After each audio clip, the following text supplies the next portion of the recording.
Okay. Not... We'll admit. Perhaps this wasn't exactly on the docket. Implying that there was a docket to put this on to begin with, but still. But yeah, no. Let me switch this over. Okay, because, I'll be honest, I have no real plan. Oh, I didn't even...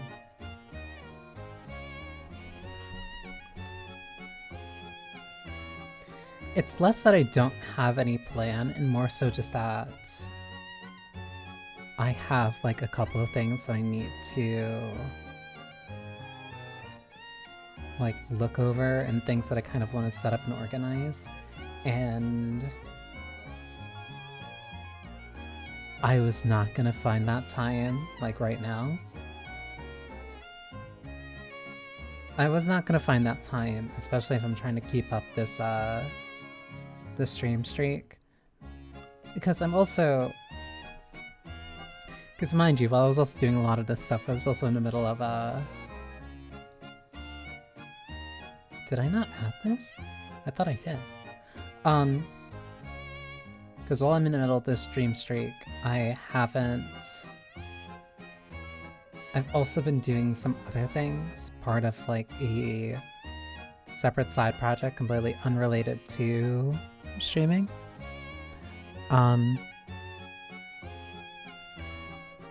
So that combined with, like, everything else that I was doing, with, like, the consistent streams, with trying to make sure that I could find and then stream, different games for Next Fest. Basically, I got really... It's not overwhelmed. Essentially I got backed up in terms of, like, work, or things that, like, I wanted to do, or things that I had... Things that I was planning on doing. Please don't tell me... Okay, that... Of course I was the one that was gonna get that video, that VOD hit with the copyright. The rest of these are still fine though. So yeah. This is mostly just kind of me going through and doing a lot of things that I probably should have been doing, like, yesterday if I wasn't that tired. So this is a little bit of a... this is a little bit of, like, a catch-up stream for me.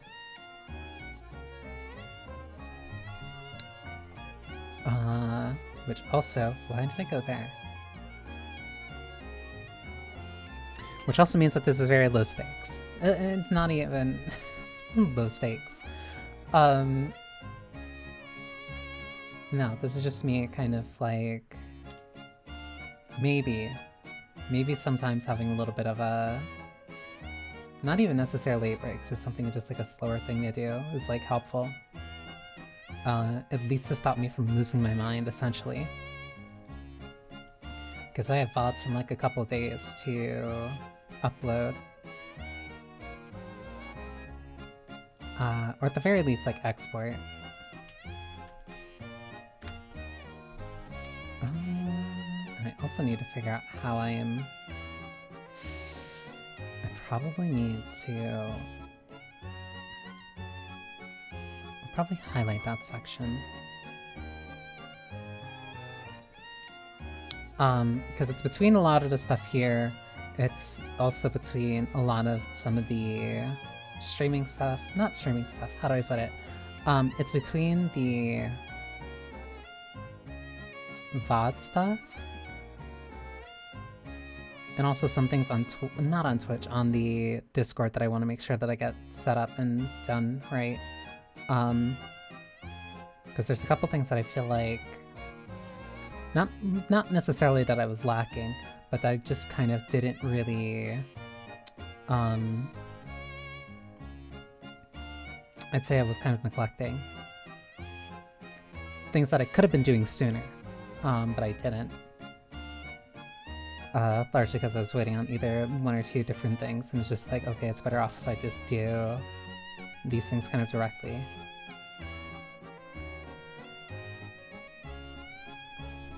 I think that's good for the cut. Also, if I end up thinking about it, I should probably I should also probably do these for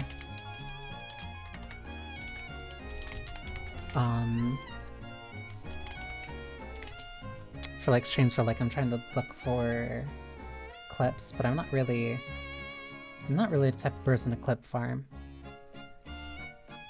Like, I legitimately have a very hard time figuring out like what would be good for clips and such.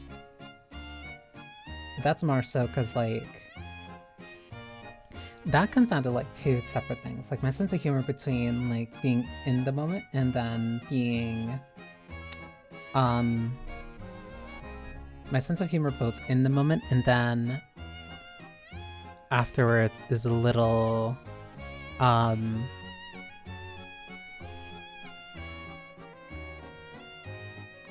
it varies. It varies, like, in the moment, like, I can think of something and, like, what I say would be very different. The way that I would at least, like, present or make a joke in the moment would be very different. But then, like, if I see that same moment from, like, an outside perspective, it's a lot of the context that's more funny to me than, like, necessarily the specific thing that's said. Which is why I think it's also really hard for me to kind of, like, capture my own sense of humor in, like, clips and stuff. Mostly because the things that I find funny are funny for different reasons than other people would find what I say and do funny.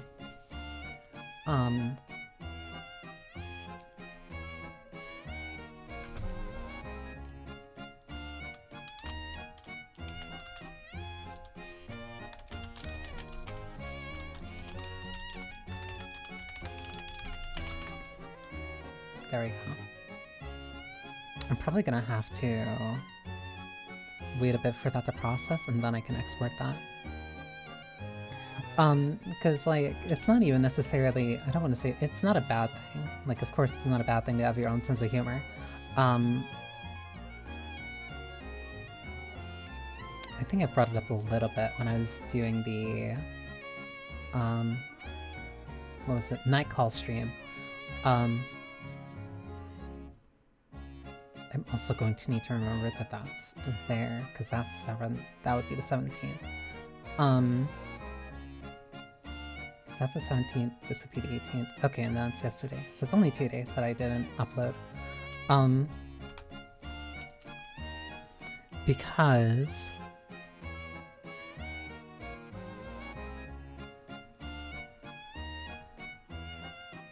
I don't, how do I put it? Because it's always hard for me to, like, try to describe my own sense of humor.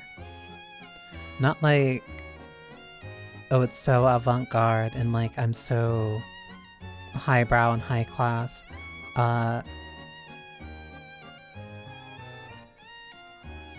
Because I think the problem, at least with me, is that it's very much kind of the opposite.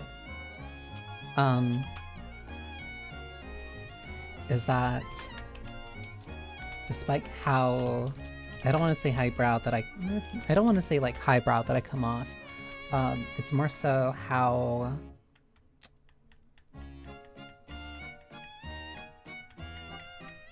straight.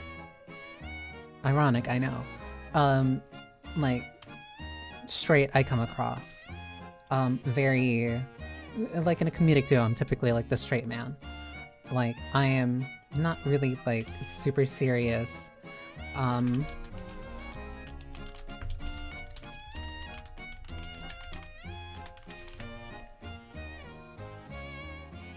not usually, like, the specific straight man all the time. It mostly kind of depends on the environment that I'm kind of in. But then that also mostly depends on, like, who I'm interacting with. And kind of who I'm talking to while I'm doing that stuff. Because it very much kind of depends on who... You tailor your sense of comedy to, like, your audience. And typically, like, I can do that when it comes to somebody that I know. But when it comes to myself and my own sense of humor, me appealing to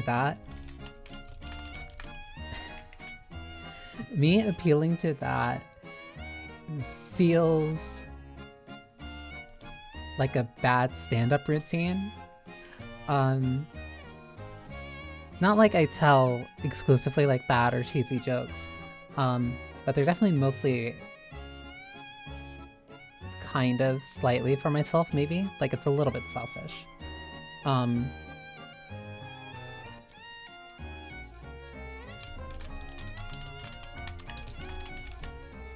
Like, my jokes and my sense of humor are pretty selfish in the fact that, like, I'm mainly focused on making myself laugh, and it's not like I typically do that through,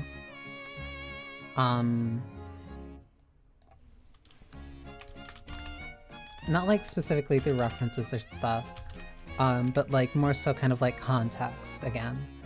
I'm trying to think of like what would be a good example. Like, it's gonna sound bad, but like I'll say certain things in certain situations to make I don't want to say the air awkward. It's more so that, like, I'll say something to get a punchline that only I would enjoy. As in, like, it's very context sensitive, which feels very weird to say. Like, I'll say certain things, and the enjoyment for me does not necessarily come from the person understanding what I am saying. The enjoyment for me is from that person being confused. Or what's another way of putting it? Like, no, I don't really know a better way of saying it other than just like, no, it is the context of the situation that typically makes it, like, very funny to me. That would be all in one go. And it's not like I'm typically doing it specifically at somebody's expense. Like, it's not to make them feel bad. Like, it's purely for, like, my own amusement. It's a very...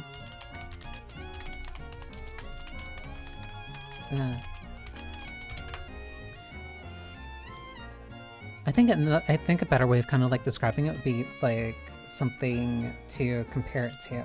Because it's like... No, not Requiem. That's not out yet. What do you mean, Revelations Collection?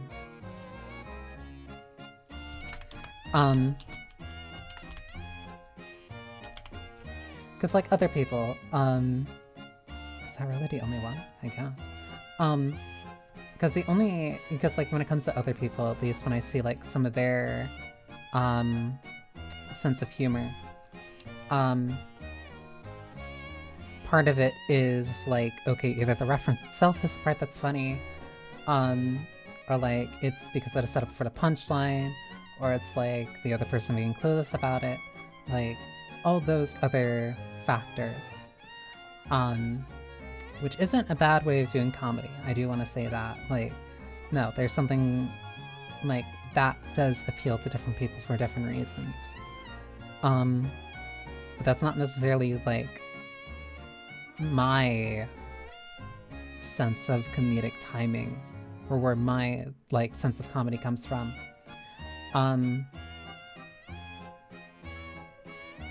Like, my sense of comedic value, or, like, my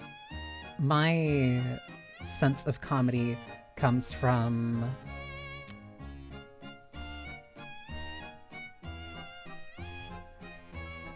I'm really trying to find a hard way. It's really hard to describe this because like this is something I've struggled with for like a while.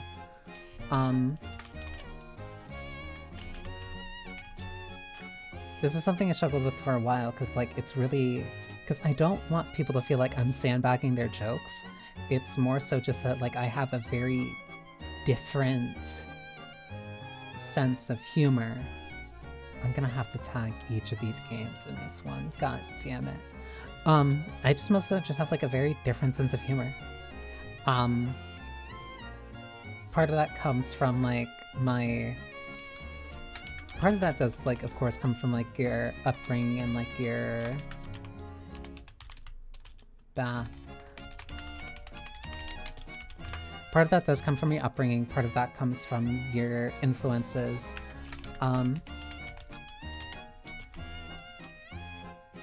Because like a lot of the people I tend to be around, like a lot of the humor either tends to be in the joke, not in the joke, in the reference, in the kind of like the, I don't want to say like kind of wordplay.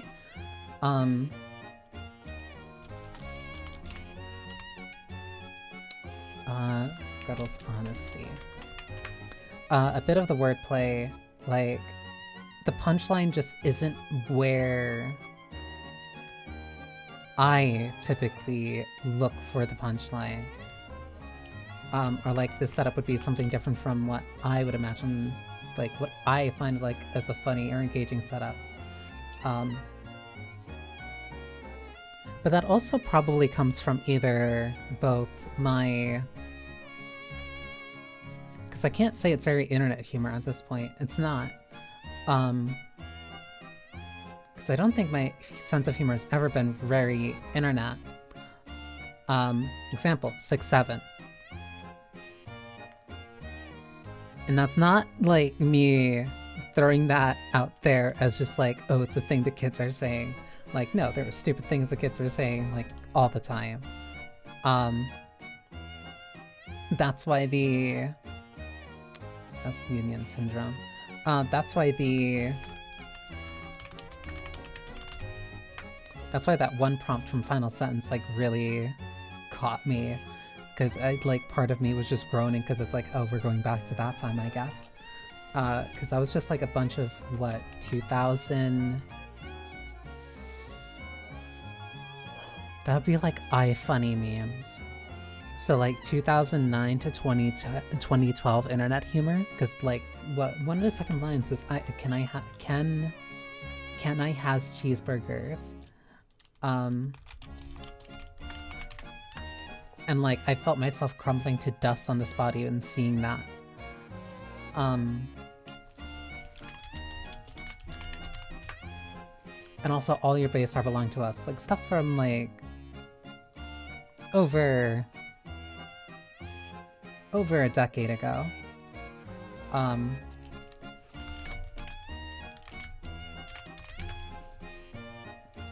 Because that's also where like Charlie the Unicorn, the narwhal bacons at midnight, like a bunch of just like very old internet stuff. Like no, people and kids were all making like very dumb and stupid references to like internet only things like for years. Granted, I still quote Vine, so I'm not very, I don't want to pretend like I'm any type of authority when it comes to a refined sense of humor, but like I should also put that in the, I should put those in here.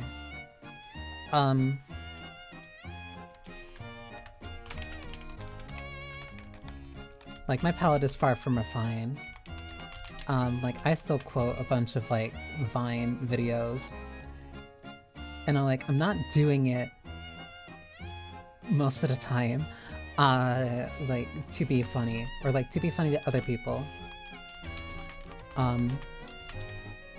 Like anytime I see like 9 plus 10, like my first reaction is always 21, and I can't stop myself from doing that because it's funny to myself to do that. But like I don't expect anybody else to laugh along with me with that. That is purely a let me have this and be stupid type of thing. That's also why I tend to, like, I think, what's the term people are using? Like, vocal stem. Like, I'll use certain lines and certain phrases that,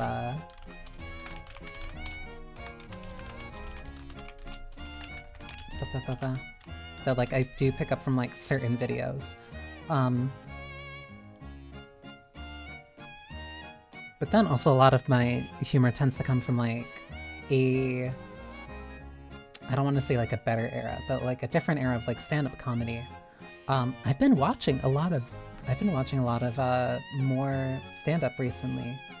Not necessarily, like, seeing live shows, but I did see a couple. I saw a couple of, live comedy shows, and, like, no, I really liked those. Those were really neat. And I used to watch a bunch of live comedy shows on, not live, but I used to watch them a lot on TV. Or at least, like, the ones that were either on DVD, too. So, like, my sense of humor very much kind of feels, shaped by that. Was this the stream where I did Psychopomp? I think it is.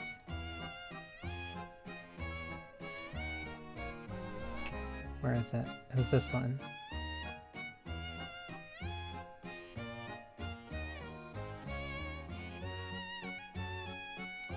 No. When was this? I'm, like, instantly forgetting when these VODs were. This was 16. That was Thursday. Oh, right, that was a late night stream. And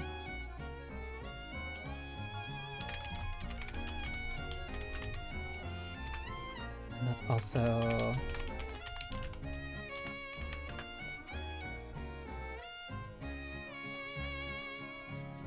I promise I can spell.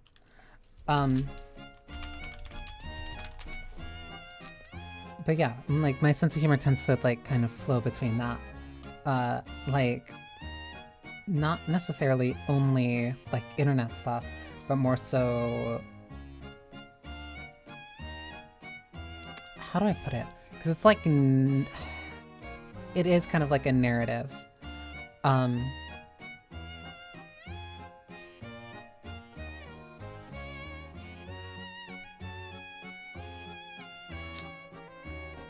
think I messed this up.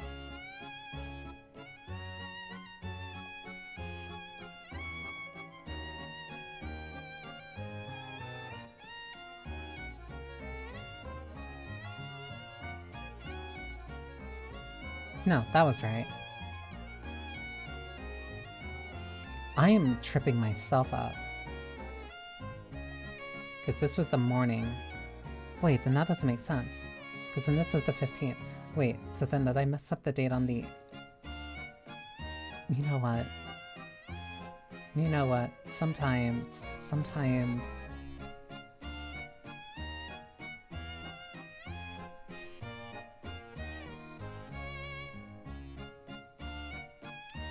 This stream was a complete mess. This one was just so many different games.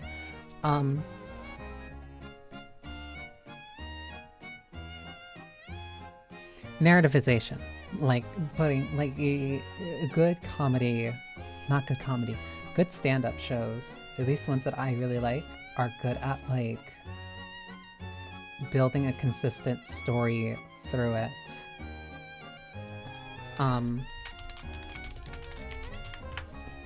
Like, you start at one point, then it leads you very naturally into another. Oops. You start at one point, it leads you very naturally into another. And, like, there's something that you can genuinely take out of that. But then there's also, like, no, there's punchlines along the way. What was the... I think it was meta... Not meta...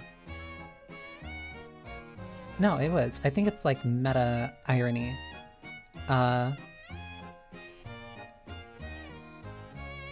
Meta irony, I think, is the word that I was looking for.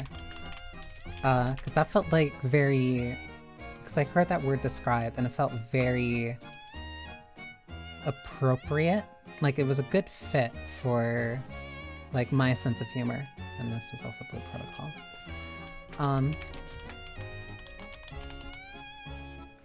It felt like a good fit for my sense of humor because it oscillates very much between being serious while also being jokey.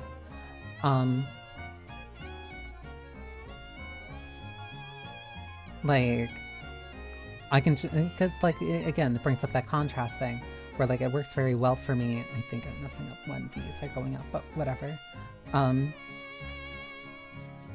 Allows you to oscillate between being like very serious, or to be a little bit more jokey. Like it's something that stops it from getting too heavy. That stops certain things from getting too heavy as like a discussion. Sorry, drinking tea.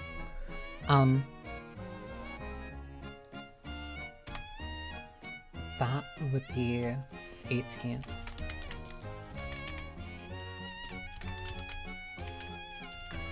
Because meta-irony helps. Meta-irony jumps you between both like a very serious topic, but then also addressing it with like, of course, very natural and gentle subtlety. About as subtle as pushing a baby out of a window. But like, it's that contrast. Again, it's that contrast of like, it pulls you between being very serious and being very down and like actually paying attention, and then a joke to either jolt you awake or to pull your attention back.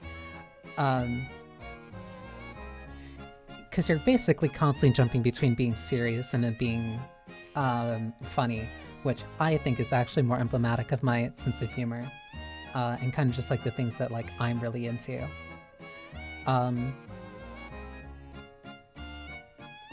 Simply, ooh, I have to make sure that this all gets the right thing. Simply due to the fact that just like,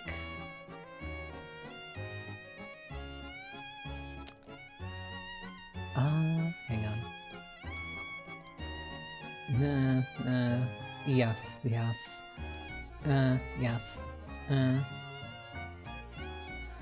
Mostly due to the fact that it's just like, that's kind of what my sense of humor is.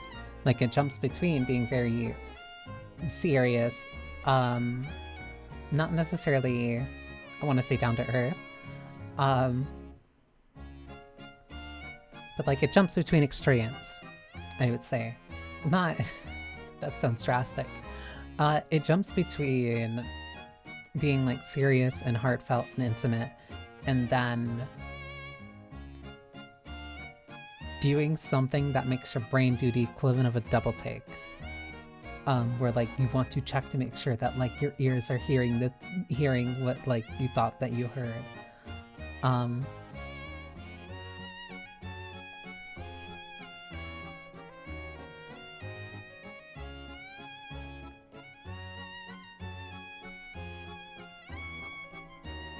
Did that add it or not?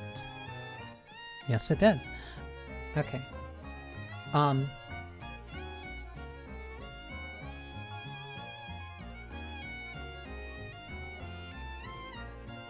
It's that again, that contrast that I really like. There's a lot of, there's a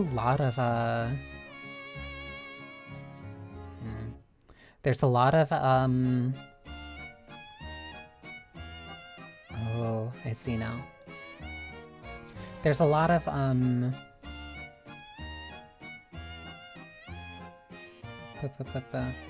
is... Okay, because it has its own, that's why. Because it has it has its own, I want to say, appeal. Mostly because I can't be a very... I don't want to say like I can't be a very serious person. I can be. Unfortunately, like Unfortunately, I'm stuck at being very serious consistently.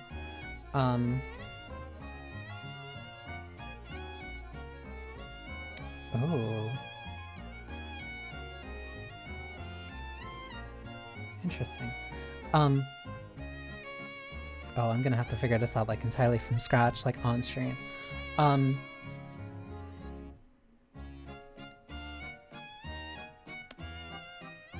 Oh, this is gonna be a lot for me to like mentally juggle between two things. But like, you know, again, like the contrast of jumping between different things. This is so much more than I thought it would be.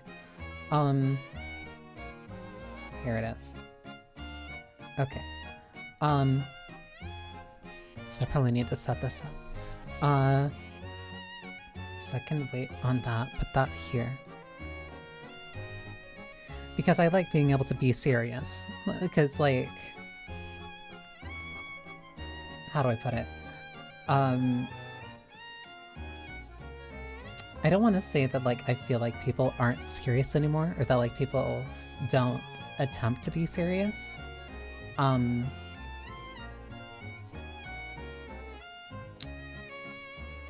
Again, to go back to, like, why I keep using, like, meta-irony. Like, irony is used so much as, kind of like a buffer of just like, oh, caring about stuff is lame. And it's like, no, it's not. Caring about stuff is what makes you human. You have empathy. You have empathy, dumbass. It came with your Xbox.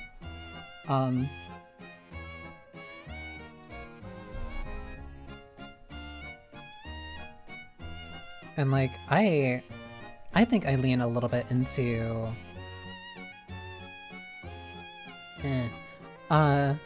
wait. No, then I don't want that.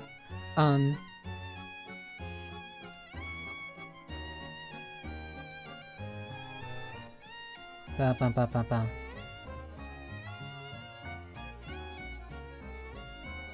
Okay. Because yeah, like, no, I care about things, like, a lot very easily. Not necessarily very easily. It takes me a bit to kind of warm up to certain things. And usually I don't really get, like, super attached to things, I want to say off the cuff. Because, like, yeah, I'll joke about it. I'll joke about, like, being very... I want to say drawn to very pretty girls very easily. But that's, I don't want to say surface level, but that's very... What's the word?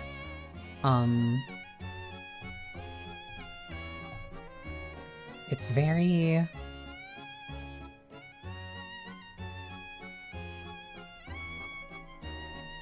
I don't know, it needs to be like an intimate thing for me. The artificiality and like superficiality of it.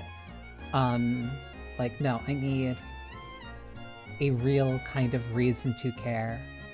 Like something to actually make me drawn to something. It can't just have elements, it can't just have pieces of something that I like. It needs to actually be something that I form like that very specific connection with. That is Sia. I just realized I also could just do this. Because that'd be easier to type. Whoops. I need to form like that genuine attachment to something for me to care about it. I can't just be shown something, and because it has elements of something that I like. Like, that's why I never understood the... Ooh. That's why I never understood, like, certain collabs. Not like I couldn't understand them.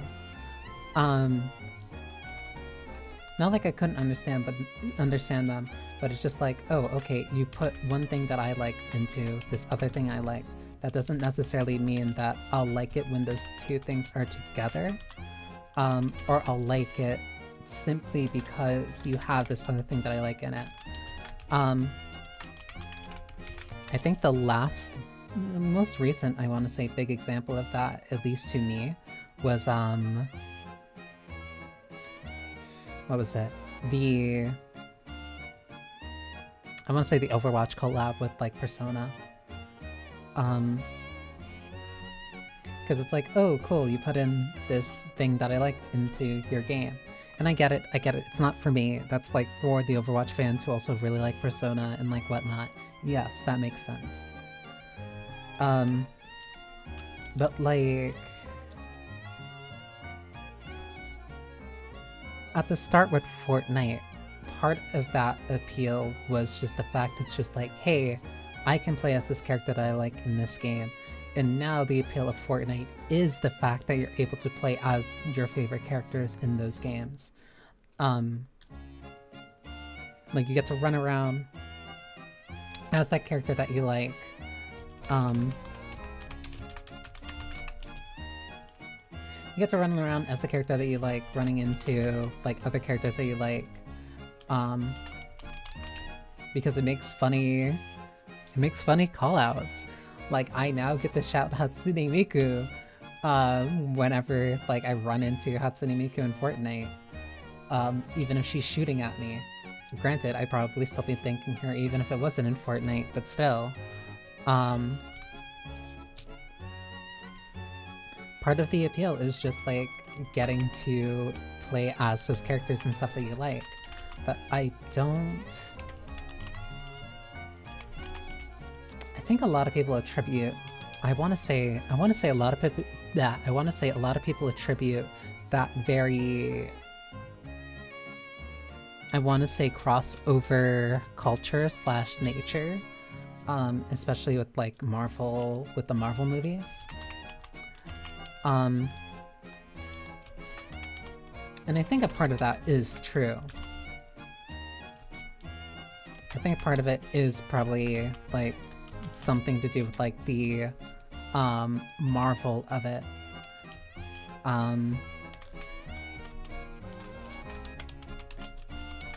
Because now the idea of like a crossover and stuff interconnecting is much more common. I don't want to play that one. Because now it's much more common and a lot more people understand it as like, oh, so somebody from this thing can show up and be in this thing? And it's like, yes, but it's not necessarily a new thing. Like, that's been a thing for a while.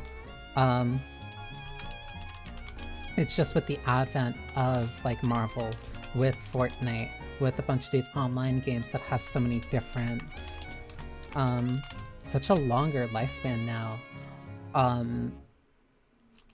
Part of what helps those lifespans is like those collaborations, like that cross-pollination of like, oh, I like this game, which means I like this game, and then this game is doing a collab with this game, which means that I could probably check this out, because it means more of these things that I like. And in that case, I can kind of get it. Like, that's part of the reason I kind of like the, that's part of the reason I like the, Granblue collabs with different games. Because a lot of them are just a lot of them, like, either fit in during unique times of, like, when that narrative happens. Like I keep going back to it because it's the only real, like, initial example I have.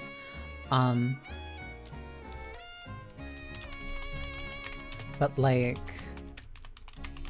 the Code Geass collab that is still in the game. That's late ST. No, that's Unit Clear. My bad. My bad. Fake fan. And then that's 2. But like that takes place between Season 1 and Season 2, which is a very specific time, because if it took place after, there's certain things I would have to address that it otherwise kind of chooses not to. And it also leaves the cast in that, I want to say, like a limbo state, so that later stuff can't happen. Because they're stuck there. so like the plot can't progress, so then you get to keep your characters at that specific point where they're at.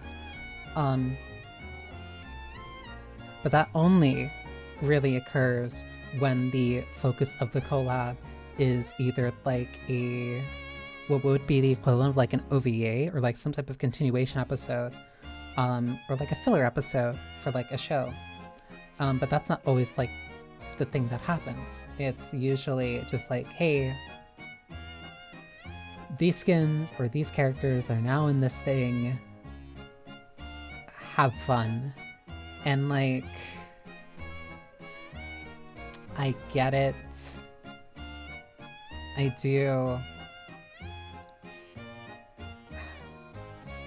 What is it? It's like you got your chocolate and my peanut butter, you got your peanut butter and my chocolate.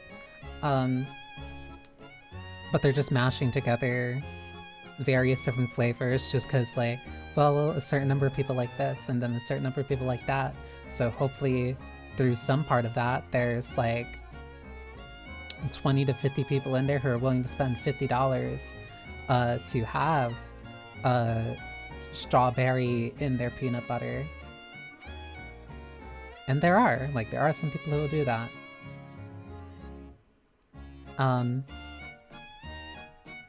Because like fighting games used to do that for a while. Fighting games still do that, where they have like very unique collaborations or like crossovers where one character from like a certain franchise or like a show or something will be like in there. Of course, Tekken is like the first one that came to mind because I said that and I was looking at 7 and I instantly thought of Negan, and like Negan from The Walking Dead and Noxus Lucis Kylum can both be in the same game. And it's not like it matters. The only one who's there with like any actual story crossover or like any story significance is like... Ooh, actually, hang on, that would be nice. Would be... It is Akuma. Because like Akuma's the only one that has like a story thing in there.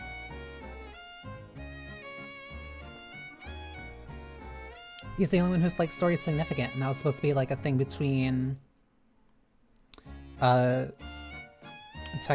That was supposed to be a thing between Street Fighter Cross Tekken, and then Tekken Cross Street Fighter. Don't think we're ever getting that other one to happen, but I think Harada is probably tired of people yelling about that.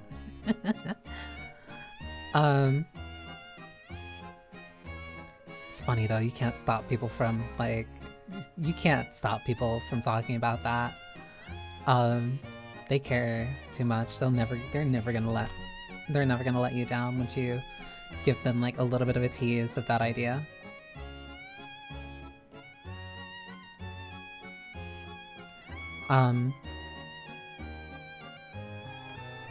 Fully customized. Got it. That goes here.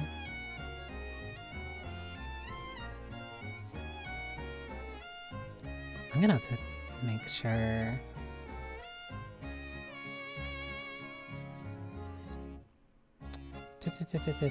Unpublish. I guess I would have to change that to there.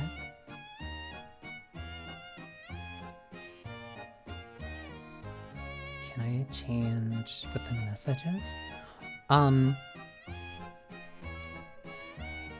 No, like you feed certain you feed certain people like ideas and then they're never gonna let you live that down. And it's not because like it's a bad idea innately, it's purely due to like, no, some people will be excited about that idea. Because again, that's like another one of those crossovers. Because like, Street Fighter Cross Tekken, like that was also like a very unique crossover. But like, again, like in the realm of fighting games, it's very normal. King of Fighters is essentially just like an entire fighting game that is built around crossovers.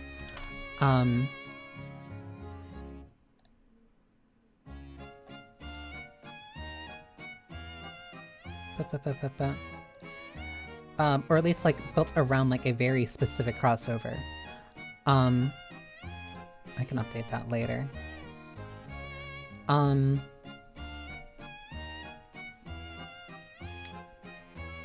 trying to figure out how I even got here.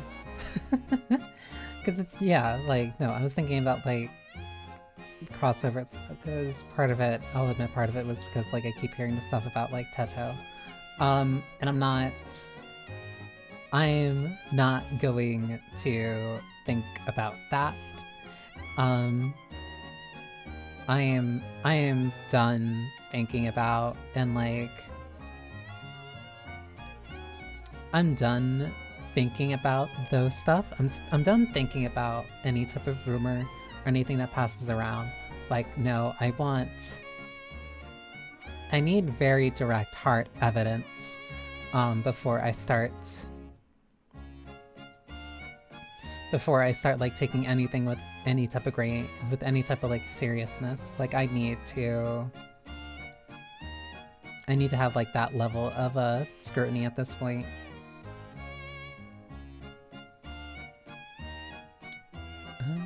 That doesn't need that. Cool down. Oh, this is all stuff I'm really gonna have to mess with. No, this is what I want to work with. That's not... Here it is.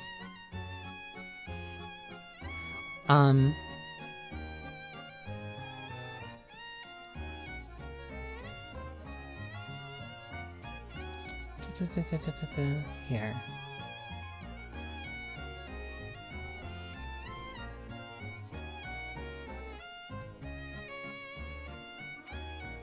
This one. Okay, I can do that.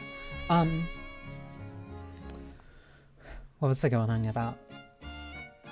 I forgot, like, how I even got onto the note of crossovers. Because I was talking about, like, irony and stuff like that.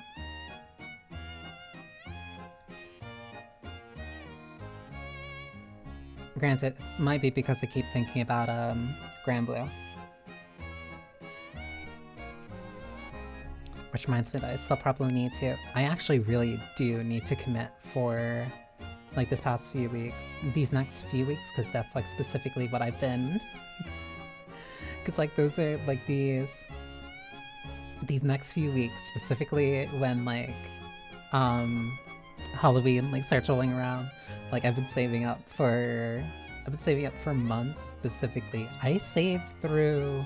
Did I save through summer? I did save through summer.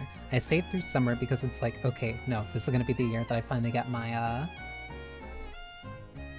this will be the year that I get my Halloween CAG. I'll spend a spark for it. I don't care. As long as I have her. I want her so bad. I've been holding out for her for so long. And if I do get her while rolling for it, then I can spend the spark for the new win CAG. Or if the other thing happens, then I can get the win CAG and then roll for her. But if I get neither of them, then I'm going to cry and at least just get the Halloween CAG. Because at the very least, I should be getting close to a zero ticket, I think. But I can worry about that after I've looked through things a little bit.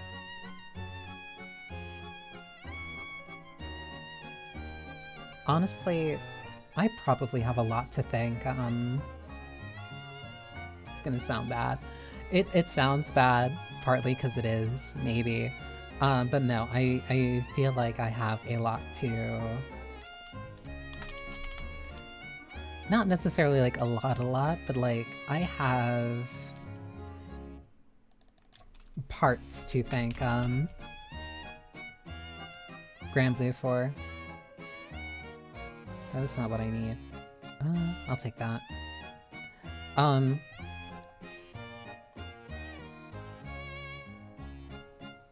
Because, like, if I didn't play Granblue, if Granblue was not my first gacha...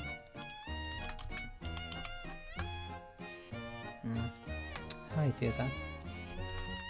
If Granblue was not my first gacha, and, like, I didn't have...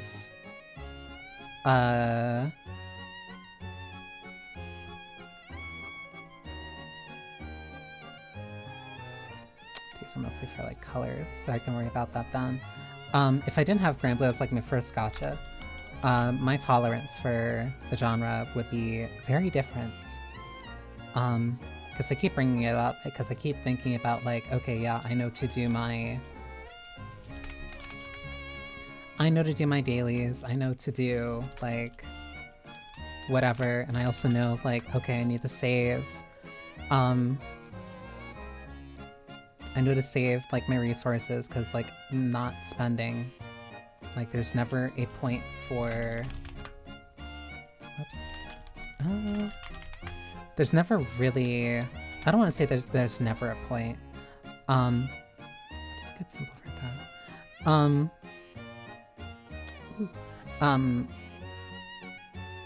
But like there's some people that like I know. There's some people I know and like people that like, how do I put it?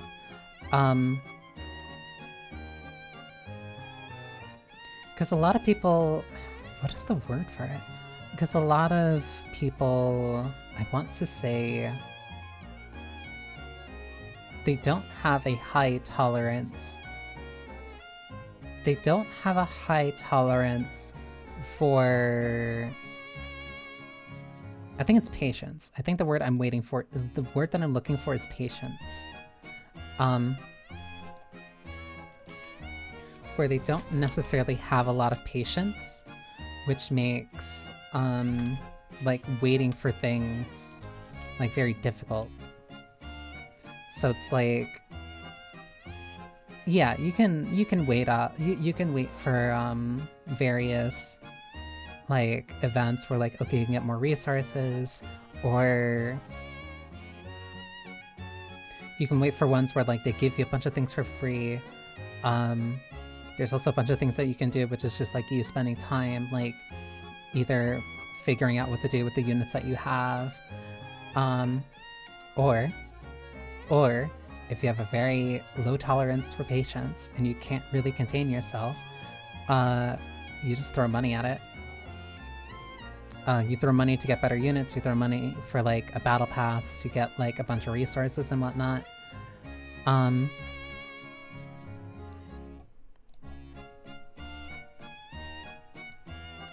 like there's nothing wrong with that.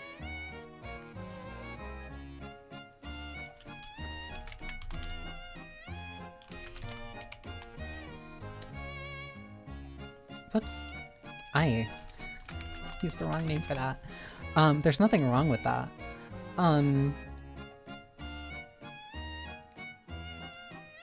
That's gonna look weird.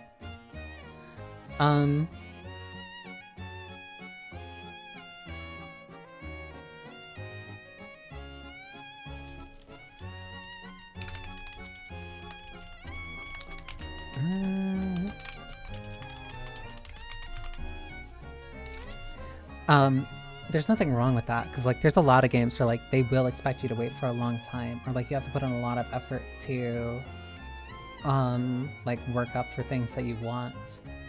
And that is, ooh, okay, that did work. So I guess that happened the second that I hit that's not good.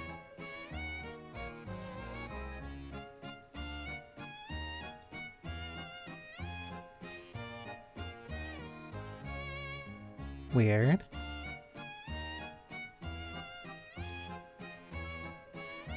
I guess that's just this browser then, huh?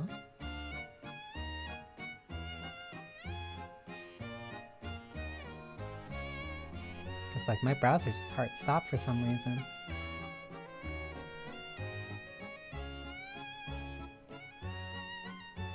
I thought my internet cut out.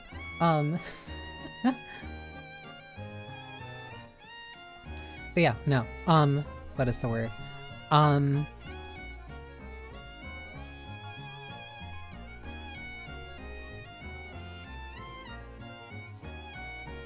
trying to remember what I... That's also a problem if I like do stream of consciousness. Grand Blue. Yeah, like no, there's a lot of people who don't have a... I want to say... It's not necessarily like a strong sense of it's, how do I word it? It's patience, where it is kind of like, okay, I want this thing. When can I get it? And sometimes the answer is just like a week, or it is you having to wait and like save up so that you can get this resource to get this thing that you want. Grand Blue being largely based in Japan, barring people, not directly, not like intentionally, but the fact that it does kind of stop people from spending money on it or in it unless you have a connected Japanese phone card, or going through a site and then like buying it off of there and then using a code. That gap has done wonders for improving my, I want to say tolerance, my ability to not spend money on online games and especially gacha, because just like I can't. So it's like, okay, if I want this thing, then I have to play as a free-to-play.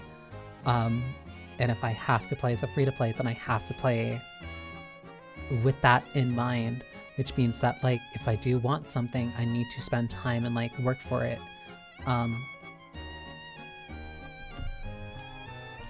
Which I'm thankful for, because it means that like these other games that I can play and the ones that do ask me to put money into it, I'm at the point already where my tolerance is high enough where it's just like, okay, no, I'll just wait. Or like I'll figure out what I'm doing before that. Ads are gonna come up in a sec, so we're gonna go to a BRB, but I can at least, I'll make sure to go back to the whole like making use of what you have when you have it because of Grand Blue. So yeah, be right back after the ads.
should be back.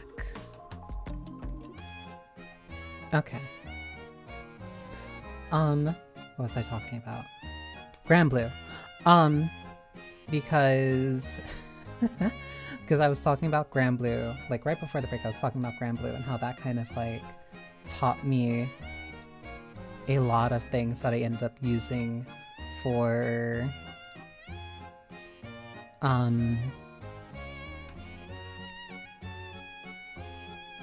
like lessons carrying forward when it comes to like gacha. Because also thank you to AI for the follow. All customers are welcome to Atelier. But like Granblue, because like it's weird, it feels weird to say this, but like the closest analogy that I can kind of use in comparison would be Limbus Company. Because like, hang on.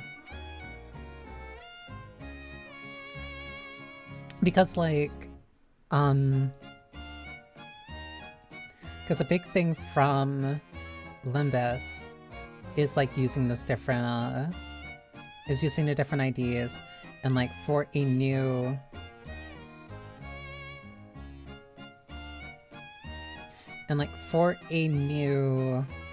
player, I need to remember each one that I had just used. For a new player, you're going to be drawn towards just like, okay.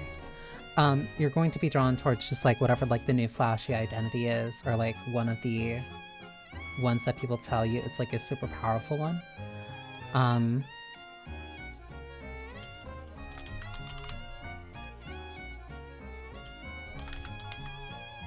And like, yeah, I'm not gonna pretend like the more powerful IDs or like the newer ones, of course, aren't powerful, because that's just an outright lie. But that over-reliance on just getting a unit because that unit is powerful and not understanding what that unit does, or what you can do that would best set up or best help that unit, is it's not uniquely a Limbus thing. It's not uniquely a Limbus thing because, because that's also something that happens in Granblue, surprisingly enough, where like, yeah, the newer kind of units are powerful.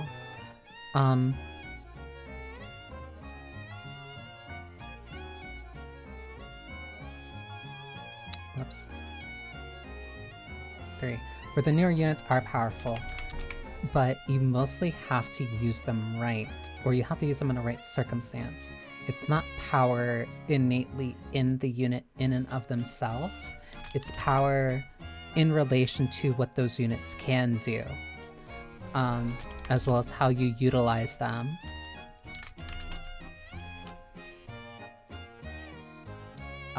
Like a good case right now would be Rupture, where like, yeah, Rupture is like the special element of the, it's a special element of the season.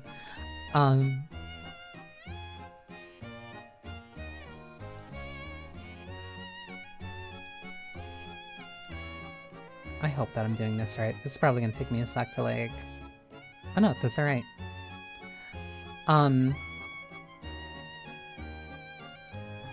Like, Rupture is the special element of the season, so like that's the one that's getting all the buffs, that's the one that's getting all the units before it. And there's nothing wrong with that.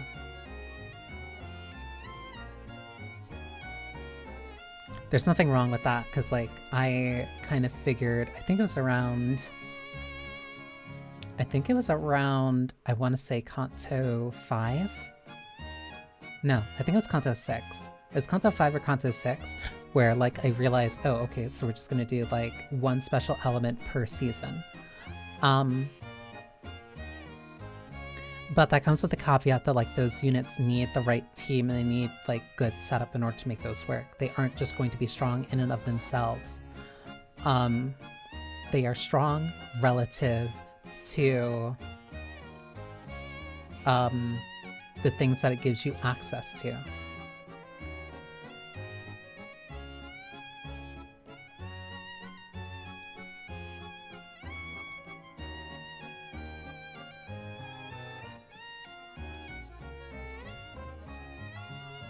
Did I mess that up entirely? Or did that not work? Oh, this thing is stupid.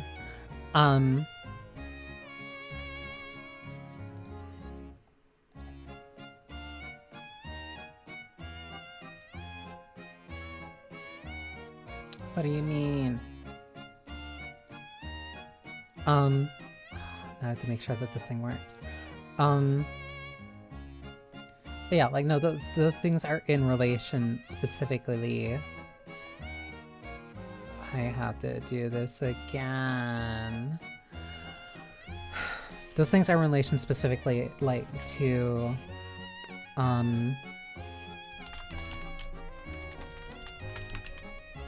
like, the units that you have, the team comps that you have, and everything else related kind of, like, around them. They themselves are not where the power comes from. I have to completely redo this. Let me at least, like, get the chart correctly done. And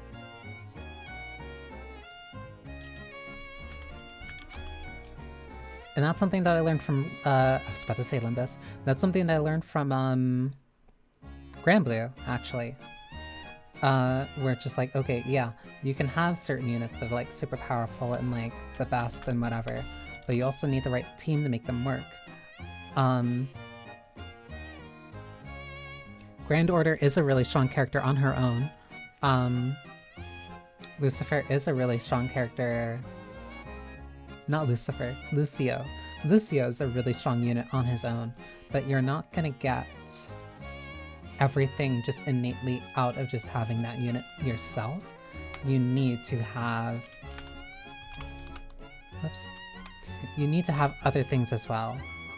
You need to have either, like, a good weapon grid, you need to have the right team that works best with him, sometimes other characters that'll benefit from him.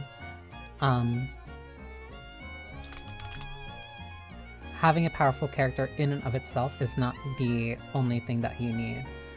And if you're constantly, like, spending money... Whoops, I messed that up.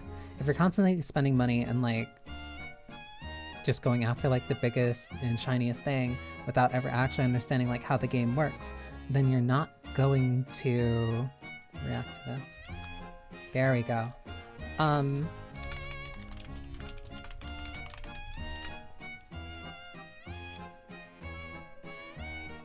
There's no way. I can't believe that playlist actually just rotated back towards that.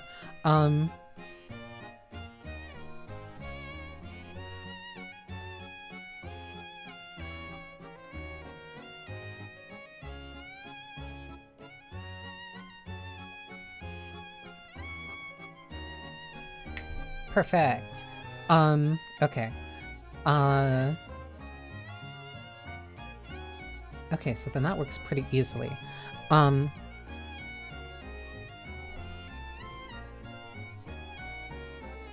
It requires you to understand how the game works at a fundamental level.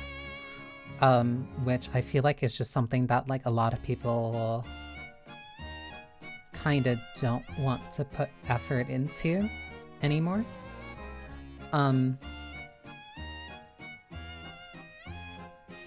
Like,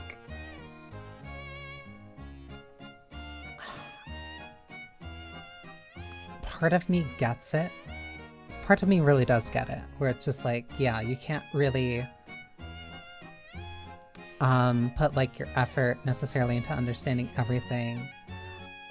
Even if it's something that, like, you care about or something, like, you're enjoying yourself with.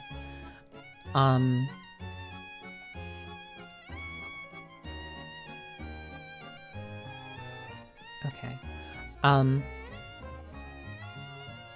It's not necessarily... Like, sometimes people are just tired.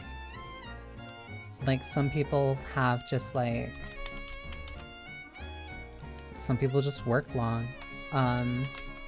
Some people either work long, they don't really want to put in that much, they don't want to put in that much, like, effort. Like, they want to relax. So like the second that they run to anything that has tension in a game, it just gets very grating to them.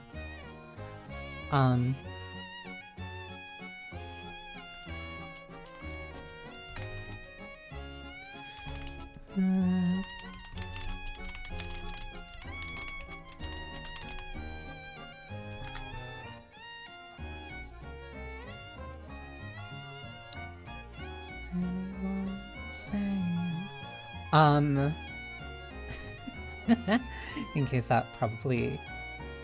I also want to figure out a way to get, like, a playlist going so that I can have that scrolling through on screen, for certain streams. Or just, like, generally.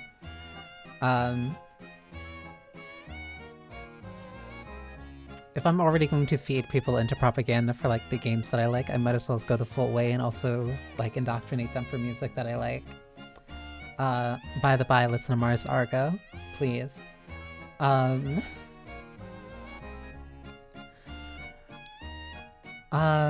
was it? How do I do... Whoops, that is not what I wanted.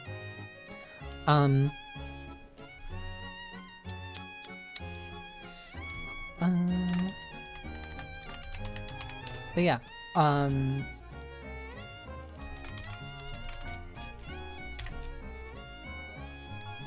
It's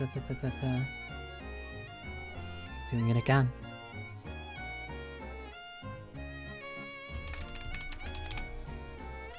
But like, yeah, no, people have like things that they're kind of just like in the middle of. Like they have different things that like are just taking their time.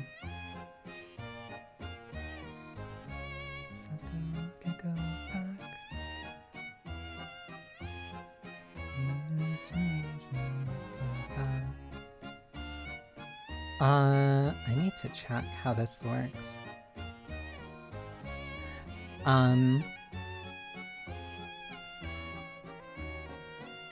Whoops. Whoops. Can I get rid of these? No, I cannot.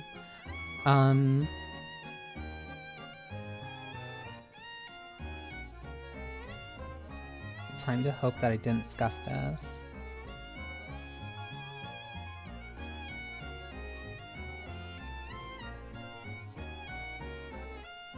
Okay, I can just type that and that'll be fine.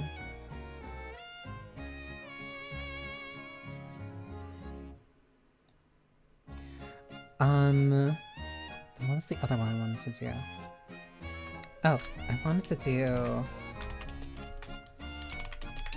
But like, that comes with like the territory of like a fighting game or like any type of online game really.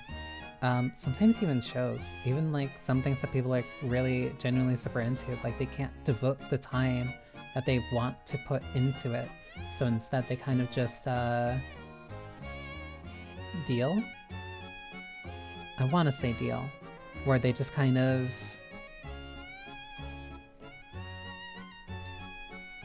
I don't want to say resign themselves, but they just kind of say like, okay, this is the amount of time that I'm willing to put into this, and if this is also the only thing that I'm putting my time into, I don't mind spending money to speed things up. There's actually there's an article. It was the developer, it was one of the developers, I think it was one of the producers of the FF7 remakes. And it was in relation to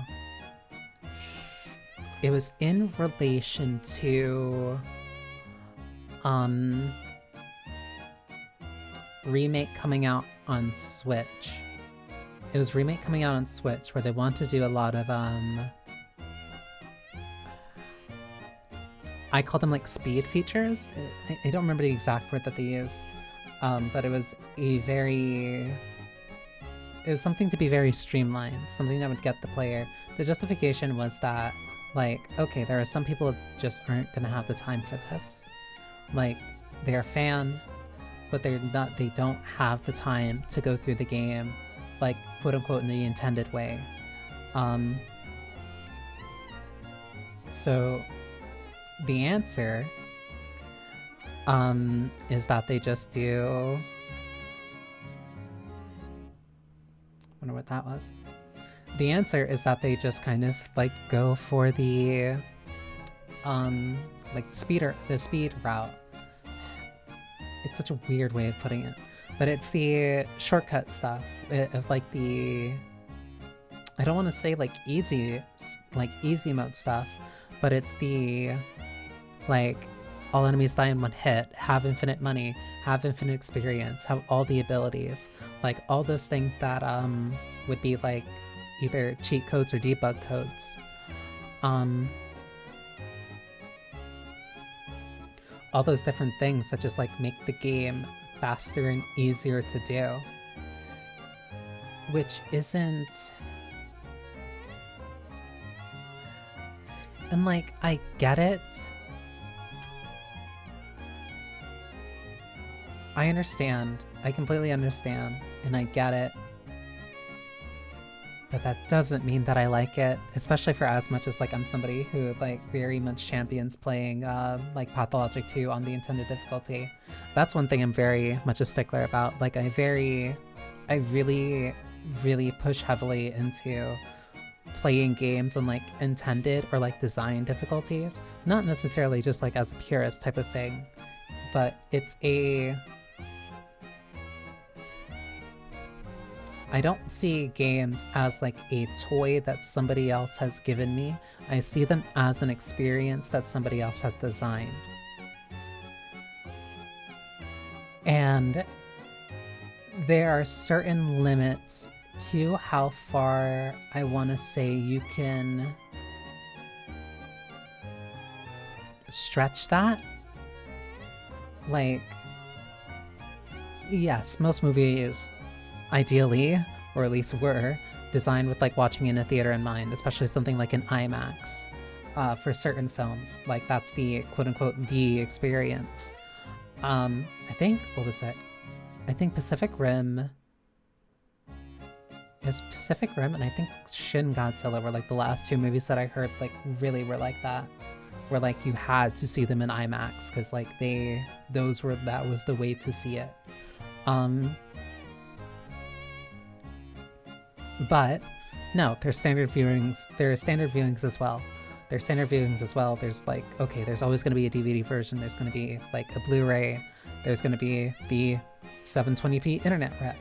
Like, there are going to be different ways of experiencing that thing. And watching a movie, it's actually a really good analogy now that I think about it. Watching a movie in those different formats, in those different ways, is kind of what I feel like is playing a video game on a different difficulty setting than necessarily the one that's intended. Because, like, I just went through Alien Isolation on Survivalist.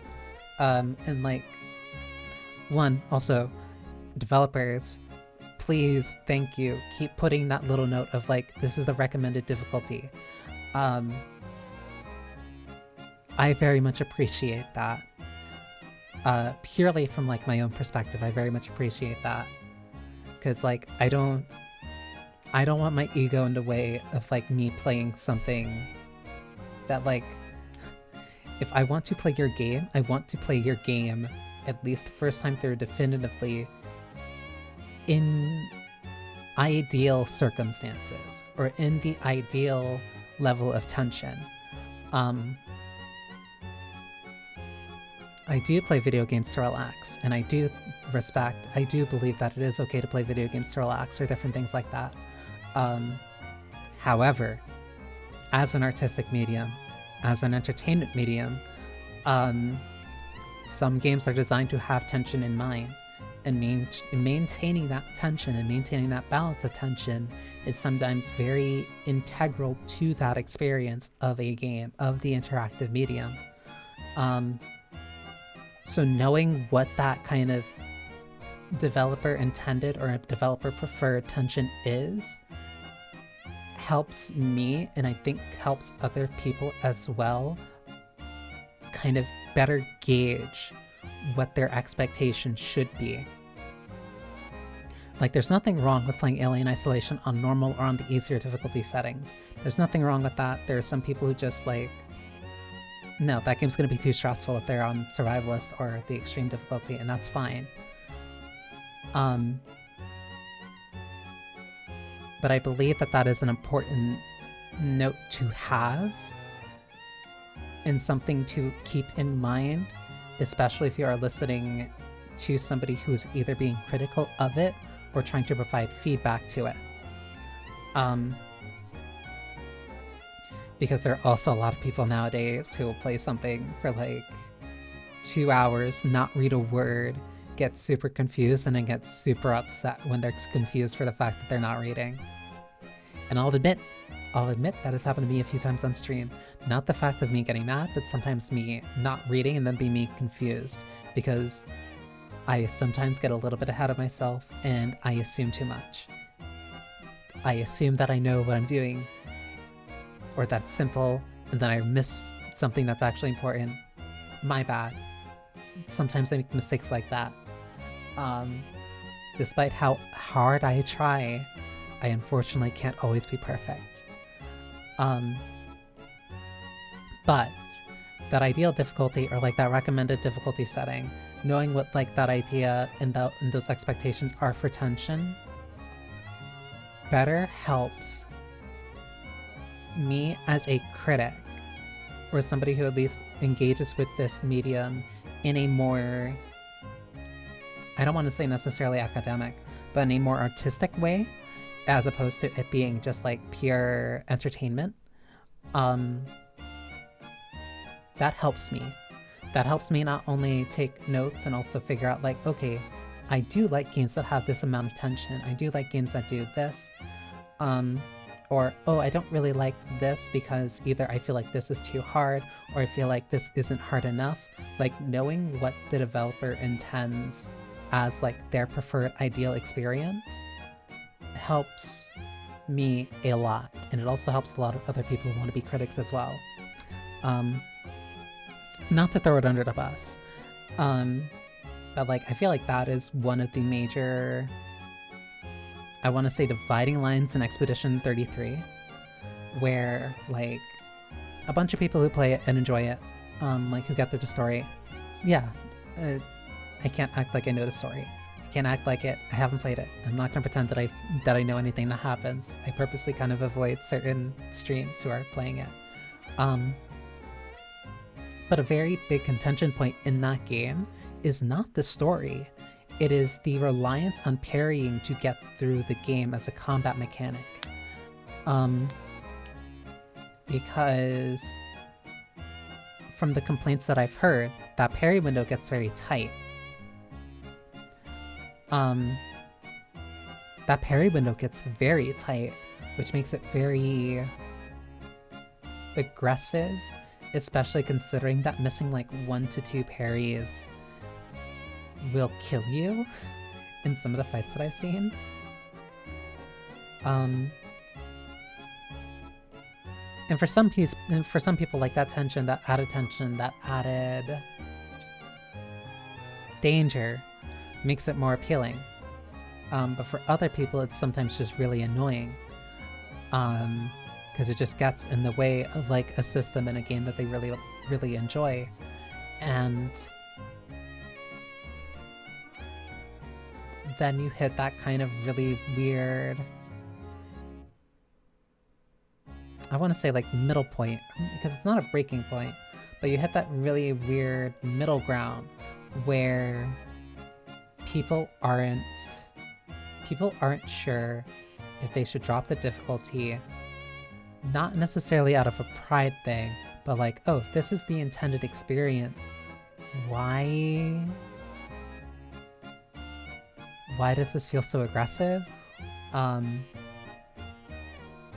like the margin of error is so tiny, and like the only way to kind of like alleviate that is to put the game on easy. But if you do that, then effectively parrying doesn't matter. parrying doesn't matter. It just turns into like I want to say more traditional RPG, and you're missing where a lot of that tension comes from,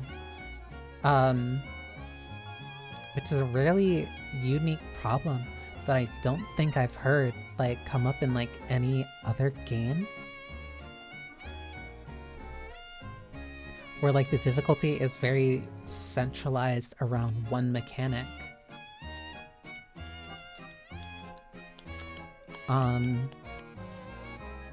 I genuinely can't think of something like that, because like I've played Revengeance, and I know that a lot of people complain about, well, partly complain about parries in that game, but that more so came down to the implementation of it, and that only really kind of hit a boiling point for one boss, but it's not like that was the only option that you had in terms of like a defensive choice. You still had the offensive defense.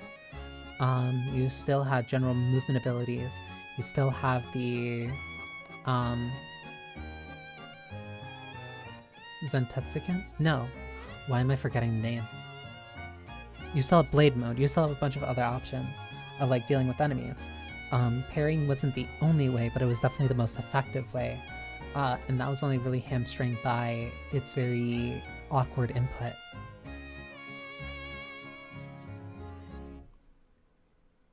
Same thing with Pathologic, where a lot of that's just kind of like sliders. Not necessarily sliders, but it's like items that either show up or don't show up, and like your luck. But that tries to just be a very different game in general, which is why I love it. Like it's the one survival game that I've played that actually feels like a survival game. Like you actually have to fight for your survival by clawing your way up.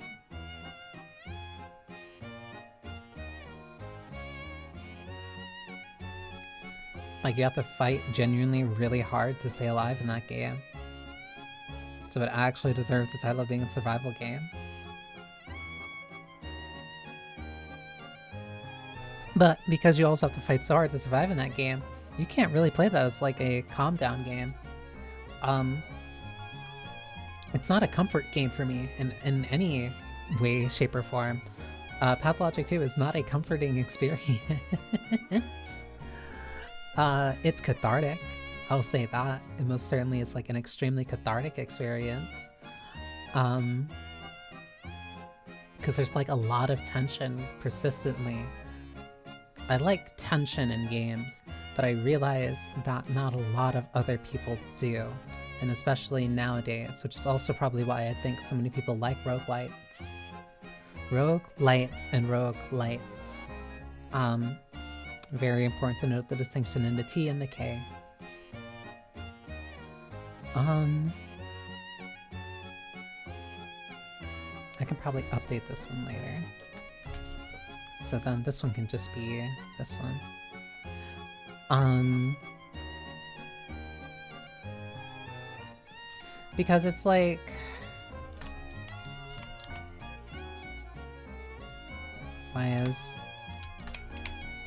Because, like, when it comes to roguelike, or like roguelike modes, I need to add that rule.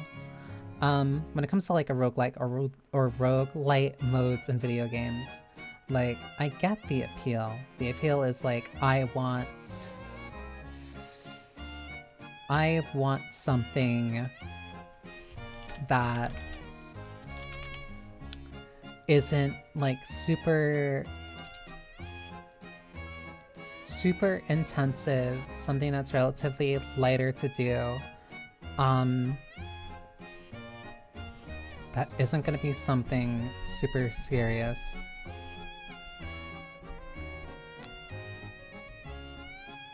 Actually, well, yeah, isn't super serious to do, it doesn't require a lot of commitment,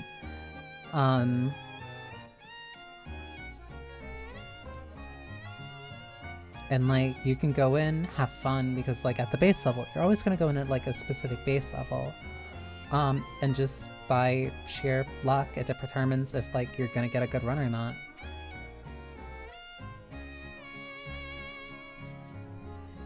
They're not gonna have any unique rules in it, it's mostly just to make sure that they can be tagged by this.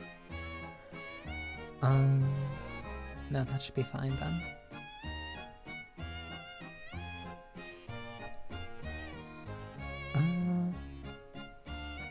Okay, do I have to now close this out and then when you add it? I have to do something first though.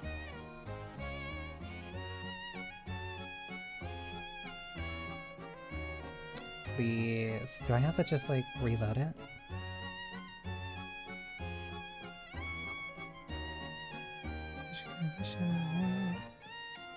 Single to add or remove. What do you mean?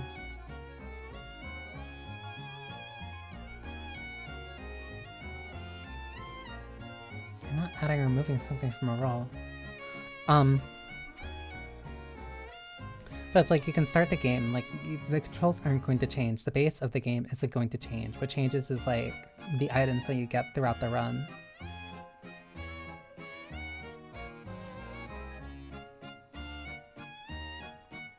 Has enough permissions, make sure to move roll above all rolls, which should be added or removed.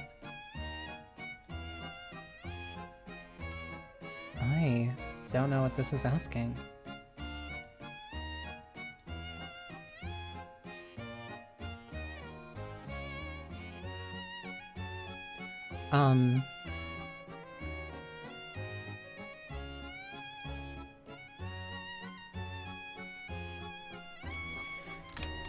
That completely threw me off. For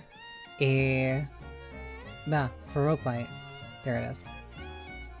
For roguelites, because it's like nothing's gonna like really change. The game itself doesn't change. What changes like your luck per run, and like you getting different things that adjust your abilities in different ways.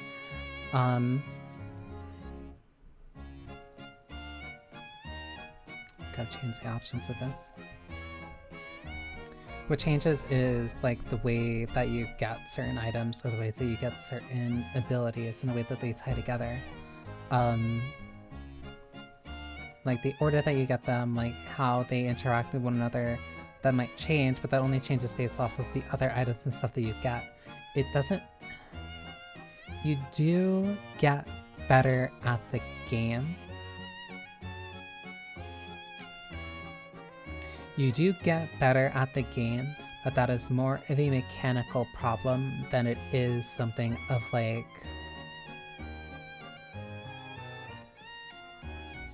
Not mechanical. You can get mechanically... I'm trying to word this right.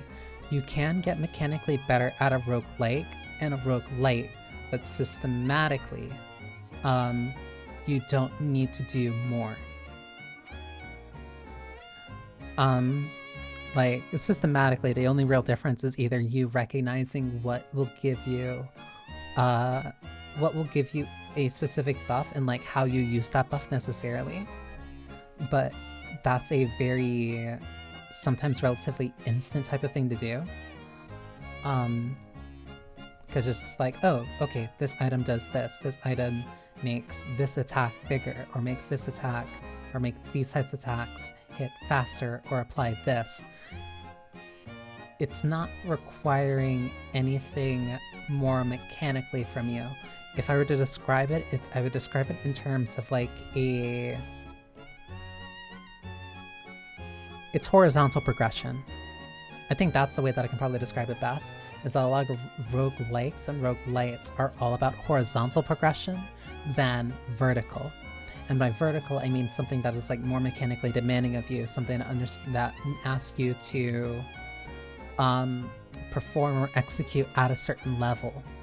A really good example of like a vertical progression in like a very linear type of game would be like a character action game or a fighting game. Those games would require you to learn mechanics. They used to require you to learn how to do like a fireball or an SRK in order to do like certain special moves, and then you would tie that into combos. Like you could do like a 3-hit combo, then do that with a 3-hit combo, then do that with like a 5-hit combo, do the 5-hit combo and in a super, and then like depending on like your character, it's like, okay, use an EX move to continue this combo, but now the enemy's in a juggle state, so now you need to figure out how to do that, how to kind of connect all these moves together. It's a very mechanical vertical progress that you do as you're getting better at the game. It's not something that you can necessarily regress on unless you partly kind of forget your inputs. Like, you would have to do a lot more to forget vertical progression than it is for you to forget something that's horizontal. Horizontal is you like, oh, I forgot that this card does this to my weapons. But now I know, so like, okay, I remember it for this time. But knowing that and like internalizing that isn't necessarily super vital. Not remembering what like the slug item does to your weapons isn't gonna make you a bad player. It just means that you might have messed up your run, or it's something that you have to keep in mind next time if you run into that item. It's not indicative of you being worse as a player. It is more just like a temporary or momentary lapse. It doesn't make you mechanically worse at the game. Like, unless it does do something like mechanically to you, like it makes you slower. Well, no, it doesn't even, it can't do that, because it's just like you're still doing the same thing. You just have a downside that you didn't anticipate. It doesn't make you worse at the game. It makes the game harder, sure, but it doesn't make you directly worse of a player. And hell, sometimes depending on like how things go, like you could probably want that for like whatever type of build.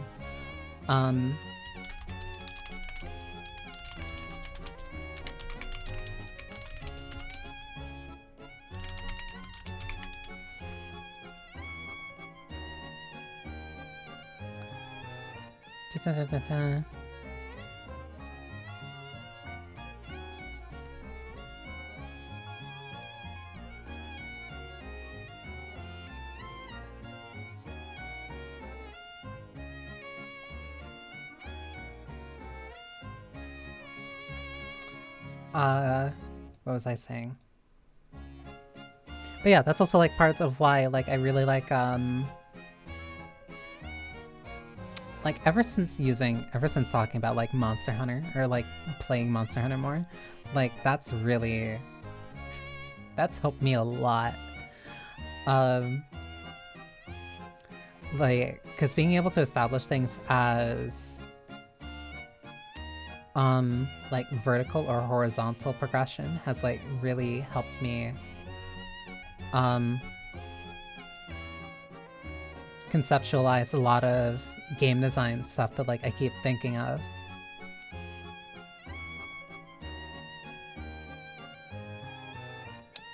Let's not do that.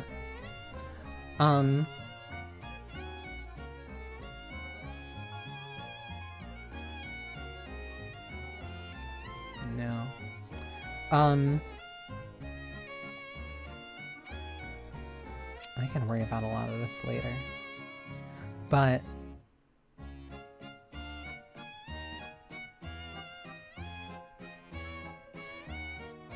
that's fine. That's fine. This seems fine. I think I did everything that I wanted to do.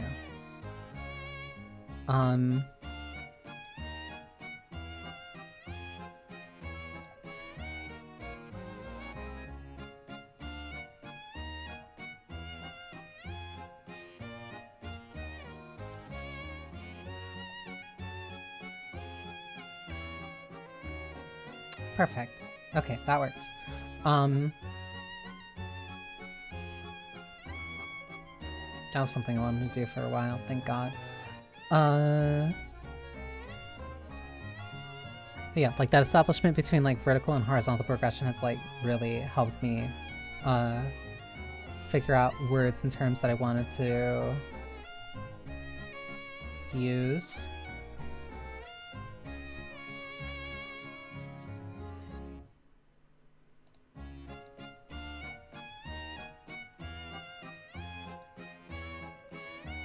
what's in here then?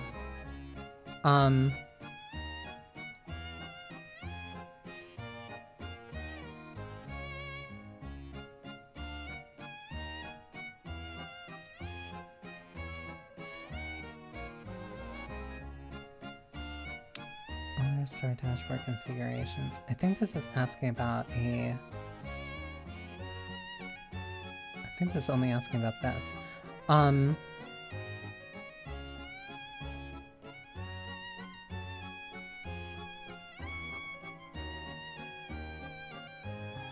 Because that, sorry. Because that helps a lot when it comes to, like, actually discussing things. I should also probably explain that then. Something that's like vertical progression is like direct. Because this is also something I had to think about, especially when it came to Blue Protocol, because I've been realizing how distinct it does vertical and horizontal progression. Because it does it in a really weird way where like the flat levels themselves are more horizontal while the gear itself is like more directly vertical. The gear, the leveling, all the stuff tied to like ability score is like directly vertical, and upgrading that is a lot harder and more meaningful than it is increasing your level.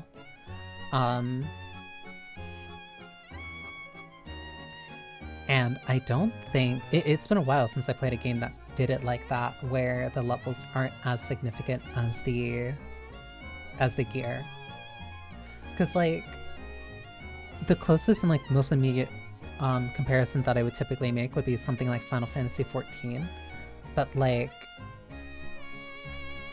14 does it at a point where every 10...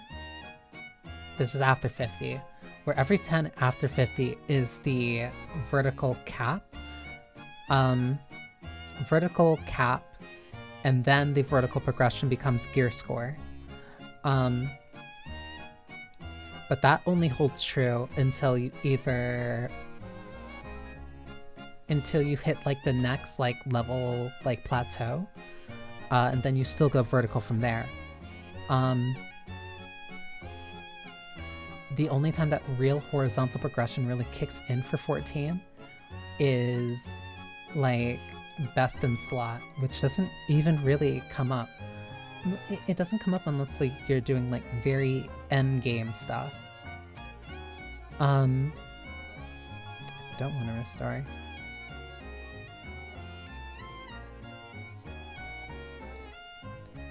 So then what is the notification that it's sending me? I'm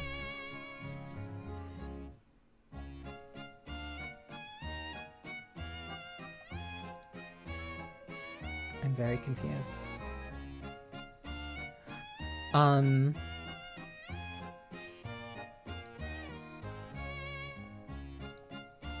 Is it because it can't?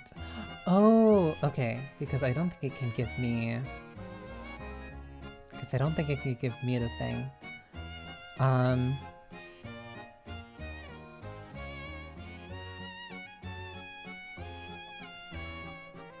That would explain a lot then.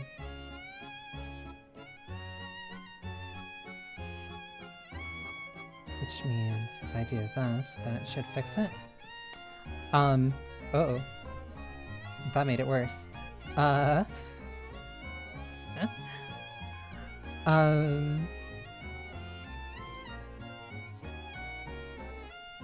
I'm just gonna not look at that and just kind of hope that it's actually fine. But yeah, the step between like horizontal and vertical progression.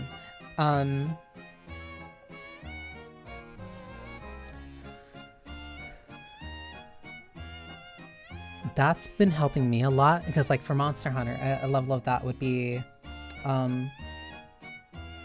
vertical would essentially be HR. Vertical is a mix of both your hunting rank and like how strong your gear is. Whereas something that's more horizontal would be you getting different weapons of different specifications. Like ones that are like either like lightning affinity, poison, or just different weapons in general to facilitate for different situations.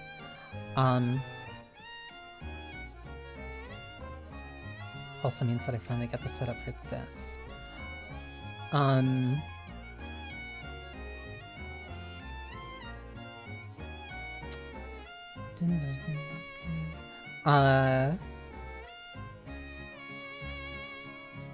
Sorry, my brain is like struggling to do multiple tasks at the same time, especially when one isn't just like typing, making sure that something works. But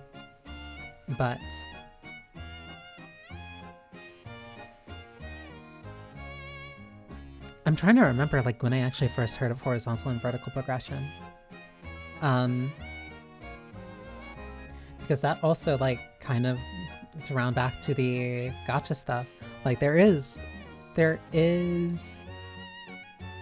technically horizontal progression in some gachas, depending. There is vertical progression in certain gachas, especially when it comes to at least like gaining levels. But most gachas, I'd say, are probably horizontal. They're not necessarily direct upgrades unless it's to the point of like power creep, which again, Limbus is very, very guilty of that.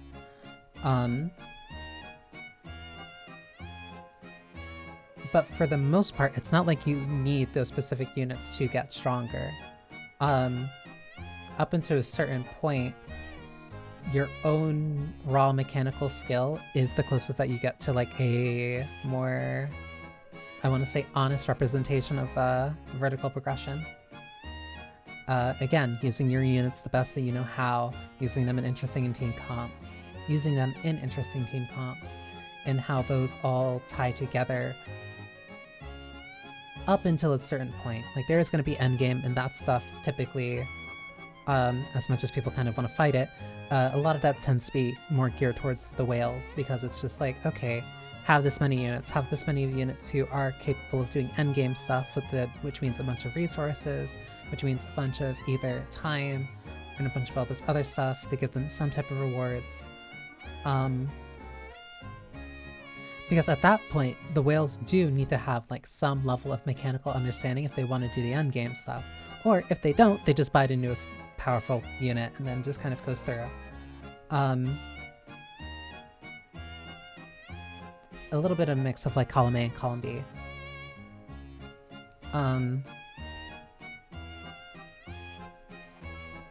But even with that, I still kind of... Even with that, I'd still say I kind of prefer that to normal kind of roguelikes and roguelites. Just because it's not enjoyable to me. I don't like a game where like the only progression is horizontal.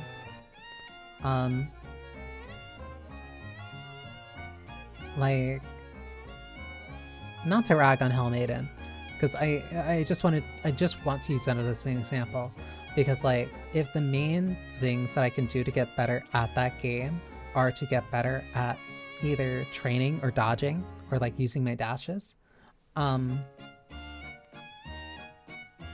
that's a very low kind of skill ceiling. But it already has like a relatively low skill floor too.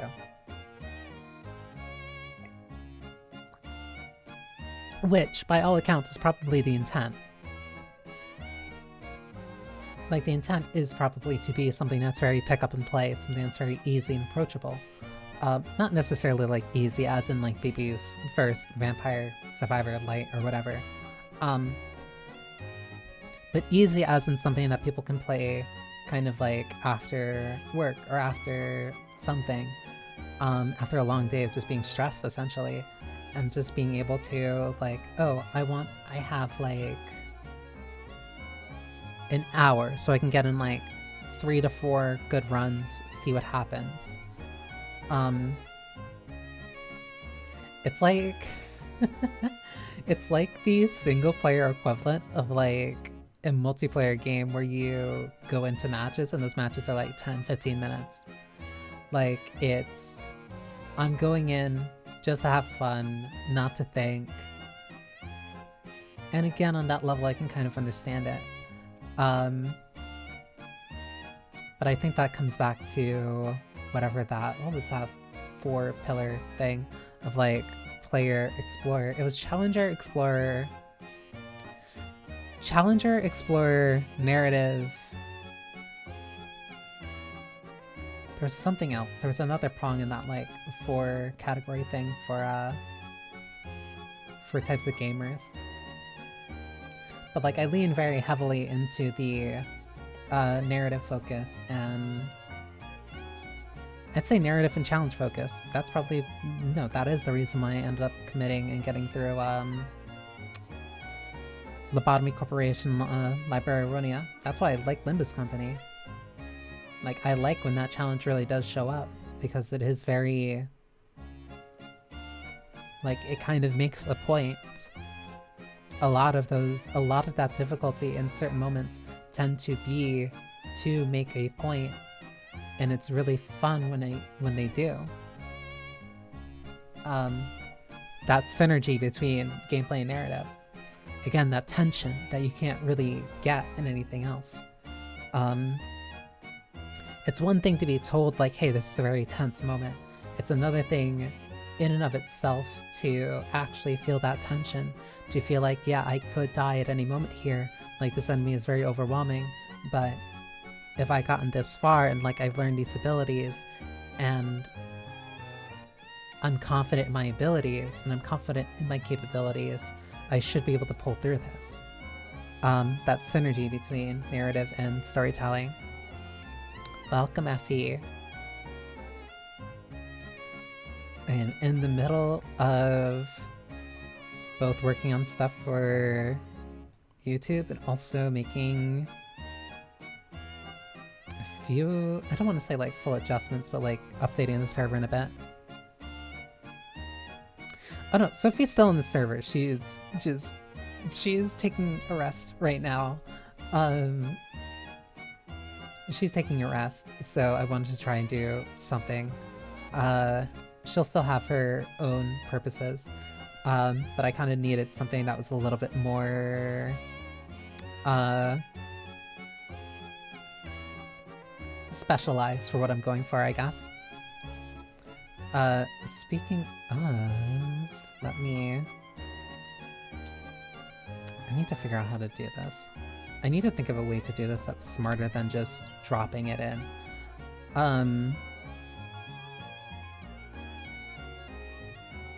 Because I can only think... yeah, let me just make it another...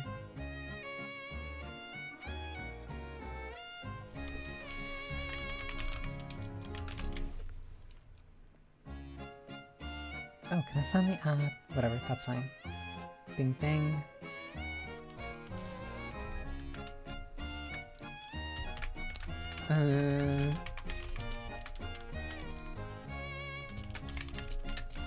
Yeah, I was mostly talking about... I was talking about a bunch of different games. I was mostly talking about like vertical and horizontal progression in games. And 1, 2, 3, 4. And how that ended up tying into... And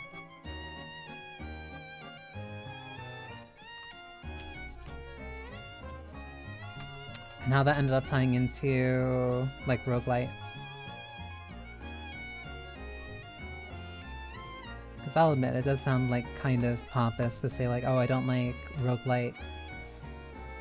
I don't like roguelikes, and I don't like roguelites because there's, like, a lack of tension. When there clearly is. There is tension in the design itself. It's just not consistent, and I think that's part of the appeal of them, but that also means that that's kind of where they lose me in some part.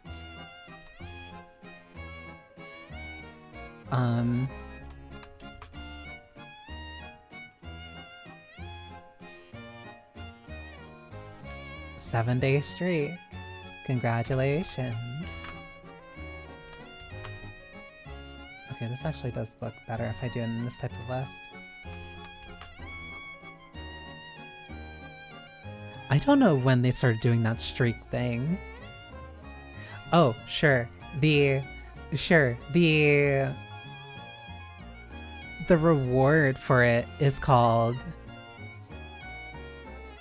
7 days ago. The reward for viewers watching is called a stream streak, but I can't call it a stream streak. Or at least, no, I get that. I have to call it like a streamathon or something like that. Which isn't as cool. Oh my god. Okay. And there are ads coming up in a sec. That's not what that one... I don't think you want to call yourself that one. Especially in the presence of maybe law enforcement. Not much I can say. But yeah, ads are about to start in 30 seconds, which is honestly good for me because I kind of have not been using the last few to actually stretch, so I'll actually stand up this time. Because I can at least pin this, and that is a majority of what I kind of wanted to get done, at least mostly situated. But yeah, ad break is going to start in a sec, and I'm about to actually stand up. So I can at least bring this to the BRB screen. Ow, ow.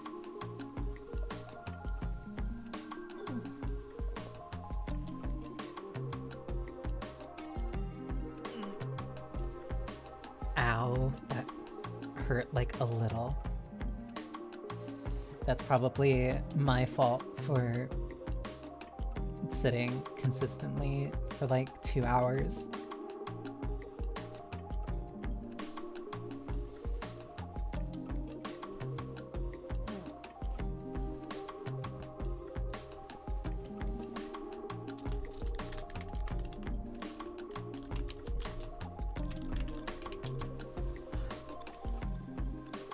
I really should be stretching more. I've at least been going on walks, which has been very helpful. But like,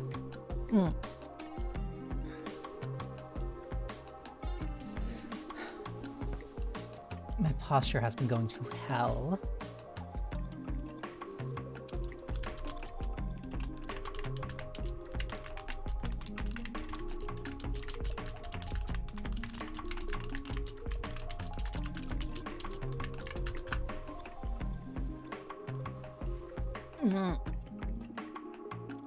I used to be like a lot more, well, no, I used to do a lot more yoga. I need to start doing my... Ooh, yeah, no, I need to start doing like morning stretches a lot more actually.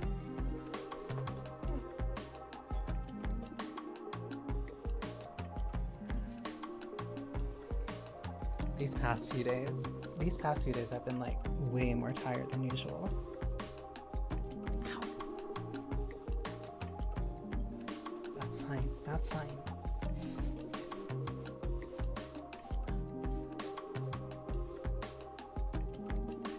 Okay, that's not too bad.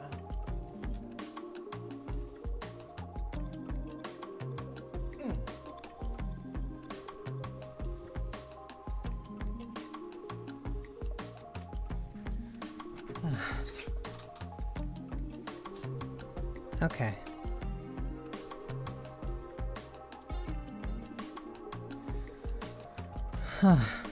Okay, that... I actually really needed that. I probably should have stretched earlier, which is entirely my fault for not doing. Hey, I'm gonna keep making sure that like I can stretch during these ad breaks, and then I don't actually use the ad breaks to stretch. Maybe because I'm a hypocrite who likes to say stuff and then not actually think about that for too much. Stretching is important. Also, hi Moro, thank you for the water. I have been... My throat has been... Hi to you too. Like, yeah, I have been talking, like, consistently. I've been talking way more than I usually do. Well, granted, like, this entire stream has just been me talking. Mostly because it's just me, like, actually getting some stuff done that, like, I should have been doing before. But I think that's everything that I wanted to get done for the Discord server.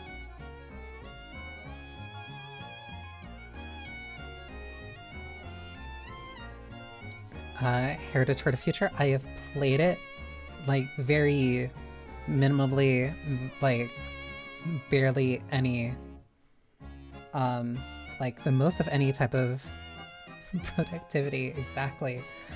Yay for productivity. I've only played, like, a little bit of Heritage for the Future. Like, the most that I've played of, like, a the most that I've played of, like, a classic arcade fighter has been... Third Strike. First fighting game I learned. That's not a bad place to start. A lot of those older Capcom fighting games are like always a good place to start. I think the thing that I can do now is at least like actually adjust my Steam, because I still have too many games that are just uncategorized that I really need to actually like put into something so that they're not just like in the middle of nowhere. Granted, there are a bunch that there's a bunch that I don't really have any solid idea of where to put them. But doing this would help with figuring out like, okay, I could probably stream this, or like, oh, this probably isn't worth doing, and whatnot. Yeah, I hope you've been well, Moro.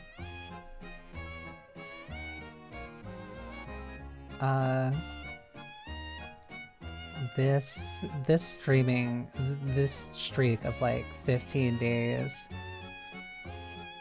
Surprise, surprise! It's taken a lot more out of me than I thought it would. Who could have possibly imagined? Criteria for a good stream game?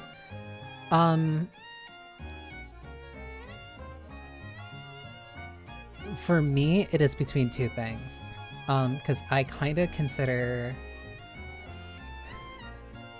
Because I'm playing it because, like, I want to. But, like, Metaphor is a very bad game for stream. A lot of JRPGs are kind of typically bad for stream, unless, like... Especially if it's, like, your first time through. Mostly because there's so much downtime in it. There's so much downtime and, like, there's a lot of cutscenes. I was very tired, TBH, so I took the day off today. That's smart. I take off tomorrow, too. I have been slightly drained, but that's also partly why I'm, like... That's why today is just, like, a talking stream. I'm not gonna, like, I'm not playing anything today. At least not on stream.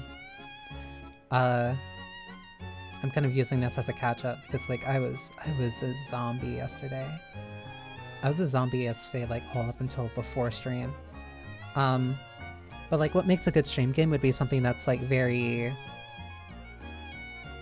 both visually interesting to kind of, like, watch, but also something that's more... that kind of gives you a lot of... that gives the player... well, gives the streamer not only a lot to, like, comment on, but also just, like, a lot of things to kind of do. Which sucks, considering that, like, I really like a lot of very narrative-heavy games with a lot of cutscenes and, like, story. But it's a mix of things that would both be interesting for, like, the viewers to watch. It would allow the streamer, like, enough time to actually talk about different things. And would also be fun to play. Like, I don't really like, I don't like idle games, like something that's just like not something that like I can really play. Like it's something that's just kind of there to be watched. But then I come to like, but then I end up getting to like another side of that where I have a problem where I like playing games that are very high intensity and very engaging. Where it's like something that's persistently keeping my attention, where like if I drop my attention for a couple minutes or a couple seconds, like I'll die. Because those games are really fun to me. I really like those games, but that makes it really hard to interact with chat. So it'd have to be something that's both really something that's fun for the streamer, that also gives them enough downtime to reference chat and like interact with chat. But then also still gives the streamer like a little bit of a chance to, I want to say, breathe. I don't know where a lot of these goes. Already crowd control at the sweet spot, I think. That, yes. I'm inclined to say that part of that is due to my experience with it. When did I have... No, these aren't things in solve. Part of that is like my experience with the Resident Evil games. Like it's very easy for me to... That makes sense. I hope it does, because like some of these things I say and it's just like I'm not sure if like I'm not sure if I'm like actually saying anything or just me rambling. But like I've played the Resident Evil games, barring Revelations, enough where like I can play a majority of it without having to really, I want to say, focus solely on the game itself. A lot of it is very not necessarily passive, but like I know enough where like it doesn't need my full attention. Limbus is nice too, since you can chat while combat is resolving and stuff. Yeah, especially for like mirror dungeons and stuff.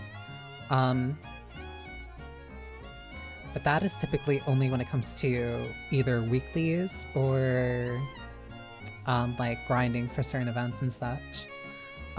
Because oh boy, because like reading through the stories takes so much time. Reading through the stories takes so much time. I don't know how I keep like,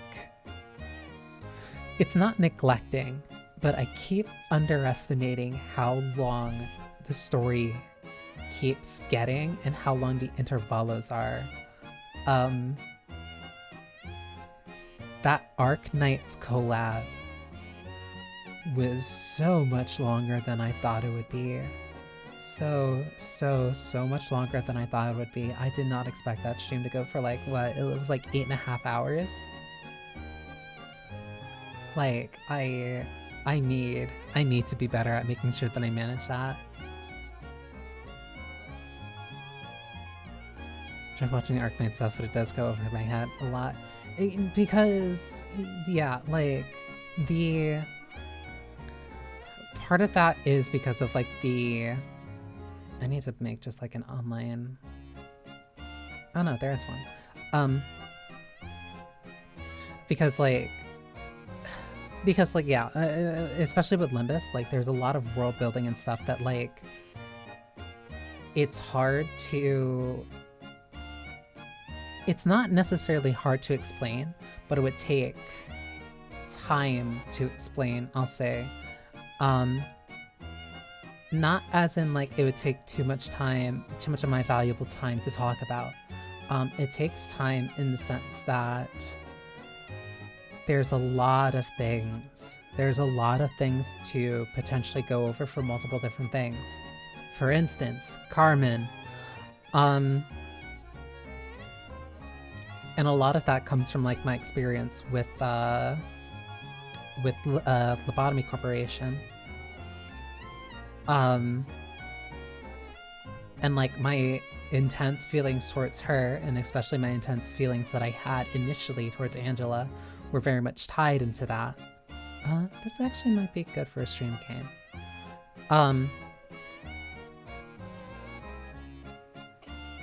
Always welcome to lurk, Morrow.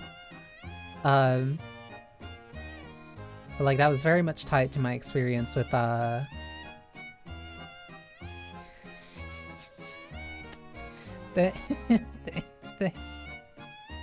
damn it. Thank you. Damn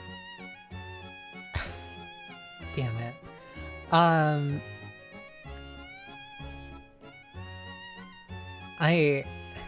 Because a lot of my feelings for Carmen are like tied into the experience when it came to the Banii Corporation, and a lot of the things that happened there, and a lot of my own personal torment that happened like going through that game. Like it's a very... And then that got expanded upon because of Library of Ruina.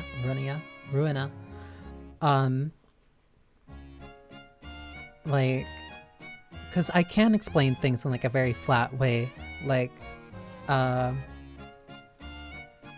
this is what an assertion is, this is what ego is, but I feel like doing that in such a flat way takes away from the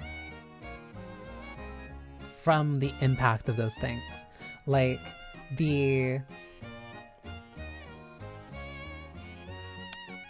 use Limbus and like Project Moon setting as like a I want to say template, ego, the formation of ego is an extremely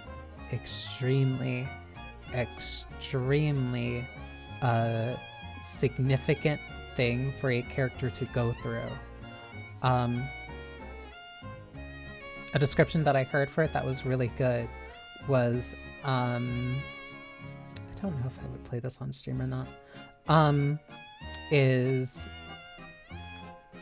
because it's a very thin line between somebody distorting or forming their own ego, and that line is between, that line only appears after somebody significantly has like a very long-standing worldview or long-standing like ideal either challenged or completely upended. Like it is somebody at their actual breaking point. And the only two options that person has is either they distort, thanks Carmen, or they reject those words from Carmen and reaffirm their own kind of like path in life, and then that forms their own ego. One of my favorite characters is a character from Library of Ruina who like has such a very strong moment like that. I understand the concern, the difference between a book and a Wikipedia summary and plot. Since I won't play the game, not to follow along what happens. So that's another story. No, that's perfectly fine. That's fine. I can at least bring things up, like, that's also something that, like, is something that I do get better at as a streamer, I'll say, which is, like, being able to kind of, like, clue people in and explain to them, like, things that are going on, especially in the middle of, like, games and such. Like, that's a skill that I kind of have to develop, where it's like, okay, how do I explain this in a very concise way to get somebody who literally just joined, like, 4 minutes ago, to a point where they could potentially enjoy this too. Which admittedly is really hard for some things, especially because I'm very detail-oriented. I think a lot of the small details and things that lead up to those things is very significant. That's why I was really caught in the that goes in horror. That's why I was really caught in the in that moment with Mayday when she brought up the White Nights and Dark White Nights and Dark Days.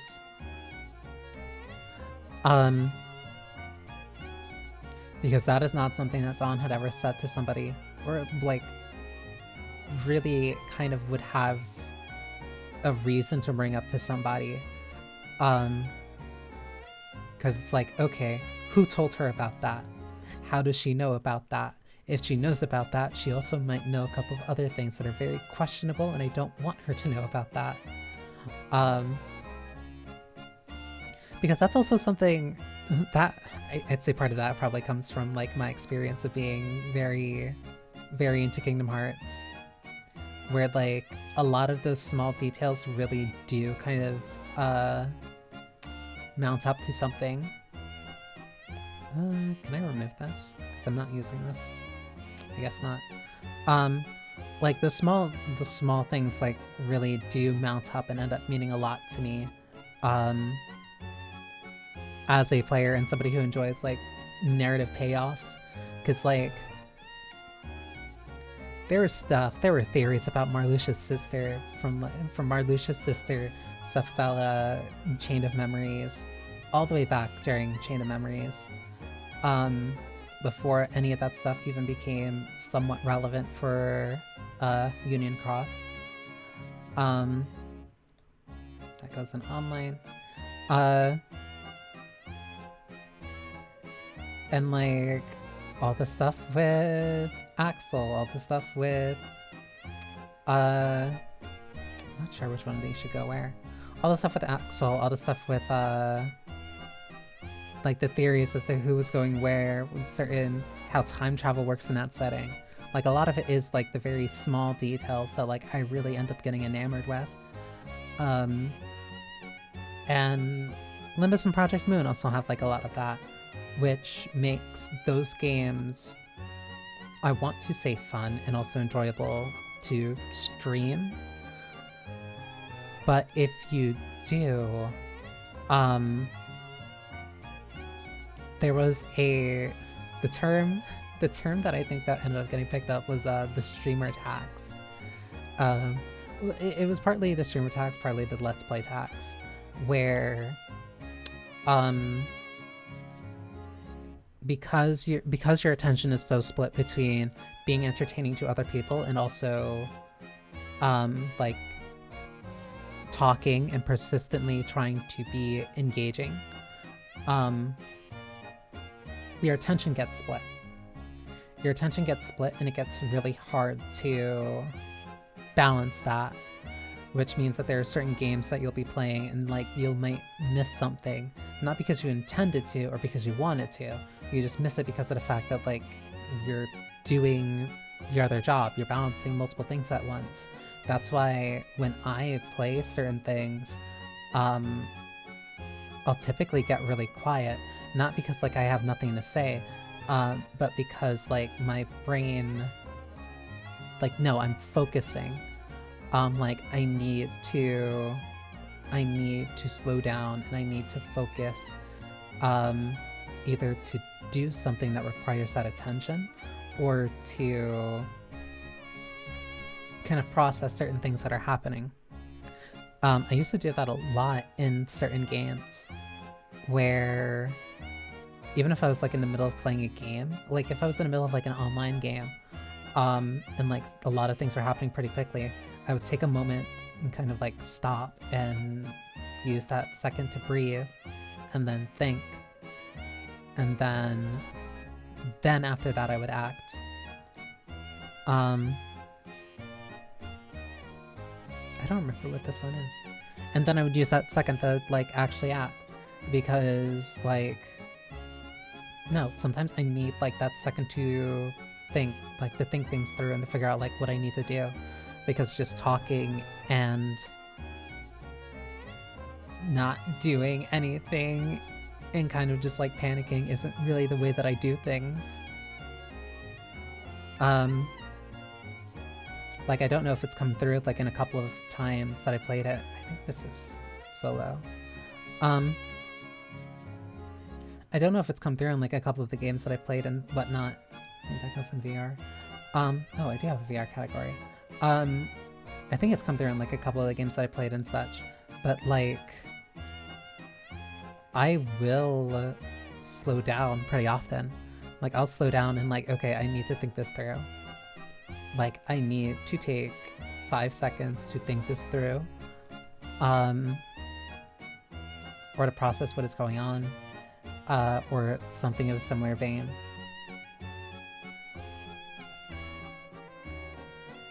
I'm like adjusting what like these categories mean like while organizing it. And it's not because like I have nothing to say, it's just like I'm making an executive mental decision where it's just like, oh, I don't know, because it's a weird thing to...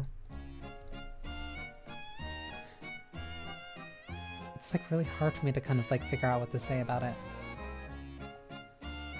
Like when push comes to shove, I typically am like that person that will like take that kind of breath to try to figure things out and how to get through it.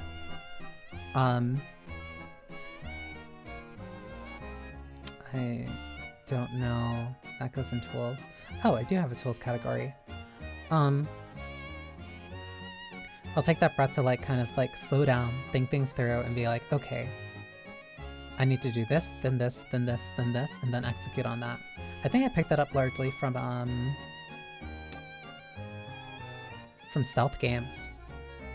Because a lot of those were like those very similar things, which is like, okay, there are several things that are happening right now. I need to take a moment to think through and figure out what it is. Oh, this game doesn't exist anymore. Interesting. When did I get this?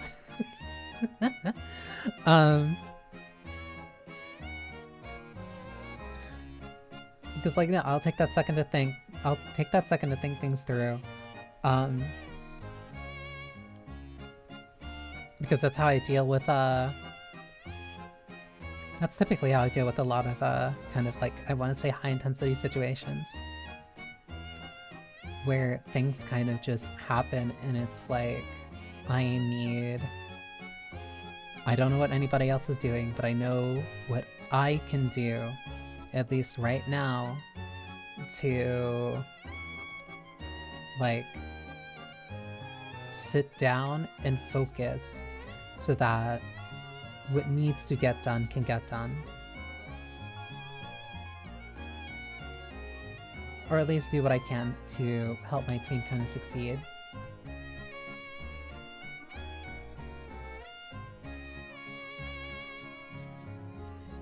Because that also feeds into it, because that's also something that I end up doing, especially when it comes to like Final Fantasy XIV and raiding.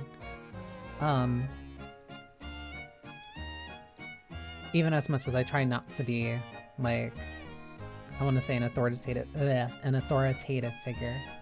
I'm very, very used to being saddled as the responsible one. Which means that this game also no longer exists. Cool. Oh, this just might be complete shovelware.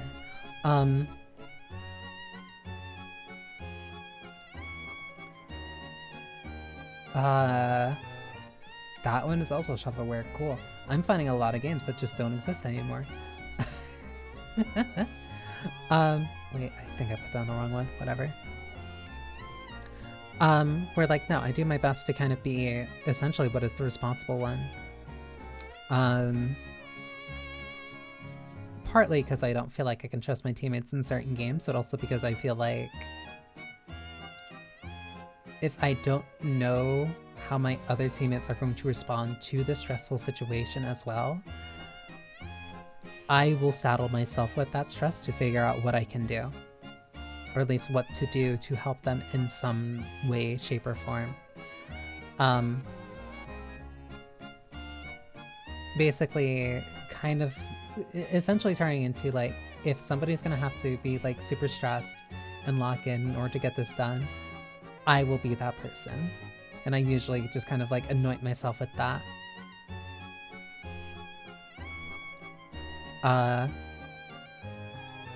Which is why I end up doing that thing where like I'll take a moment, take a deep breath, and then just focus and hope that I can get that thing done.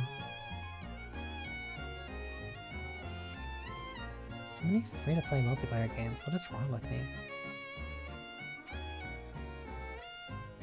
That goes there. I actually am about to have my entire Steam category, Steam library, like actually organized for once. Because like before I did this, it was like 300 games that were very unorganized, and I finally have them together.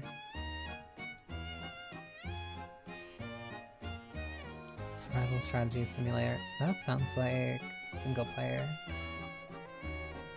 How the hell am I gonna like put the— where the hell do I put this?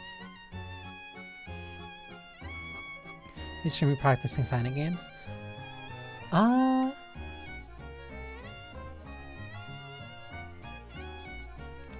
not sure. Like, as an idle thing to do? As an idle thing on my own? I'm not sure. I'll put that in work. That is my entire Steam library finally organized.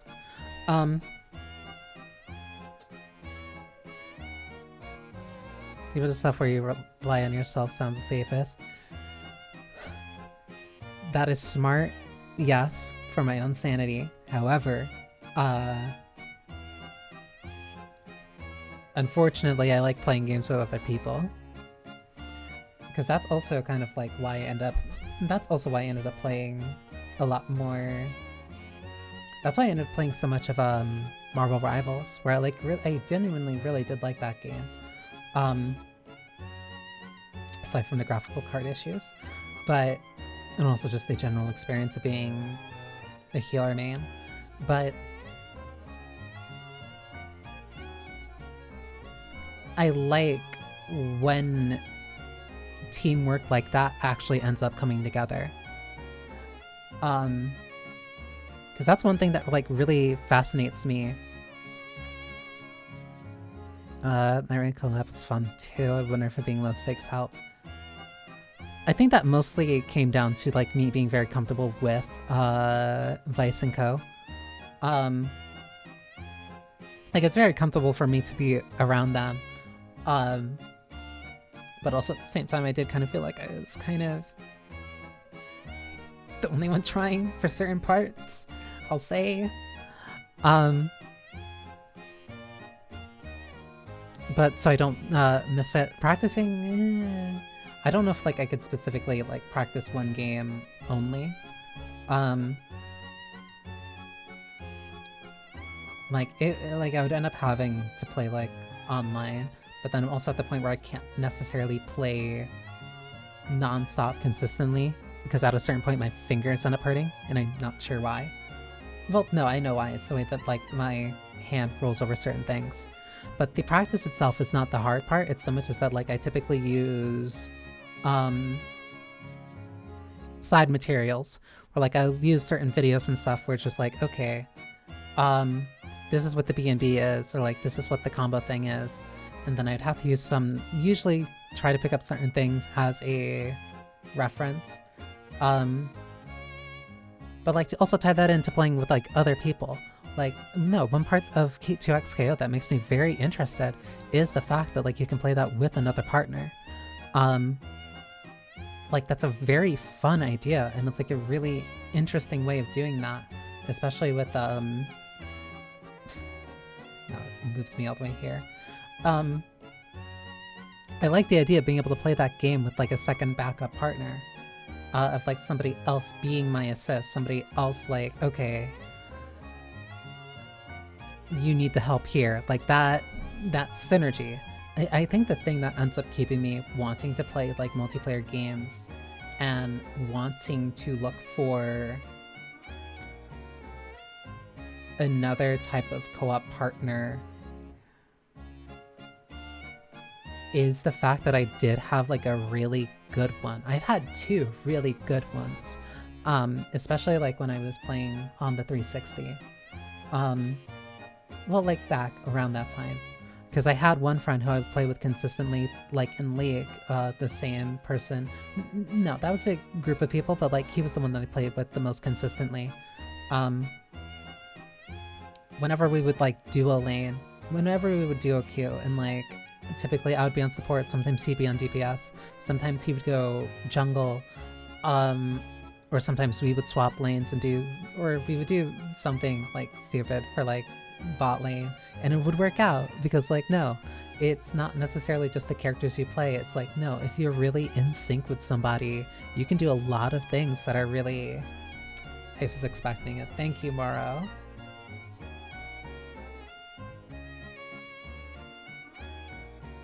When you have a good partner, you can do so much more than you could ever do on your own. Part of that might be my affinity for JRPGs kind of coming through, power of friendship and whatnot. But like, no, there's really cool things that like only can really happen if you have like a good partner who not only you're in sync with, but also kind of just understands you. And that's something that like I really kind of miss having. I'm trying to find a way of putting this without getting sappy, but like I miss playing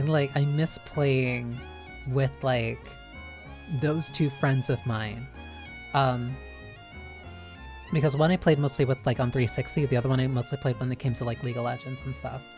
But like both of them, like even if we play different, even if like we played different games now or like played different games, like no, those 2 people, like I was very in sync with. Like they knew how to, like we knew how to complement one another's playstyles.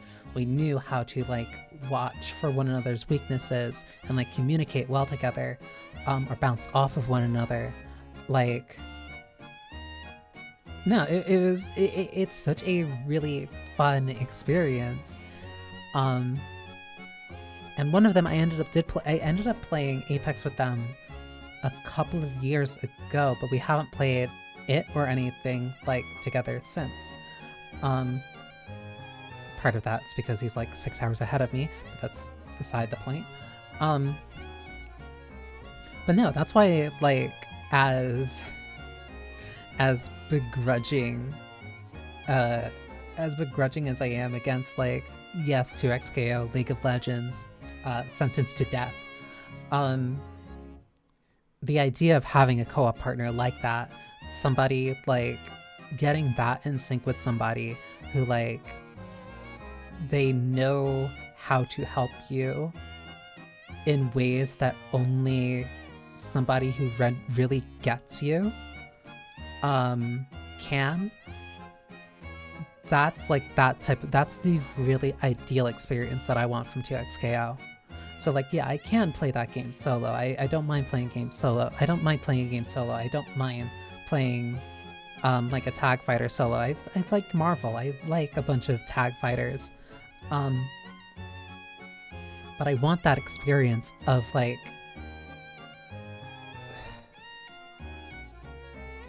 knowing that I have somebody kind of just like at my back. Like I like playing team-based games,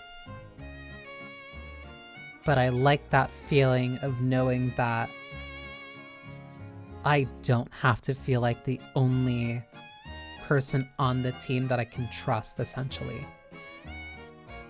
And not even just necessarily in like a multiplayer setting, in a not necessarily in like a competitive setting, in a just like a PvE experience. Like somebody who just like gets me like that. playing Medic in TF2.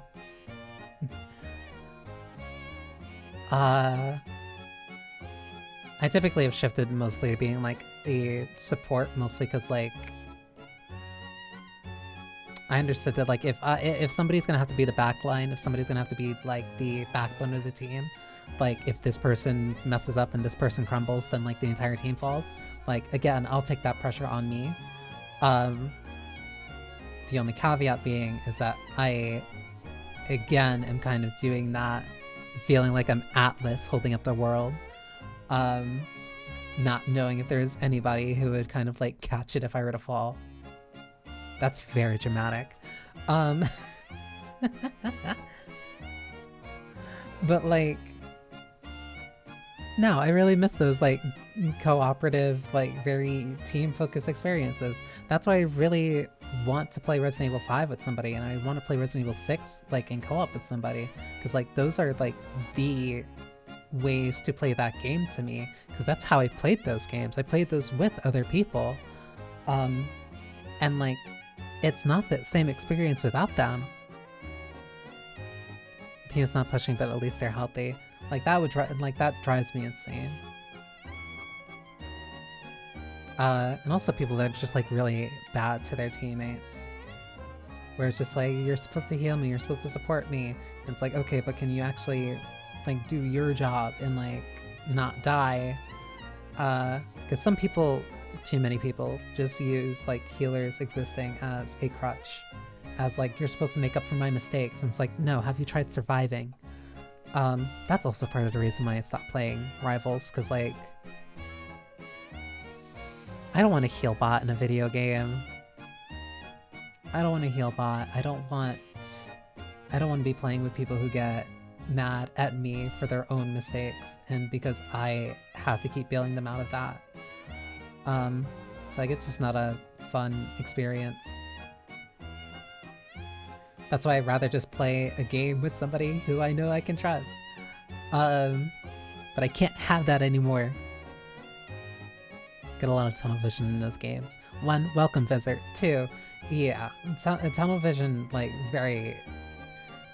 tunnel vision happens a lot in those games, and I think the only reason that I've gotten better at not doing that is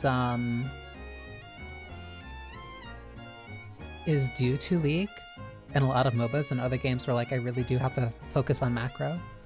I regret it. I regret my time with Siege, but like no, that was a really helpful time. That was a really helpful time in me both like being more aware of the overall map, keeping track of enemies, keeping track of where my teammates are, and like processing multiple pieces of valuable information at any given time. That's typically why I go for like those more information or like scout focused classes. Well, I used to go for like the very info reliant classes. Feeling when you land a meta crossbow and clutch heals someone for 75% of their health though. Being a good healer does feel rewarding. It feels rewarding when you know that you kept somebody else alive, but it's hard for that person to realize sometimes that it is your that it's because of you that that person is still alive. Like they'll just see like, oh, I got my health back, and then they do something stupid and then still die anyway. I think it also has to do with just solo queuing a lot of games on my end too. Solo queue is a nightmare. Solo queue is a nightmare because you get to the point where like, again, it is that mentality of like, I'm the only one on my team that I can trust, so I have to be the one that's capable.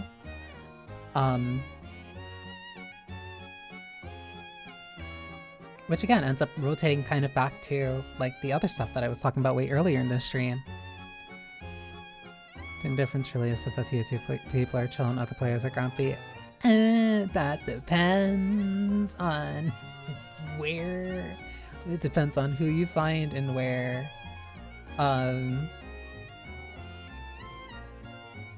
solo queue kind of ingrains a very single player mentality, I'll say, in a team-based setting. And I think that's the hard part when it comes to like kind of team-based games now, especially, where used to. I think it not having a competitive field is probably why people are a lot more casual about it now, which feeds into why like they might not be as aggro, which is a positive. That's because those people... it's a different type of... Because, how do I put this? I think there's two factors to that. One, the competitive aspect, because like, well, one, I don't know even if Owl is still around. I don't think it is. I don't even think there's any like real grassroots parts of it anymore. Rivals is very competitive focused. Also, they keep changing how that solo queue stuff works, and that's just been like very all around. Like mentally, that really messes with a lot of people, especially for ranked, and also there is the soft elo and stuff. But also, because TF2 is like so old to this point, it doesn't have that competitive aspect to it, but it's also... because there's a reason why I don't play it. The reason like I don't play it isn't necessarily because like I'm intimidated by the community, it's that there's a lot of ingrained... there's a lot of knowledge that kind of like happens that like you would kind of really need to slowly accumulate that other people have had for like now upwards of a decade. And I think there are two parts to that. Conveniently, everything's always in two parts. One is the game's age, but another part is also just like the number of other players. Like, because people can always say like Melee is so hard to get into, like it's such an old game. It's such an old game, there's like all these tech and stuff that people have learned over the years. And like, yes, while that is true, if you're trying to play Melee like competitively, or like any other fighting game competitively, it's going to be in a one-on-one setting, usually, most of the time. It's going to be in a one-on-one setting. It's going to be one person who has like this accumulated knowledge with like, say, Marth, Luigi, or whatever. And like, sure, you might not have the mechanical skill of like a Fox Vet from like 2007. But the knowledge that those players had learned over years, and those knowledge that those players have learned through experience of fighting other people, is not as significant as you might think. It is easier for you to catch up to where those people are now than it is for you to imagine going through like the 10-year run that those people had. I think people in casual taking it as serious as comp is part of the broader, you must monetize your hobbies. I think that's more... also, you must be competitive games. I don't think that's necessarily tied to the monetization, or needing to be competitive. I believe that is more tied partly to ego, partly to people having less time to relax, so they get more upset when they're not able to relax playing an online game that they spent money and time on. Let's slip and get a good melee really quickly. Yep, precisely. But again, that solo mentality of like, I want to be the main character of this lobby, I want to have a good time, I don't want to play hero. Like, I got I got off of my 9 to 9 at the ball crushing factory. What do I want to sit in the backline, play hero, play healer? I want to be the main character and get like 40 kills and no deaths.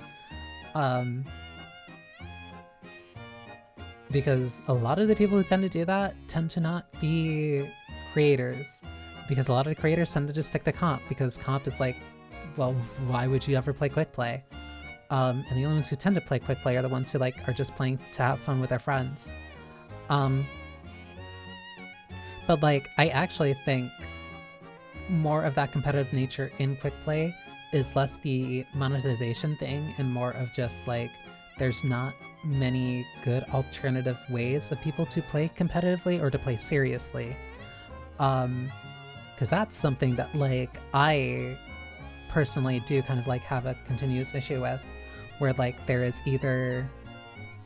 only casual and then there is ranked, but then usually the differences between casual and ranked are so significant that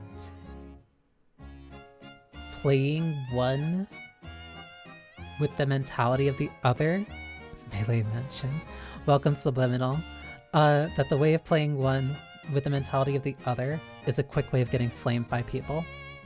Like you can't play a casual game with a slightly serious mentality, or else people will start raging at you for like, why are you taking this seriously? Competitive is very toxic.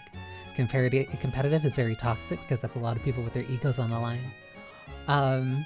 It's bad. But like, you can't play casual with any type of serious nature to it, because people will get mad at you for being serious, for wanting to try something. You can try and play ranked, but then try to be a lot more lax about it. But if you're playing ranked and you're lax about it, then people are going to flame you for not taking it seriously. Used to be on his Grizzly Smash Ultimate team. It's nice that actually, like, universities do have that. They've been getting into a lot more esports recently. I appreciate that.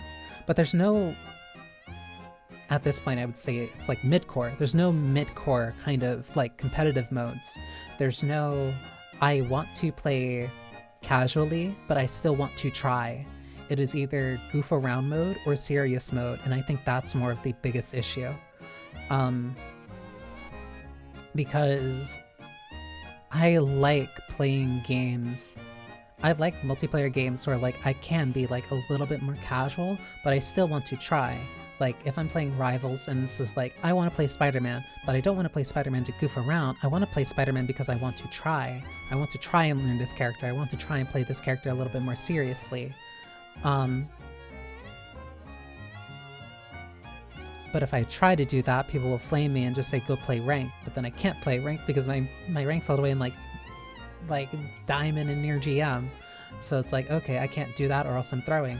So what do I do? And the answer is you either make an alt account or you just don't play that. You only play the one role that you played all the way up into that rank, which sucks. Played a tournament with random characters. It seems like a good mix of casual and comp. That's good. Yeah, because that's like a general either... I'm like, no, that's a good mix for like something fun. But like a lot of the... Because like, how do I put it? Because it wasn't like they were serious game mode, because like I hate like fantasizing and going back to this, but like when I remember at least playing like a lot of Halo 3, like a lot more, like there were a couple game modes that were definitely more for like serious players, but then there was also like the more big team battles where it's just like, oh, I want to have fun like with my friends. Like we still have an overall goal with an endpoint, but like you can have fun on your way there. And then usually like, okay, like closer towards the end of the game or closer to like if the game was tighter, if the match was closer to like being even, then a lot more people would start putting in a lot more effort towards the end, because it's like, okay, now you're getting competitive. Like you had fun for like the first half of the match. Now we're at like the last 2 minutes. Let's see if we can squeeze out a win. Like a lot of games don't feel like there is that balance anymore. It feels like it's either you take it seriously from the start or you goof around for the entire game. You can't really mix and match that. The only times that people typically do that is if they're like a competitive team. Where like a competitive team or like competitive people could mess around. They can afford to mess around for like the first half of the game. And then they actually switch to characters that they know and characters that they play, and then they completely sweep the enemy team. Like there's just not enough variety in terms of game modes, I feel. Pub push. Like, there's just not a... Like, there's not a lot of good variety for a lot of games that allow that type of balance between I want to have fun, but then I also do want to be serious. It is either all fun or all serious. There's no mix anymore. Which leaves people like me or other people who want to actually try to be a little bit serious, kind of lost in the weeds, because it's like, where do we go?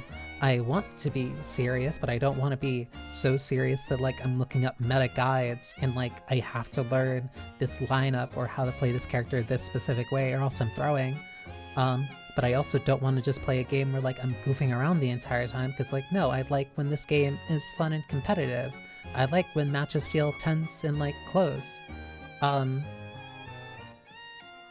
like that's something that I really felt with Rivals. Like I felt like I got to like a really good rank where like I felt consistently challenged.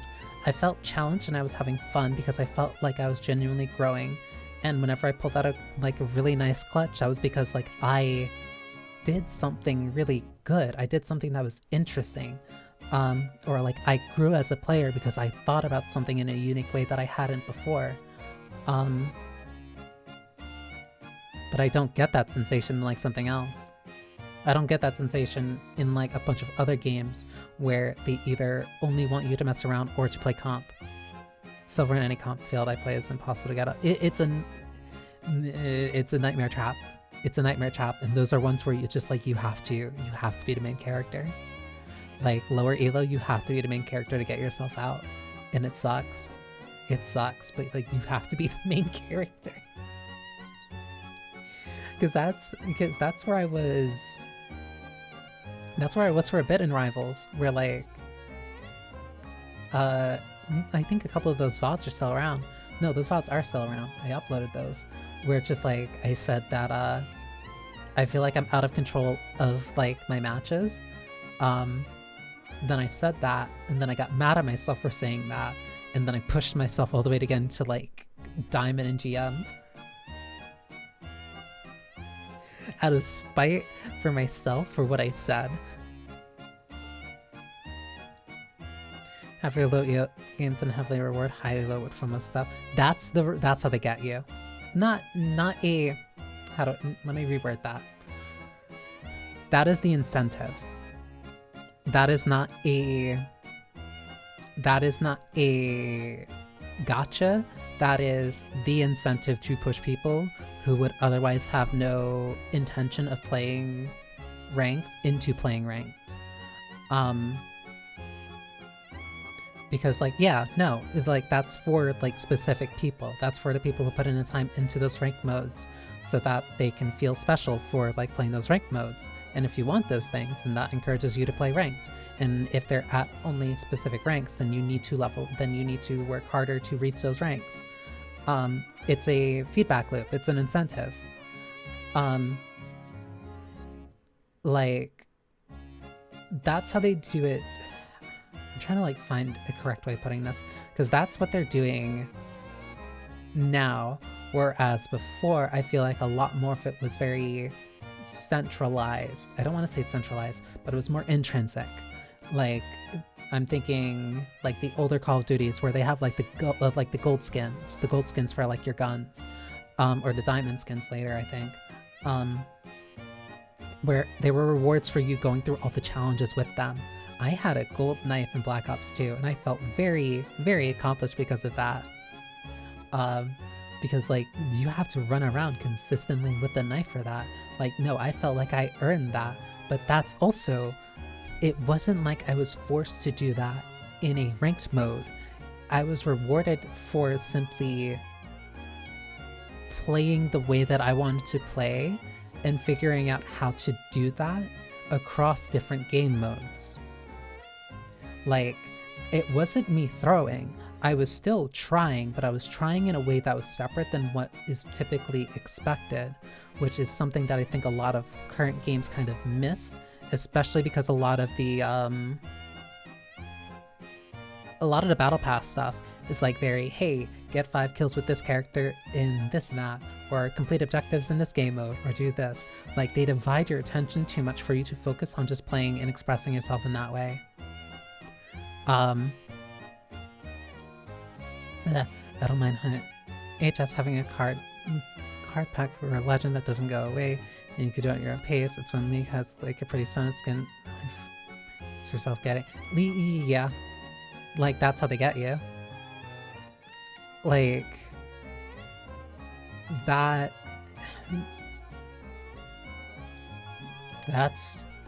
I'm trying to like word it right. Like the Emma skin, why was that so hard to get out of silver just for that? Because there's a lot of people in silver who don't, because that's also a part of it. Like that lower, fuck, ads are gonna start. So ads are gonna start in like 50 seconds. So I want to run through this real quick. Why is it so hard to get out of silver because of that? Because there's a lot of people in silver who don't know how to play the game. It is just that simple. There are a lot of people in bronze, there are a lot of people in silver, and there's a lot of people in gold who do not know how to play the game. And if you do not know how to play the game at those ranks, you will not get out of those ranks. And not only that, you will also be an active detriment to your team. Those very early ranks are you having to understand how the game works at a very mechanical and basic level. And a lot of people who are in those ranks do not do that or put in the time to do that. Which means that the people who think that they can just go into those ranks, clear through, and then grab those rewards aren't going to get them, which means that they're stuck in there, and they're also making you stuck in there because they can't get out either. It's a trap because they have to learn how to play and they refuse to. Ads. I hate that I'm getting better. Hang on, I'm making sure I get up and stretch. Happens to grind rank. Oh, that's Hearthstone. I was wondering what HS meant. Happens to grind rank has an extra card packs and you alert the nice card back. Otherwise, that's, yeah, like, that's what it is.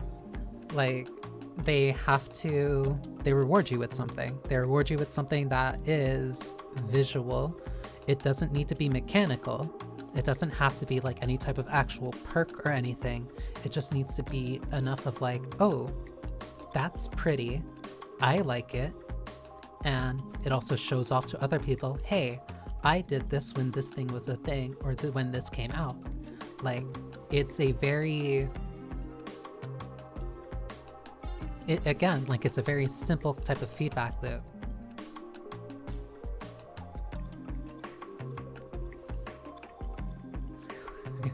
That message.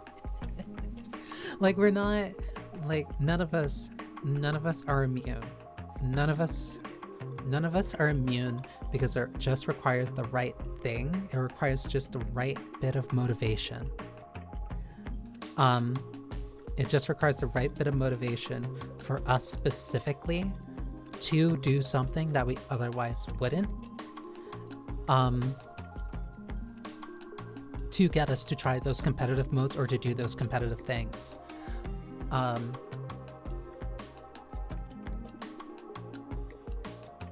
gonna save the point that I was going to make for like after the ads are done, because that is like a really good point to continue off of. But like the people who play ranked are like, people who play ranked help keep the game kind of alive.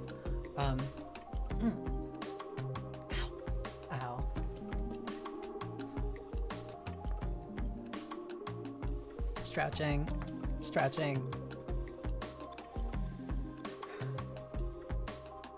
All of this to say is that I just round back to blaming Doki Bird for ever getting me into Marvel Rivals ranks. I'm gonna keep blaming her. I'm going to keep blaming her.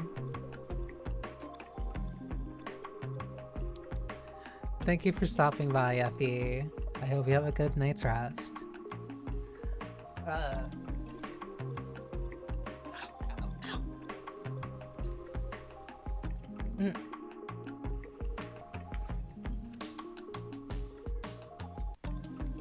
Hearing my joints pop like pop rocks.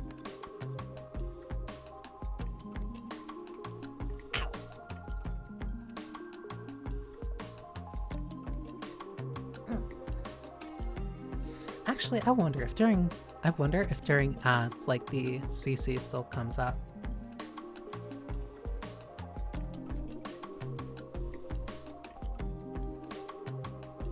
Because I was watching another streamer who did have that,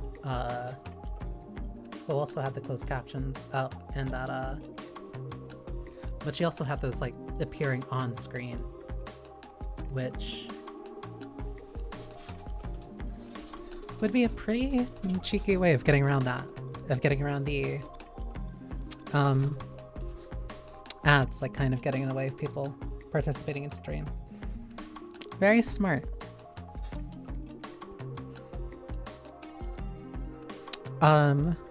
Okay, ads should be done. Should be. Oh, but, yeah. Yeah, Hearthstone Rank Grind was chill and the only game where I played ranked by default. Yes. Oh, hang on. Sorry. So yeah, the reason why they try to get you into those ranked modes, or like incentivize you to like get into those ranked modes, is because people who do play the game competitively, or at least the people who play ranked modes, typically stick with the game longer. They stick with the game longer, because again, it's the game. It becomes something that you put time into and that you learn it. Somehow this is tying back to like what I was talking about like 2 hours ago. Again, the people who like aren't going to get out of bronze, the ones who aren't going to get out of silver are the people who don't learn the mechanics or learn the game on like a very fundamental level of like how the game operates or how it wants you to operate. So if they teach you how the game works, if you actually start playing ranked, if you get more invested in ranked, if you start getting rewards because of your performance in ranked, that keeps you in the game longer. On top of that, it also means that you end up learning the game. And the more that you end up learning the game, the more that you get used to it, which also makes it harder for you to go to something else. Also, my rivals had supposedly a different matchmaking system. I think you're talking about that one theory that didn't. I think you're talking about the that theory about like the skins and stuff. That was just matchmaking. that's just ELO.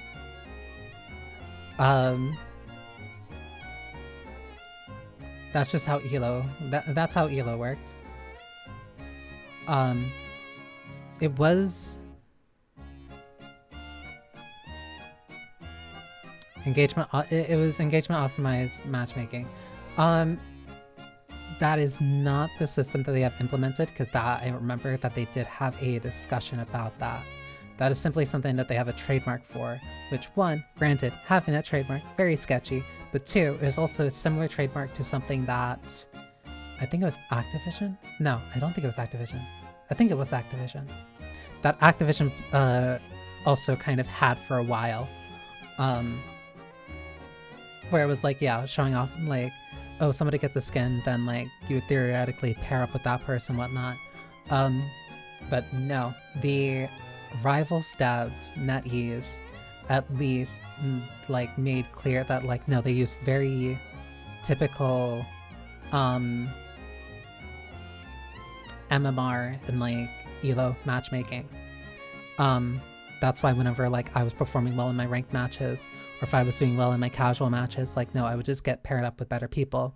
And because those people were better at the game, because again, this circles back to the whole rank thing, and like those people who play the game, who are more invested in it, will play for longer. The longer those people play, and especially that the more those people play ranked, they'll typically buy more skins. especially if you like get that development. Again, it's about like keeping you in that specific ecosystem. Like the more that you learn one game, it gets easier to stick with that game than it is to jump to a different game or even one that is similar to it.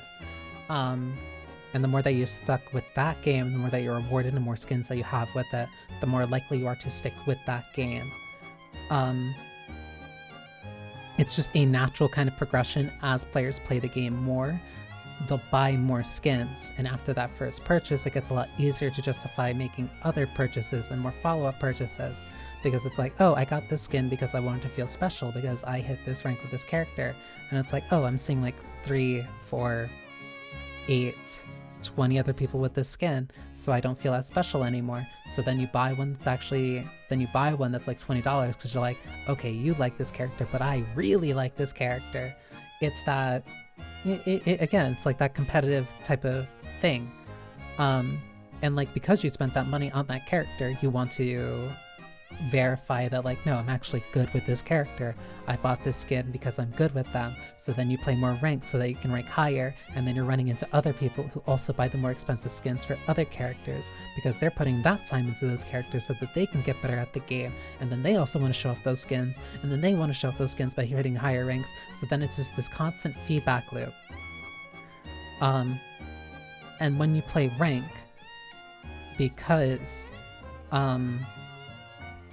the MMR from rank carries over to casual, because they don't want people in GM lobbies playing with people who get into like bronze casuals, unless somebody's like playing with a friend or whatever, because reasons. You're not going to play with bronze people in casuals. You're going to play with other people who are similarly around your rank within like a 6 division kind of disparity. Which is why a lot of people end up complaining about,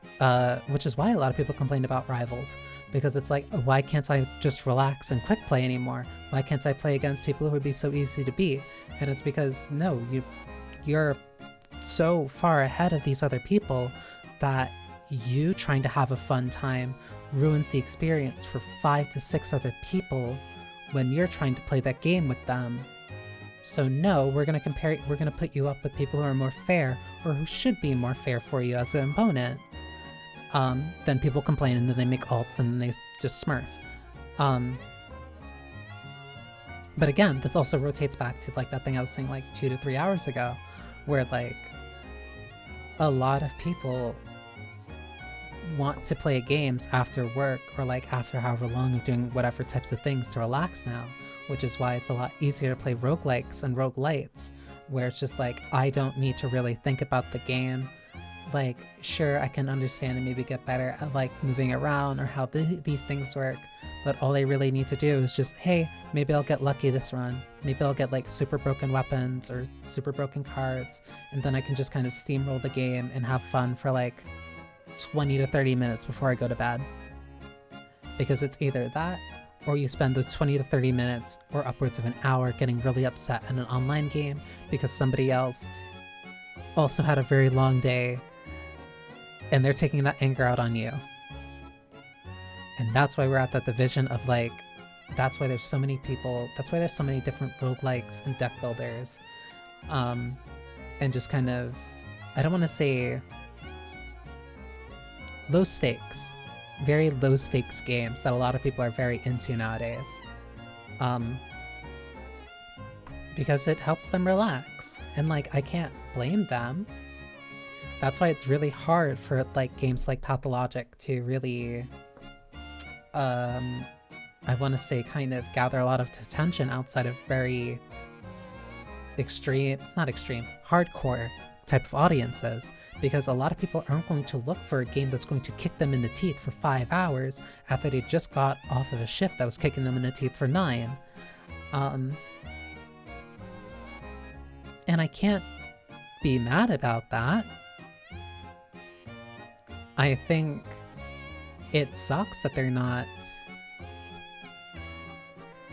How do I put it? I think it sucks that they're not able to enjoy games that are more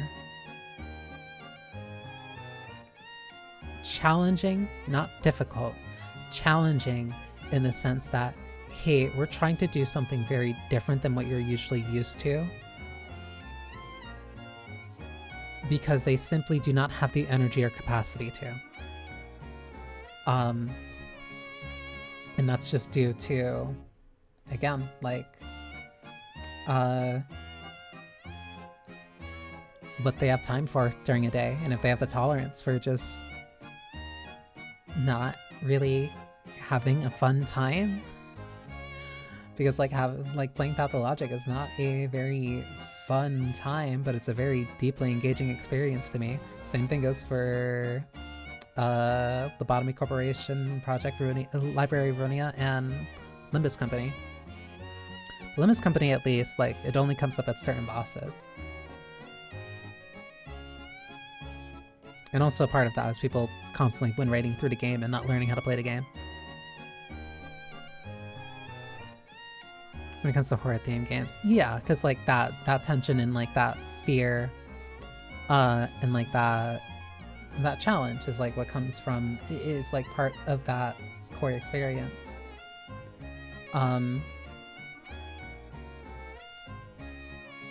But then that's also why a bunch of people do like challenge runs and like games that they're very used to. Because it's a mix of like, okay, I know the game well enough to do things like this, and I can at least push myself trying something theoretically new in an environment that I am very comfortable in. That's why I'm very comfortable playing Resident Evil 4 on professional. And I was very open to doing it on crowd control. Even if I got maybe a little upset. But it was the first time I like actually got like challenged by that game in a long time. And that's simply just because like I got so good at the game that like nothing else typically challenged me.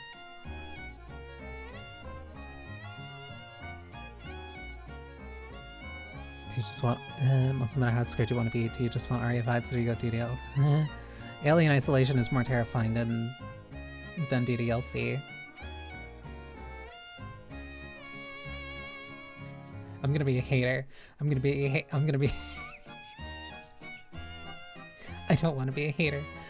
be a hater. But I'm gonna be a hater. Try Sayano Uta.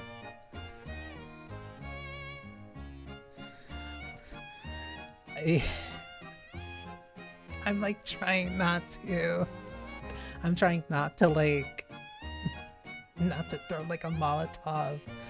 But no, play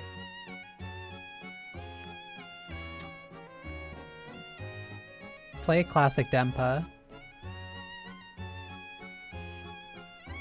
Play classic Denpa that like makes you like question your morality afterwards.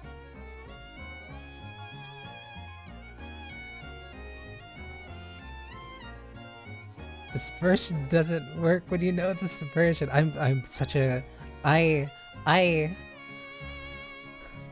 like, I'm trying, how do I put this? I'm not a hater.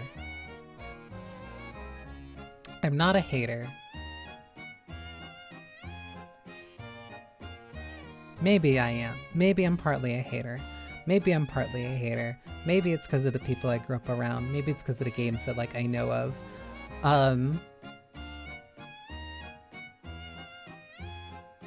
Or maybe it's my tolerance for different things.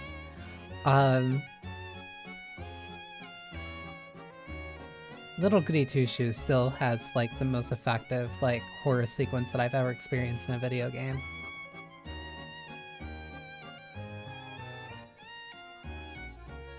And like that's purely because of the emotional attachment that it... That game hurts. That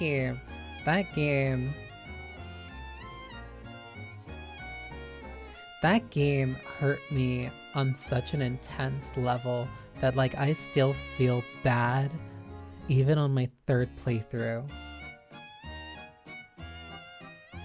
Even though it's not like an Undertale thing where like the game remembers or like the characters remember or something. Like no, there's no trace, there's no nothing of it, but I still have memories of it. And I still feel awful for it. I still feel horrible about it, which is why I clutch so tightly to the pretty girls that I care for. Indeed it is. Indeed it is.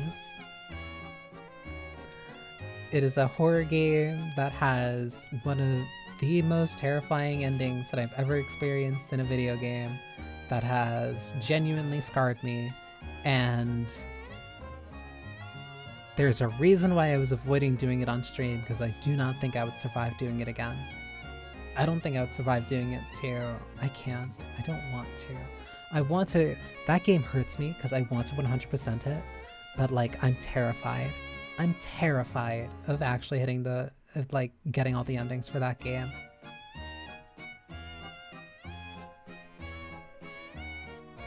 Like that hurts in such a specific way that like really ruins me. But yeah, it all wraps back to like, yeah, people are tired, people have like multiple different things that they're like constantly worrying about, that they're constantly doing, that they're constantly juggling, and it's just like, do you really stress out too much about something that you're trying to do as a way to relax, or do you just play something where like if you get lucky over the course of like maybe 20 minutes, then it's just like, oh, this game basically plays itself. That's why a lot of idle games have gotten very popular.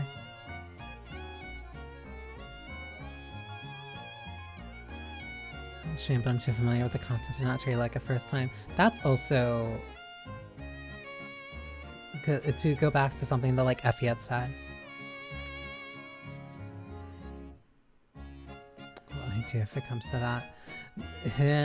That's also something that kind of goes back to something that Effie had asked about, like what makes a good stream game.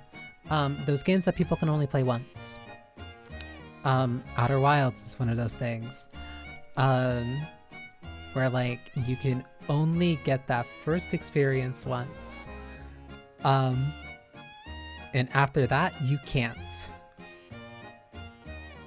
Which is why it's very enjoyable seeing other people go through it and experience it as well.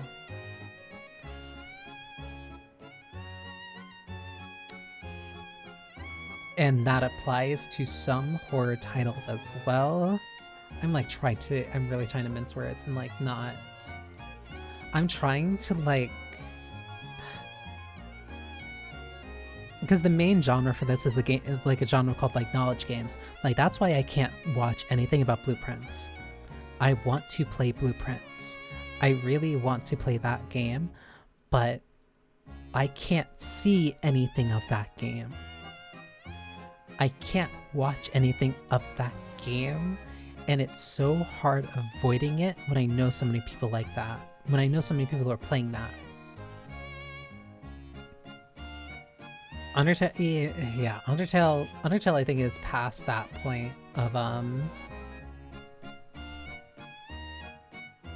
I think it is impossible, not impossible, because there's always a chance, but Undertale is one of those games that is long past that point of like, it is impossible to get a,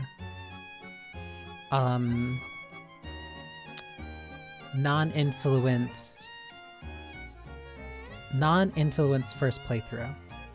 It is incredibly hard, especially in the modern internet, to stumble across Undertale again, and to play it on stream with no influence from anybody else or know anything about it beforehand. That reminds me, I also want to play Void Stranger, because I've somehow still have no idea like what the thing is in that game, because I know that's another one of those games. Let me make sure to actually put those ones down. Blueprints and Void Stranger are like the two games that I currently know of right now, which are like those knowledge games where like you can only play those one. You can only get your first experience once, and once you have those moments unveiled for you, you can't go back And I think that's also a part that makes, like, again, that's a part that I really like about video games, where it's just like, first time through, there are certain experiences that you can only have once. One shot. One of my favorite games ever has that too. You can... One shot is such a magical experience. I love that game. And... because you can't play it in the way that I initially played it, which was before so much significant... I can't say it. I can't say it. I love One Shot. That is all I can say. I love One Shot. I love One Shot, and everybody should play One Shot. And I can't say why, but I love One Shot, and everybody should play it. And it hurts me that I can't explain how I played it in a very unique way. Because, God, that was such a ride. That was such a ride to play for the first time. I can't say anything. I can't say anything. I can't say anything. That is also...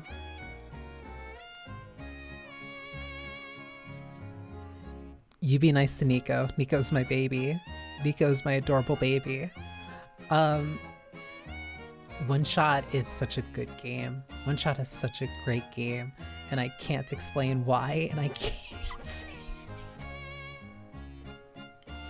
I can't explain why, and I can't explain the experience that I had with it. And that sucks. That's another one of those games where, like, somebody else has to play through it, and I can't explain anything about it. Because it's so special. I hate it. I hate it. I hate it. I hate it. I love that game. I love that game to death. I also heard very good things about Chance of Sonar. But that's more of like a language-based game. I'm trying so hard not to think about One Shot. Like, I can't. One Shot's one of those games where, like, I put it in, like, my memory hole, and, like, I cherish that whenever I get to see Nico, but then I also have to not think about it because I can't talk about it. That's just one of those games where it's just like, hey, you should play this. I'm sorry I can't tell you why, but please play it.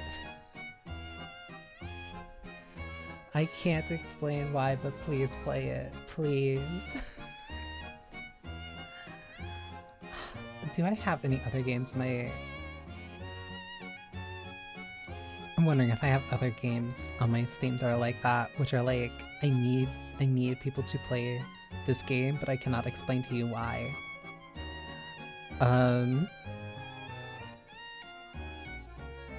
Refined Self is also really good. Refined Self would be good for stream. I think I've played it. I think it's been long enough since I played it where I can play that on stream.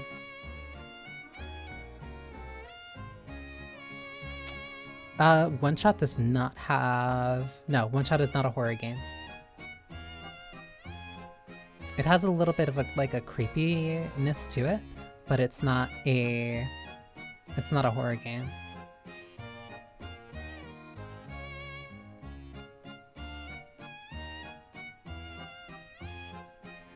God, you know what, I will. Oh, yeah, I'll probably actually put Refined Self on my stream list. Oh, 1,000 Times Resist. Hey, that's a really good game.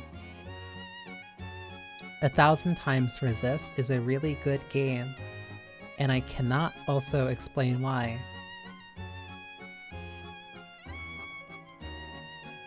But it is also probably my game of the decade.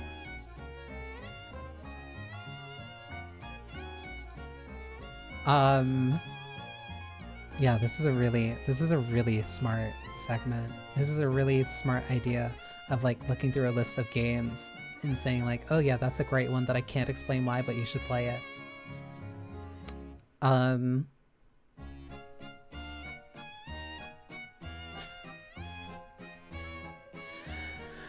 But, like, that's also why, like, that's why I also feel like responsible and like saying like, yeah, you this is why I feel responsible in saying like, yeah, there are a bunch of games that like I need to, I don't want to say advertise, but I need to be like a champion for, because like you can't talk about them, or like you can't talk about a lot of them, because talking about a lot of them ruins the majesty of them. And that sucks, because like they're really good, but unfortunately I can't explain why in certain ways. Spiritfarer is also one of those really good games, and that one's just like more of a, that one just like hurts. I think that was the first time I cried on stream. I think that was the first time I cried on stream. Thanks, Yara. I'd at least say that they... Yeah, it's good that they aren't on, like, Undertale. Okay for now. Yeah. But the price is that they are, like, much smaller games. Well, I'd say that. Like... The price is that there are less people that talk about them, which is both a boon but also a curse. Because it means that it's not likely going to be ruined. Or at least it can't be spoiled.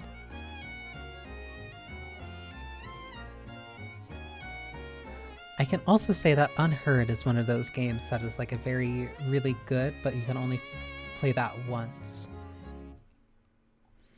I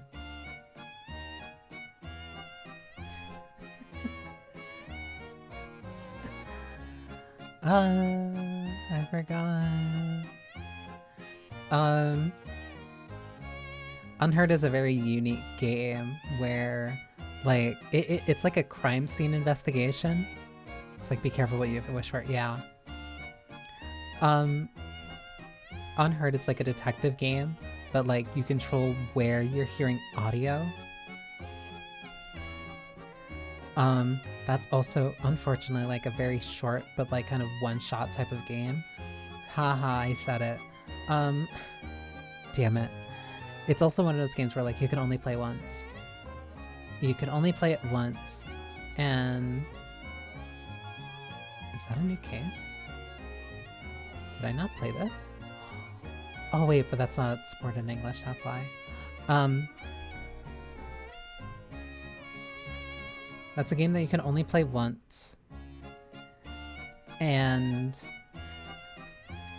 it also might ruin you. Unheard is one of the funniest games where like... being a fan of certain voice actors made the game easier and solved one of the things for me. Where like me knowing who one of the voice actors was, or knowing them by like name, made it much easier for me to keep track of who they were, which made solving that case a lot easier. But that's just like a very unique game that I really like. I don't play too many games that like you can only play once though, unfortunately. Well, technically, there's like a couple of indies that I have. Oh my god, I never even looked there. Actually, this is a good chance to do this, because I have a bunch of games that I never like properly, I want to say, put together. That is... the wrong archive. I'm not sure if I would actually play these on stream though.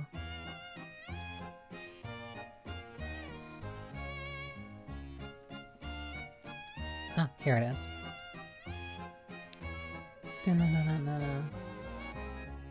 Dusha, I might though. Dusha is a really interesting one. I also heard good things about read-only memories. I could play... where is it?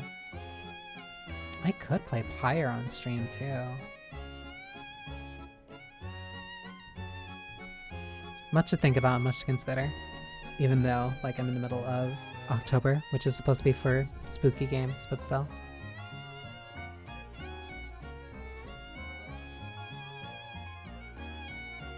Got all about the LucasArts games, about some playing Grim Fandango and Day of the Tentacle. Those are both really good point and click. Really good, because now genres don't exist. Genres are stupid. Genre classifications are stupid. Because like part of me wants to say that that's like that's a point and click game. We're like, wait, no, that's an adventure game. It's like neither of those words mean anything at this point. Because I could say that, and I could also just say like, oh, that's a Walking Dead-like, and it's just like game genres are like the most annoying, like, possible things that like we slowly kind of gaslit ourselves into doing, which isn't necessarily bad. Like they have their uses, they are useful, but like at the same time it gets so confusing, and like trying to place where certain games are and what certain games are in certain categories. I can uninstall this, and I can probably also uninstall this. Because like a lot of them don't even make sense. A lot of them don't make sense at the point that we're using them. Like we still don't have an actual name for the genre of like roguelike and roguelites, because we're still using rogue as the definition.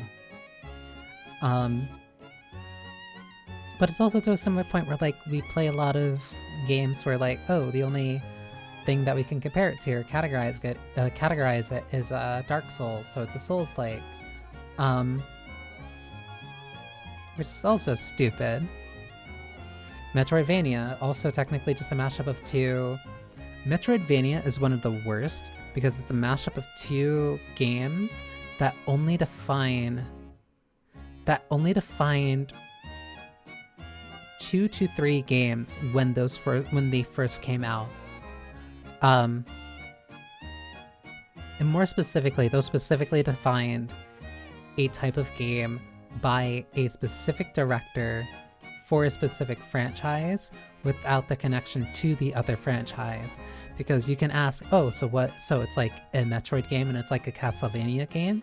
And it's like, no, because a Metroid game is like this and it does all these other things, and then a Castlevania game is actually a 2D side-scrolling game, or sometimes a 3D platforming game. But then specifically for Symphony of the Night, Aria of Sorrow, Aria of Despair, and then a couple of other games after that, then it had a gear system, it had loot drops, it had all this other stuff. And then they stopped making games like that. And then the director of those games went and made his own thing. And we're still calling it a Metroidvania, even though now it's completely... Now the name's Bloodstained. And even the new Metroid games don't play like like those games at all.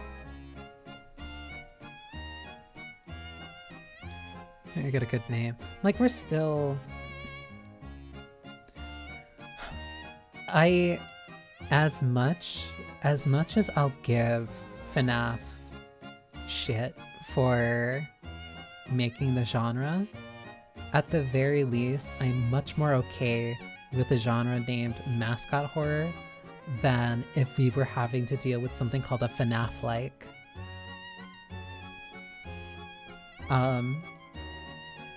Which seems like a really, really low bar, but you know what? Sometimes you just gotta take what you can get. Muso is also technically still one of those things that we're taking. But even most people just kind of call this warrior games now. But that still also doesn't change the fact that, like, no, that's from Dynasty Warriors. Turns out, we're really bad at naming things and giving things proper titles that actually explain what they are. So instead we just like throwing other names at it and say, oh, it's like this. Which is still a very, it's a very conscious thing, especially that I try to avoid. Thank you, coffee. Because I could actually feel my throat getting like, dry.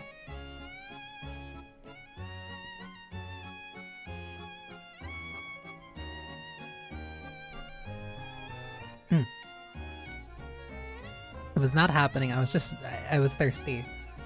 But like, oh, here it is.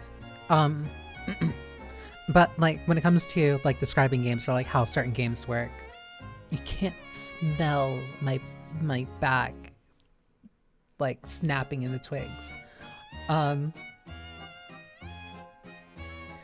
But there were, what was I saying?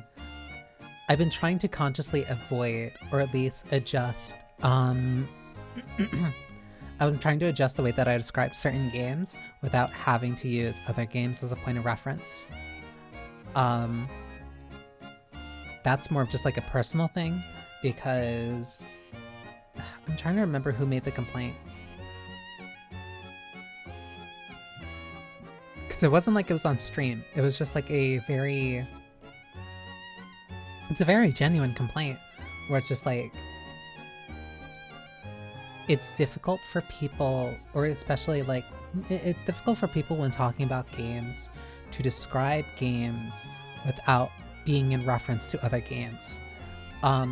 Like for context, it would be like anytime that like a Dutch angle was used, it'd be like, and then this scene pulls an Albert Hitchcock.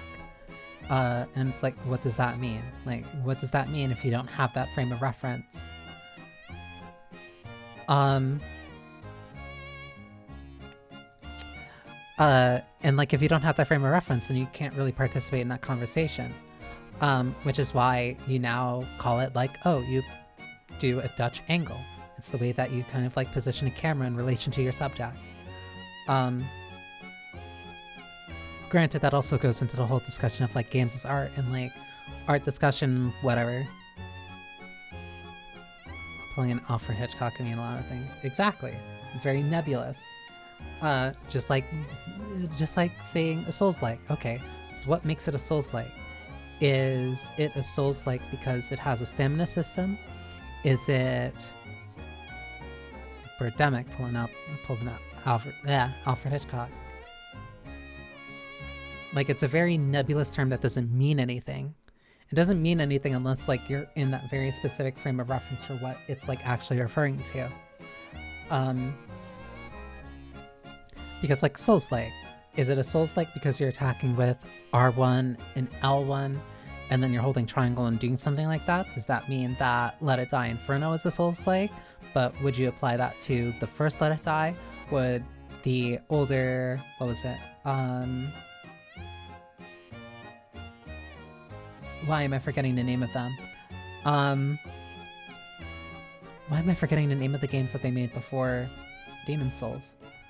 I'm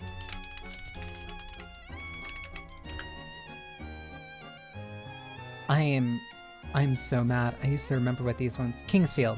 Like, would you consider the Kingsfield games to be like a Souls-like? Would you consider Armored Core to be a Souls-like?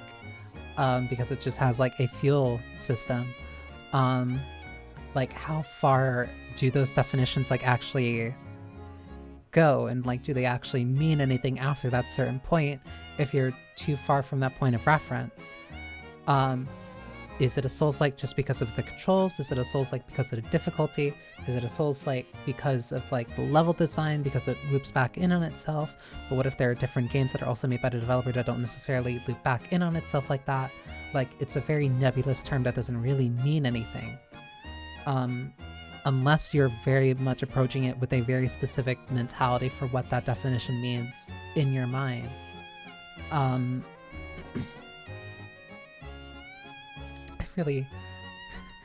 who would have thought that having a stream that was entirely just chatting would make me a lot more, would have my throat like drying out a lot faster. But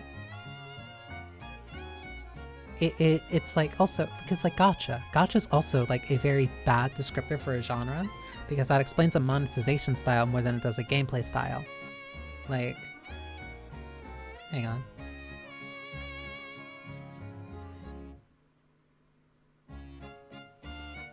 Ah.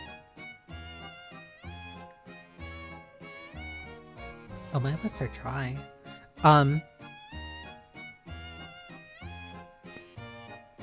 Oh, I've read a couple of VNs out loud, but those VNs are like...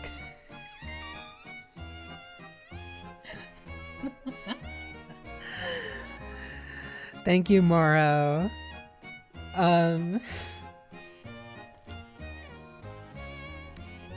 Somehow reading VNs is a lot easier. Reading VNs is a lot easier for me, purely because like I can pace myself with it, as opposed to the fact of like where I talk is just like, I don't know why, but like I'll speed up sometimes. Rage bait strong opponents. I think of Souls-like with that specifically. Exactly, because like being a Souls-like could mean something different depending on like who it's in reference to, or like what that person's expectations are. Is it a Souls-like because of the equipment system, like because of weapon durability, because you can upgrade it?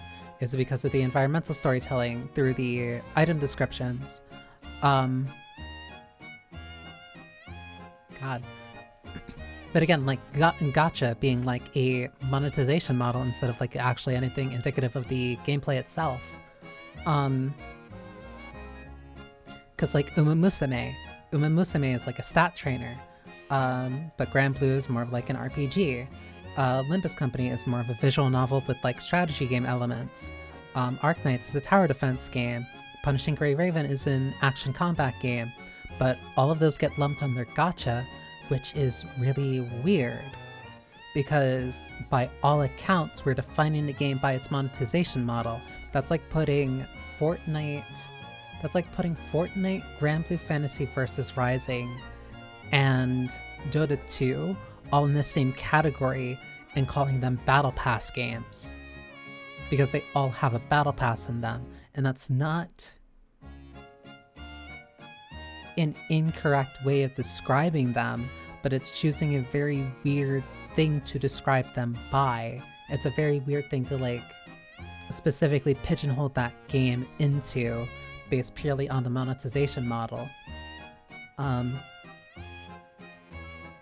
But that's like a very important factor for a lot of people, because that monetization model does kind of indicate how certain things work. Going back again to something I said like 3 hours ago, like the way that somebody plays Limbus is very different from the way that somebody plays Grand Blue, or how anybody would also play like Uma Musume, or how they would play Arknights. Like that comes down to how that gacha impacts that game specifically, and how significant that is in comparison to like that vertical and horizontal progression. You can technically also count Blue Protocol as a gacha, but that's more of an MMORPG. So like, how does that fit on the scale? Again, it's just like really weird definitions, because even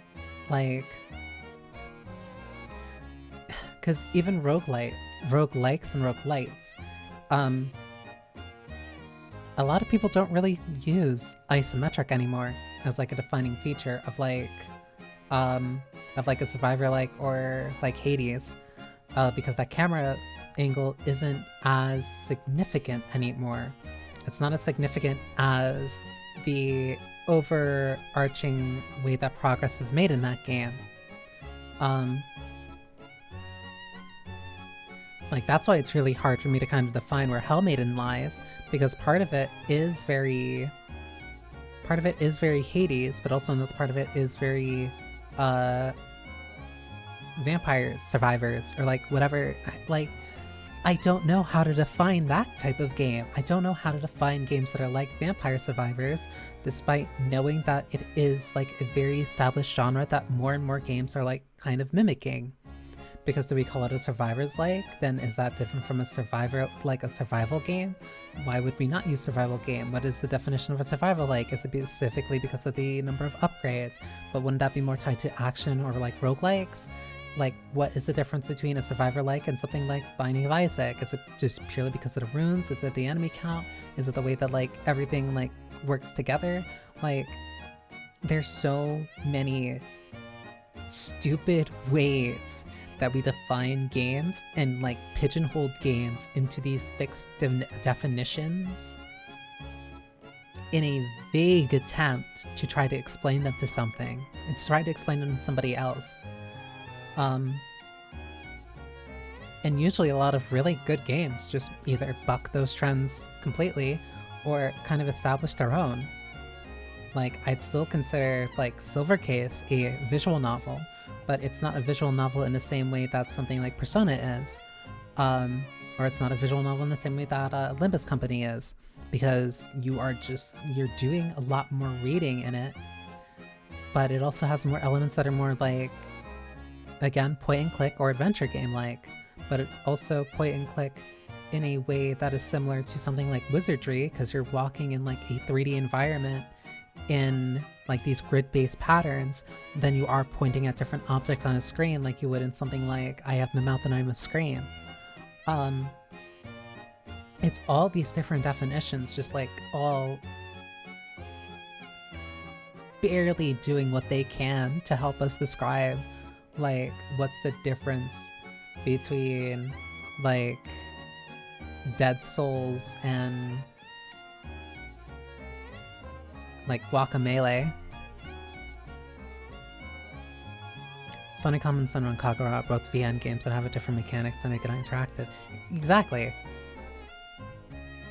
But like, it also depends on like which parts of those are more important parts to you, because even in the same franchise, even just using like Senran Kagura for example, because there's like the normal Musou ones, there was the original 2D ones that were on DS, and then there's also Peach Beach Splash. So there's one that's like a 2D side-scrolling platformer game, 2D side-scrolling action game, a 3D Musou type game, and then there's one that's more of like a third-person cover-based shooter.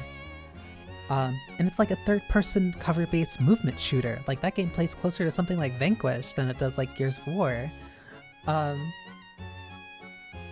Like, we're just at the point where we are throwing words into a blender in a vague attempt as hard as we can to try and describe them to other people.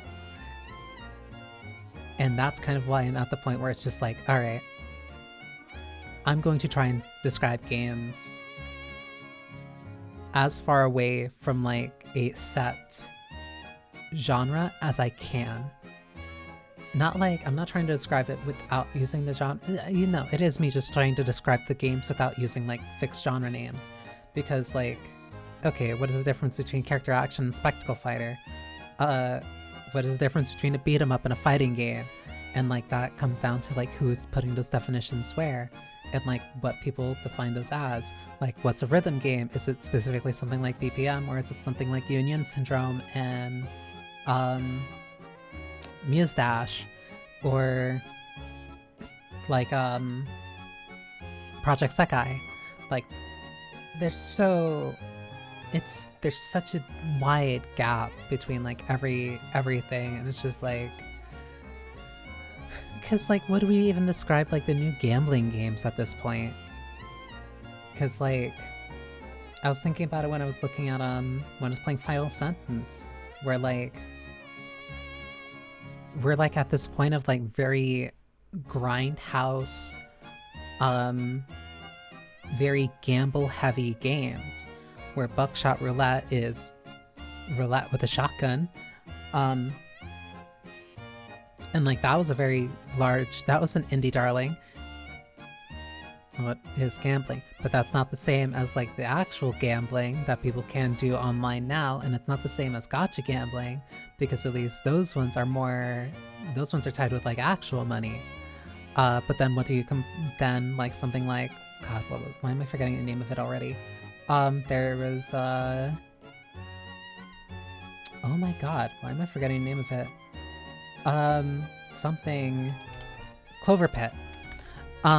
Where that is you just playing slot machines, but it has roguelike elements where like it can adjust certain slots and give you more money depending on what you get, and like it factors into like how lucky you are. Like that's you literally just playing a slot machine, but then there is like skill in that game. Combine that also with Bellatra, which is just like a different type of card game that's also using those gambling elements. Like, are those just normal gambling games? But those are different than games where you can just play Texas Hold'em, or you can play like 21. Go back even further, Resident Evil 7 had a blackjack game mode that was way more about card counting and card management than it is like actual gambling. And I only bring that up because I thought about that game when like Buckshot first came out, and I'm like, wow, like I hope this person like took notes from that, because like I'm glad that that underrated like side game mode that was for DLC like at least inspired something. Like there's so many different ways that they all just like combine into different ways. It's just like, I don't want to say it's a mess, but it just gets, no, it does get messy. Like all these definitions cross and like turn and like combine in different ways. Where it's just like, oh, where it's just kind of like, what's it? It's like writing, it's like ticking off different boxes where it's just like, I want a platforming, dungeon crawling, roguelite, and then congratulations, you just ran into Cryptid the Necrodancer. But I think that's neat. I think that's neat though. As much as I will complain about like how useless genre names and titles kind of are at this point, I do think it is really neat that we're at the point where there are so many different games that use so many different elements to the point where genres are kind of becoming meaningless. Because like Cryptid and Necrodancer ended up getting like, it got Cadence of Hyrule too. Yeah, it ended up getting Cadence of Hyrule, and then they turned that into, and then they also got Rifted and Necrodancer, which is more of like a typical chart type of game, like more in line with something like Guitar Hero. But it's not just like typical notes that come down, like it's enemies that have their own unique patterns, and you have to know what those patterns do, because those will more dynamically change like how the notes actually flow. But that's different from something like BPM, where the way that you move, the way that you dash, the way that you jump, and like how on the rhythm you can maintain, how on the rhythm you can be with your shots will determine like how effective your weapon can be, which is also completely separate from something like No Straight Roads, where you're completely free. You're not specifically on the beat, but like if you do attack in time with the beat, and enemies do attack on time with the beat, so like you have to have that entire sense of rhythm all by yourself. But then that's also different from something like Hi-Fi Rush, where everything is on the beat, including like your footsteps, including when you should dash, on top of your attacks, on top of your combos.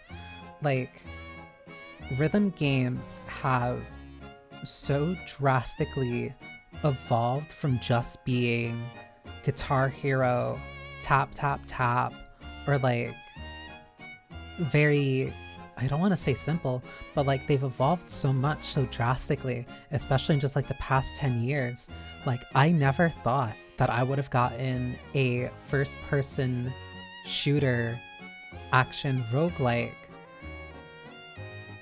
that was also tied to the rhythm. I never thought that I would get like an entire 2D platformer beat 'em up that entire soundtrack was that had cutscenes tied to the beat of a song, that had attacks and combos tied to the beat of the background tracks. Like, it's such an interesting era to be in for how many ways so many people are like creatively bending the rules for so many different games in such an interesting way. Because then you get something like Cruelty Squad, which is just impossible to categorize. Like, you can put tags on it, sure, but like, how do you describe, like, oh yeah, I beat one of the secret bosses that I had to for one of the endings by fishing in a casino and then also trading on like the Oregon Stock Exchange so that I could buy this gun that deals more damage the more money I have.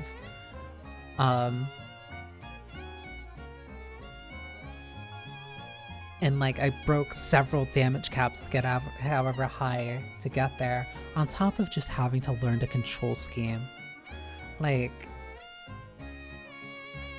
we're in such a very fun and interesting era of video games, and I think the more that we kind of stick to trying to very strictly define them by very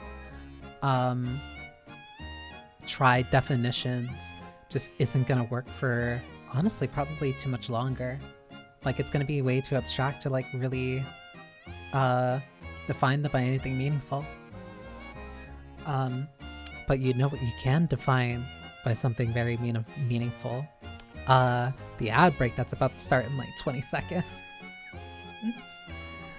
I'm gonna use this to also stretch, and then probably use the bathroom too. So yeah, ad break coming up, so yeah, everybody also get up and stretch too, so that you're not slouching. I promise I'm not shrimping. I promise. Promise.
Here I was wondering if I was like just at hour 4. Turns out I'm actually at like hour... No, I am at hour 4.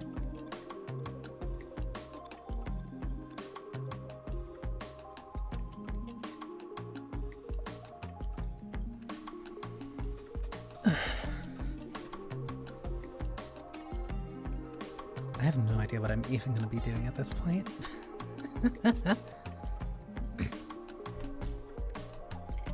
Actually, I should have filled this water.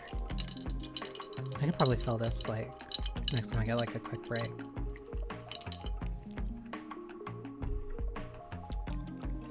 My throat really is drying. I talk too fast.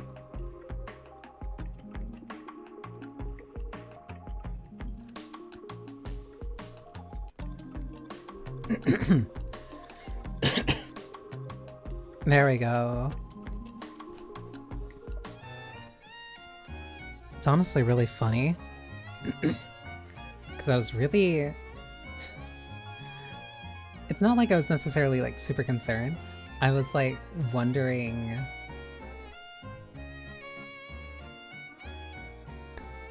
I was really wondering, like if I would actually be able to talk. Like, I was wondering if I would be able to talk like consistently on stream with like no real plan.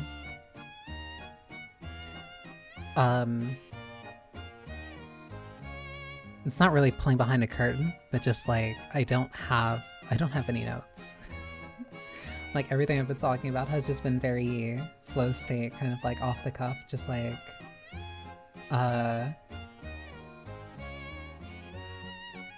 just off the top of my head.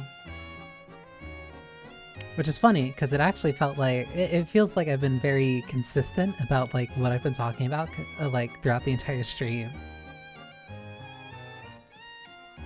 Cancel a watch along. Watch alongs can be fun. Well, I've been trying to do those, or at least I've been thinking about trying to do those. But like I also don't want to get hit by copyright. That's the thing that's the thing that scares me more than anything at this point. It's just like getting hit by copyright. Oh, that's right. I think I was trying to also figure out how to do... I was trying to figure out how I would do playlist things. But I don't know how to do that. So that way it's not just listening specifically to me kind of talk incessantly. And just like the same background track. But I guess this is also a test to make sure that like the background track is like actually good and not just tolerable for like 5 seconds before it goes too much. Cold Feet, not sure how many people want to watch Homestar Runner Halloween cartoons. There's people that are be into that. There would definitely be people that are into that. Like, if there's one thing that I've learned... it's that... especially when it comes to... kind of just like anything, as long as like people have the right environment or like the right people around them, like they'd be down to checking out and like watching something that they aren't used to. I saw something wild.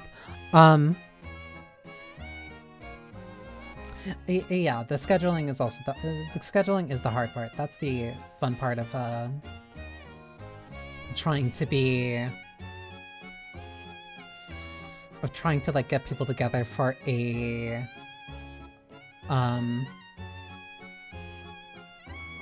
for like D&D or anything like that.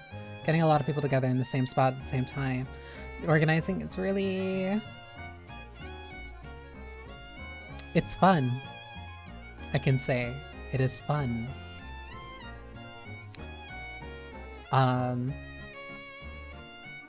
But when it does like actually work out and it lines up, then like it is pretty good.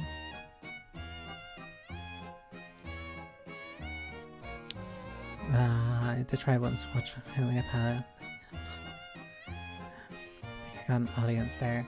It also depends on just like the audience that you have for like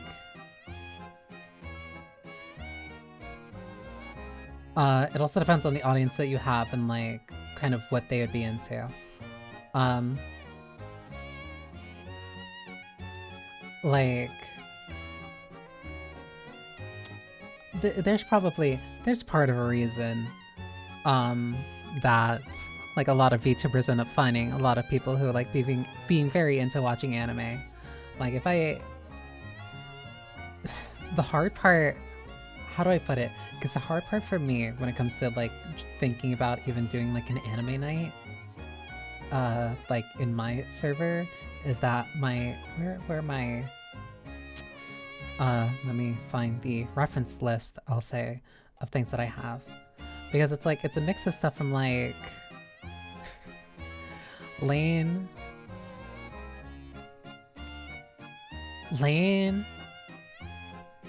Mazinger, Gridman, Gundam 79 through 79 Zeta ZZ, Char's Counterattack, like Azumanga Daioh, Boogie Pop Fandom, Sorega Seiyu, Dot Hack, Technolize, like, I don't know what's wrong with me. I have like around like, I have too many, I have such a taste for like shows that are around like the turn of the century. This is about D&D. People that like, it's hard to get people organized for D&D, unfortunately. Like getting everybody like in one spot together on a consistent basis in order to actually like play together. Because that is kind of like something that I'm running into with, it's not necessarily like a bad thing. It's not, it's more so that life just kind of happens. You can't control when that happens. So it's, and that's always on like it's always on a person by person basis. And like, when you have a small group of people, it's not too bad. But when you start getting like larger groups of people, which sucks considering that like playing with a large group of people is really fun, but when things go wrong and like sometimes it's like one person's supposed to have like a really important session and then like something happens and they're not able to do it, like it can be a mess. But that ties into like, no, playing D&D would be fun. Playing D&D is really fun. But like, again, you have to get to like the people, you have to get like people that'll play consistently. And you also need to make sure that you have something I'm too much of. I think there's multiple people that are fault for it.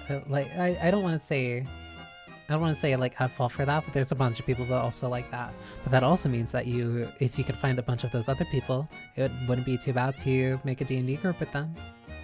That's at least something to think about.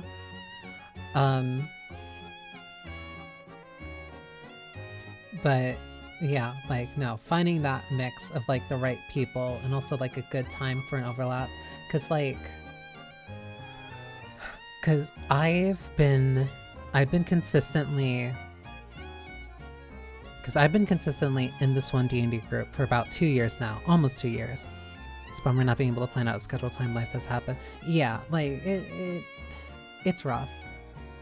It's rough because like I've been a part of this D&D group for 2 years and like we've been consistent about at least meeting on Saturdays, which used to not be as much of a problem, I'll say. And it's still not necessarily a problem, but especially with like me doing like this streamathon. Sorry, I can't use stream streak because that's exclusive to watchers now. But like me doing this impromptu kind of like streamathon, on top of other people also, on top of me also just kind of frequently streaming a lot more on Saturdays, like I have a relative hard cut of when I would need to end stream so that I can still make it to the D&D session. Albeit I'd be extremely exhausted afterwards. I'd be extremely exhausted and like it would take me a sec for like kind of like my voice to adjust, I'd say. Because turns out whenever you're talking for like upwards of like 5 to 6 hours, that can be a lot of time and that can take a lot of energy out of you. Shocking, I know.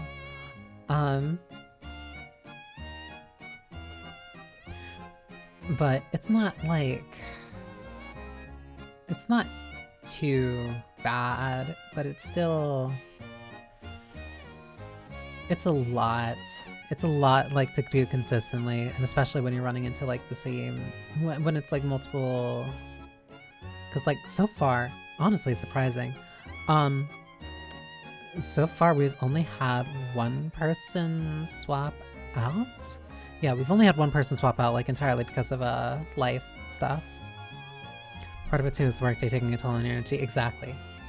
Again, like ties back into the like, okay, is this worth the time in my investment? Because also if like your DM's working, then that's also like stress that they're also going through, on top of also planning for the D&D session.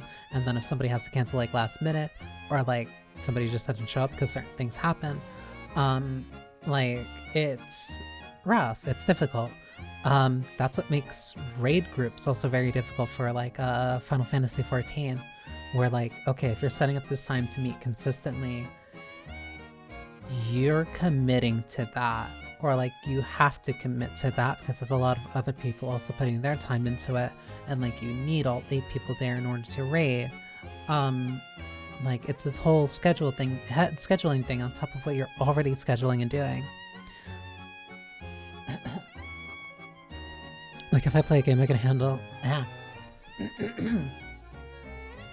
like if I play a game I can handle that on my own. No problem watching something to present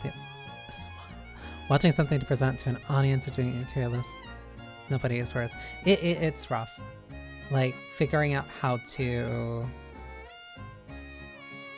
That was also another thing that came up earlier, like making sure to, like the question itself was like, what makes like a good stream game?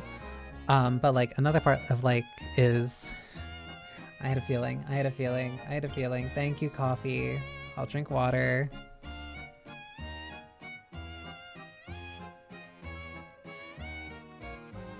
I talk too fast. I am realizing that. And the worst part is, I thought it was because I had coffee. I thought it was because of like early morning streams whenever I would drink coffee and like I would talk and like I would get really fast. I would always assume, oh, this is because of caffeine. No, if I actually just have the opportunity to talk with nothing else like getting kind of, I don't want to say in the way, but nothing else like drawing my attention away, turns out I can talk a lot and I'll talk really fast and that dries out my throat.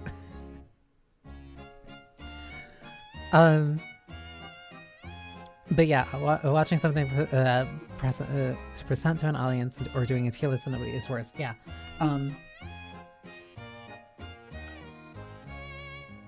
It's hard. Because that's also because until you get to, because I'm saying this again as like I'm not exempt from this either. There was like a full stretch of like I'm not drinking coffee, and I'm not drinking you either coffee. You're different. But yeah, because like there was a stretch of this stream, like even just this stream where like there was no viewer, but like I know that there are people that watch the VODs. Like I know that that's something that people do. So like I'm trying to at least I'm working on that mentality on top of also trying to be interactive and attentive for if/when people also do show up.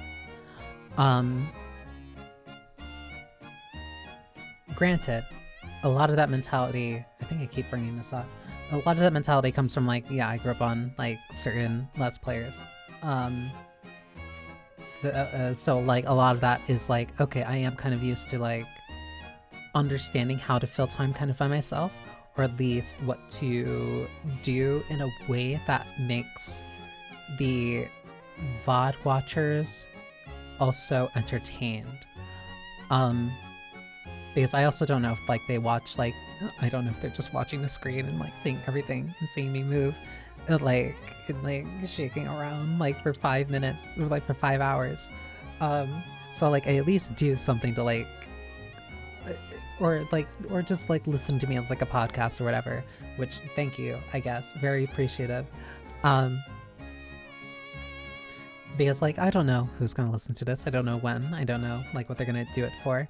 But, like, I at least want it to be, like, if there is gonna be, like, a long stretch where there aren't people here actively or, like, an immediate moment, I still want there to be, like, something for people who watch the VOD. So, like, that they have something, or at least I can be maybe entertaining again, perhaps even to myself. I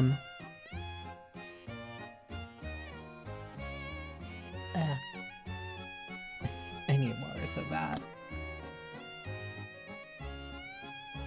And I already drank. I'm drinking water. I'm drinking water before anybody hits that. I know I'm drinking water.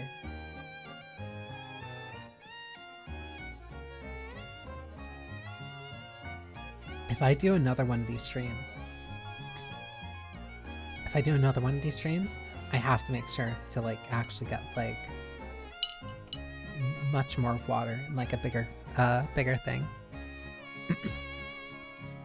My only problem with VOD is you don't get any feedback from the people in the future. True. You don't get any feedback from the people in the future, but you still have to at least, like, keep those people in mind. Because they're at least still, like, very... At least to me. Because I admit that I'm also speaking from the position of, like, I don't necessarily watch VODs either. Not all the time. I usually don't watch, like, VODs because, like, it depends. No, I don't really usually watch VODs, mostly because, like, my own time and whatnot. But, like, it's, again, kind of playing to that audience that you can't see, which I think I have... I don't want to say, like, I innately have, like, less of an issue because of, like, me being actor or whatever. I think I have less of an issue with it, mostly because I am very... I want to say conscious of it. Like... No, not conscious. It's very... It's so weird because, like, I'm still trying to figure out kind of, like, why I'm like this. Where... Even if... It's really hard to put this together because I'm thinking of it, I'm thinking of, like, streaming, and at least, like, when I'm thinking about stuff for, like, the VOD, I'm thinking of it from the perspective of both actively streaming and also as, like, a viewer experience. Like, I'm trying to keep those people who will see it later in mind, even if I don't necessarily know what the reaction will be. I don't want them to check their phone after 30 seconds of silence because they think, oh, did something happen to my phone? Did my phone break? Or, like, whatever. Like, I also don't know, I'm specifically going for phones or desktop, because I don't know if anybody watches on desktop anymore. But point being, I at least try to do something to keep it, like, entertaining or, like, keep it mindful. I see it like storytelling. You're not necessarily having to rely... I don't want to say rely. You're not necessarily only performing... I'm trying to find a way of wording this in a way... It's like a comedy stand-up. It's like stand-up comedy. To, like, bring back something else that I said way earlier. Where a lot of stand-up comedy, or at least the ones that I like,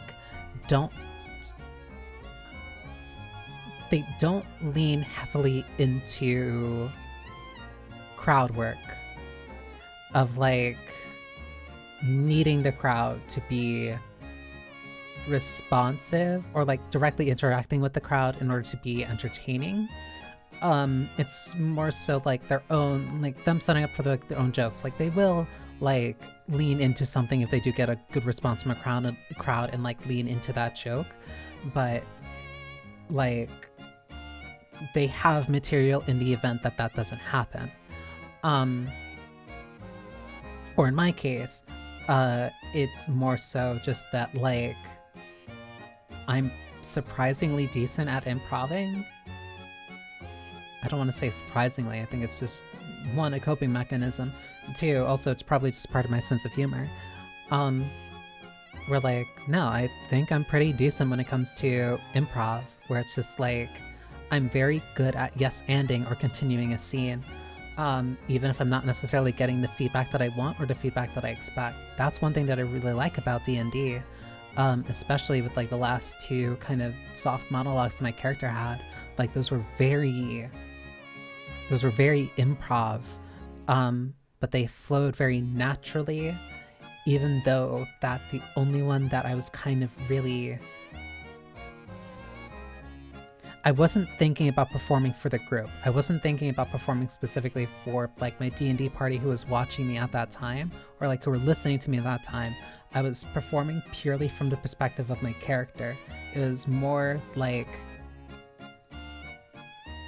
putting their thoughts into words, finally, not specifically to get a response from somebody who was listening to her, as much as for her to finally say something that she was thinking about for herself to actually realize what was happening. And I think that's something that I'm particularly good at when it comes to at least being entertaining, or at least communicating with, or communicating at least like when it comes to VODs and like Twitch stream, where I'm very good at being able to keep the flow going, which is very funny to say after a break, after like a brief break, but still. But I'm good at being able to keep the flow going, and being good at being able to kind of like keep my point consistent, or like to elaborate upon that point, or like pull for different like inspirations or different lines like I'm pulling from a play, but like different things to think about, or like different things to elaborate on in different ways in different contexts. That's why it's really hard for me to write that's why it's really hard for me to write like certain write-ups about games, because I get into a very state of consciousness type of flow of consciousness type of thing, where it's really hard for me to put that to paper, because I end up writing, or I want to write more, and I don't feel like it would come out as concisely if I just use my words. It's good to at least know your best traits as insanity. I still highly doubt that. I still don't know what finds me funny. I don't know what makes me entertaining. That's not my job to do. That I'm outsourcing to the audience. I just get on here, I play video games, I sometimes gush about cute girls, and make, I don't want to say like questionable jokes, because saying questionable jokes makes people think the wrong thing. Again, like, I'm so fucking good at this, that like I am consistently looping back to things that I mentioned before, like earlier on stream when there was nobody watching. Melting over Vivi. You should have seen me during Little Goody Two Shoes. Freya and Rose and Marine were destroying me.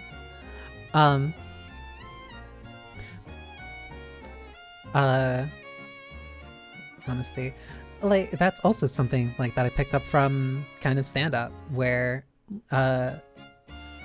granted those stand-up specials typically like lasted between like an hour or 2 hours, so it's a lot easier to seed something earlier on and then round back to it when like you expect to get back there in an hour. Might be slightly more difficult to do that whenever you're going from like something that you said like an hour ago to 3 hours later and then looping back to that. But I think that comes down to, again, kind of part of my experience. My influence is like the things that have really stood out to me. Again, that very concise type of storytelling where it's very easy. It's funny that I was complaining about like genres being too self-referential, but then here I am like referring back to things that I said in like this stream from like hours ago, and then I just did it again. Um,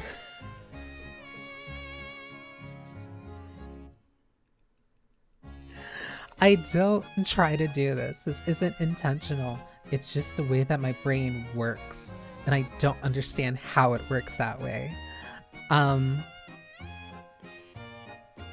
don't understand how, like, I'm able to talk about a myriad of different things, but then find a way of making it loop back to something that I also mentioned before as a way to, like, reinforce that point. I think part of that either comes from, I want to say, I'm not very argumentative. I wouldn't say that. I'm not argumentative as much as, like, I'm really good at foreshadowing as a narrative device. But it's not foreshadowing because I'm not even really expecting it. Like, I'm not planning for the future, it just happens that way. Like, no, I guess I'm just, like, really good at, like, kind of referencing back to things that I say. Because I keep a lot of those things, I keep a lot of it, like, actively in my mind. When it comes to things that I say, or at least things that I do, I'm pretty good at, like, retaining my own memory, or at least having a reference to it in my memory. When it comes to being asked to, like, remember, like, numbers or something like that, like, short-term memory things, like, that stuff tends to, like, fly through my brain a lot easier. But if it's something that, like, I said, or if it's part of, like, a story, or if it's part of, like, something that I'm trying to explain, then that becomes a lot easier for me to kind of, like, bookmark in my own mind. Not necessarily intentionally, it just kind of happens. I don't have any photographic memory. I can't remember, like, every little detail, but at least when it comes to, like, explaining things or, like, small details, that tends to be easier for me to reference or go back to. I'm gonna do it again. Again, that loops back to what I was also talking about when it came to Kingdom Hearts. I was super into that because a lot of the small details did come back later. So, like, I don't want to say, like, I'm akin to it, but I really like that when it comes to writing, and I really like that in conversations. I like that, what's the word? What's the word? It's a thing where, what is the word?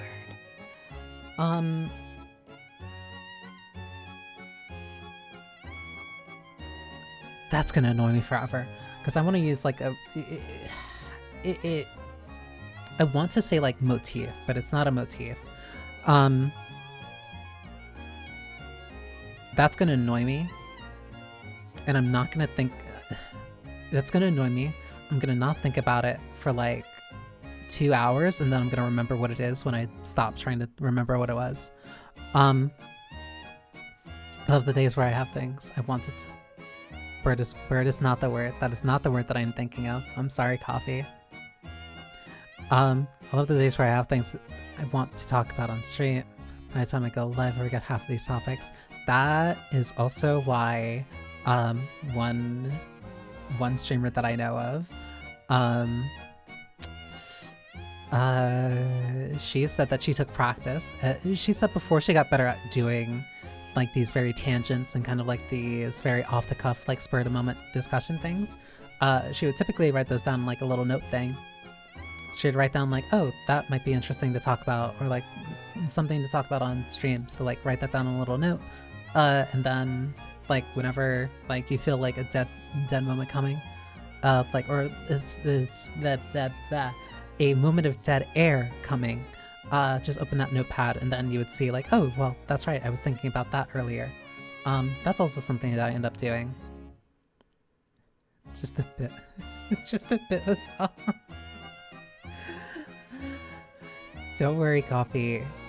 Unfortunately, I'm very aware of what the word is. I can't. No, I can't. They don't own. No, Simpsons. No, oh my god. Family Guy doesn't own the copyright to that. Family Guy doesn't own the copyright to that. Um,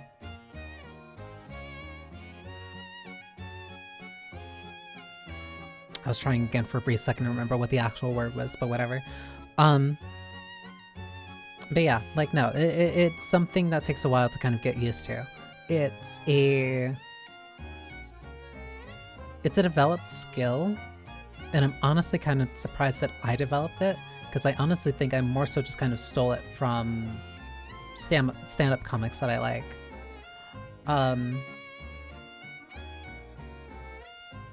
Because it mostly just is kind of like, because like I never really did public speaking. I was really shy. Well, not true. Not true. Not true. That's very not true. That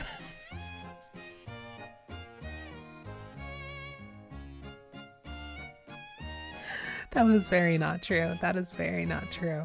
I was not very talkative, I'll say. I was not very talkative. Sure, but as a writer myself, I keep a lot of my ideas in the head, so of course it's jumbled up in there. It gets difficult to pull at those threads to kind of like really set them down. That's also why, like, well, whenever it's like something for like a story idea or like a character idea, I typically like do jot those down so that I don't forget those later. I've been doing that a lot for my world building, which has been helping a lot, which I'm actually implementing a little bit more. And I think that's very helpful, because like sometimes it's very easy to come up with an idea, but then figuring out like all the details about it doesn't happen until later, or you don't have the brain capacity to come up with that explanation later. So having that note there so that you don't forget it and then you can eventually return back to it, like really helps a lot.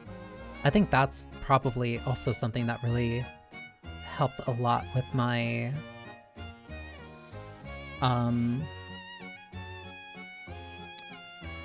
ability to improv or go off the cuff, is that it's easy for me to come up with not necessarily, no, it's actually the opposite. It's really difficult for me to sometimes come up with ideas, but then it's really easy for me to elaborate upon those ideas or to kind of flow through them with something else. I can usually come up with an idea first, and then the explanation for it typically either comes later, or I can figure out an explanation for it later, or just like more, I want to say embolden it. I can embolden it later when I actually get back to it, when I have more time and more brain power. Fifi is like a really good example of that, where like I didn't really have a plan for Fifi. I wanted a cute little cat like that reminded me of Salem, or either Salem, Artemis, or Luna. Like, admittedly, that's very self-serving. Damn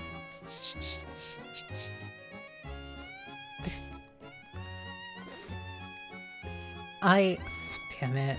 I'm still so bad at taking compliments. Reading them is also so hard. Damn it.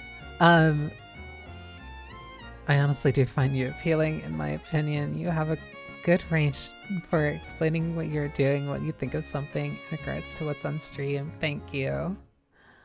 I'm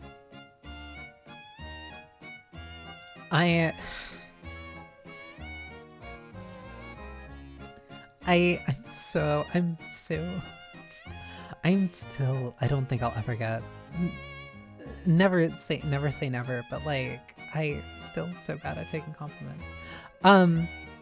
But thank you. That is something that like I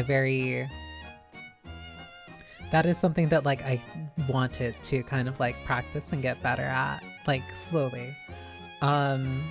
Where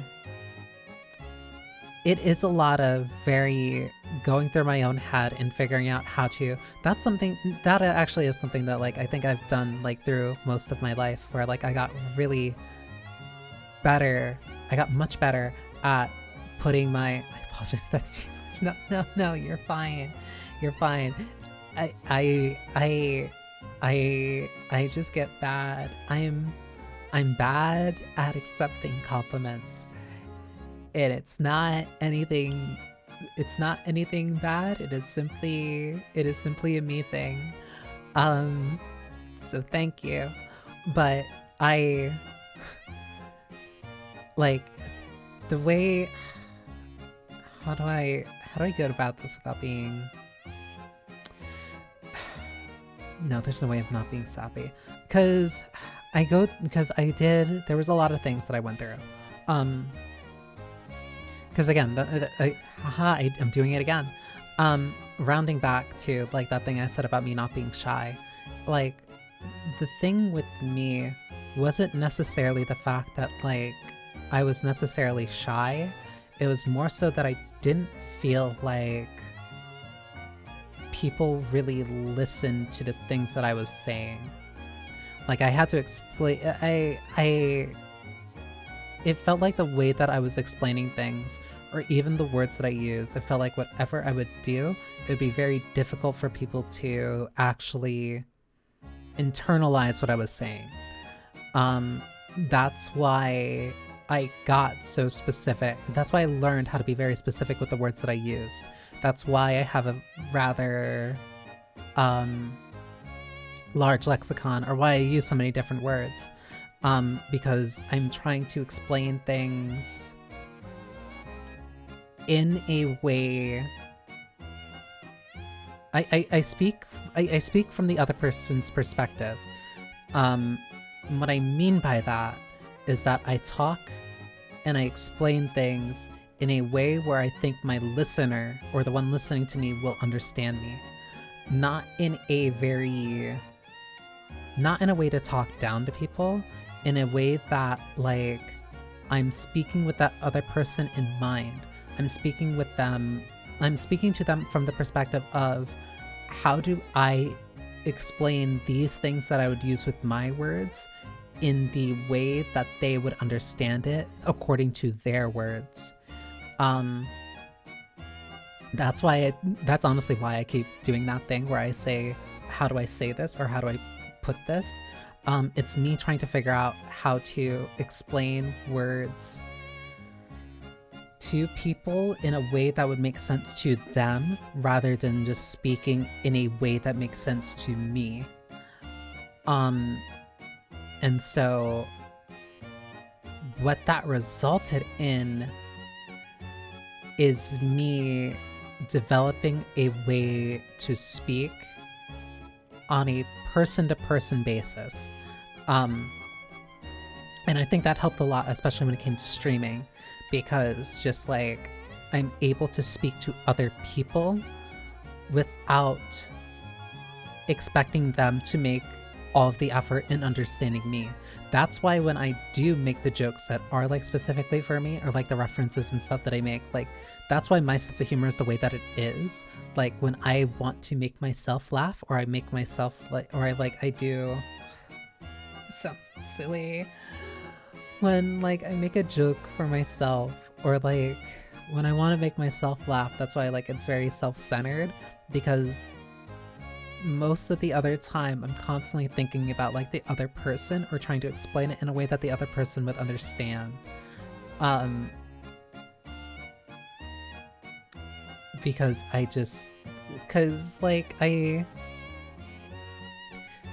went through so many situations where just like I had to figure out how to talk to people in a way that they would understand, or explain my feelings to them in a way that they can understand, or a way that they would understand, not just can.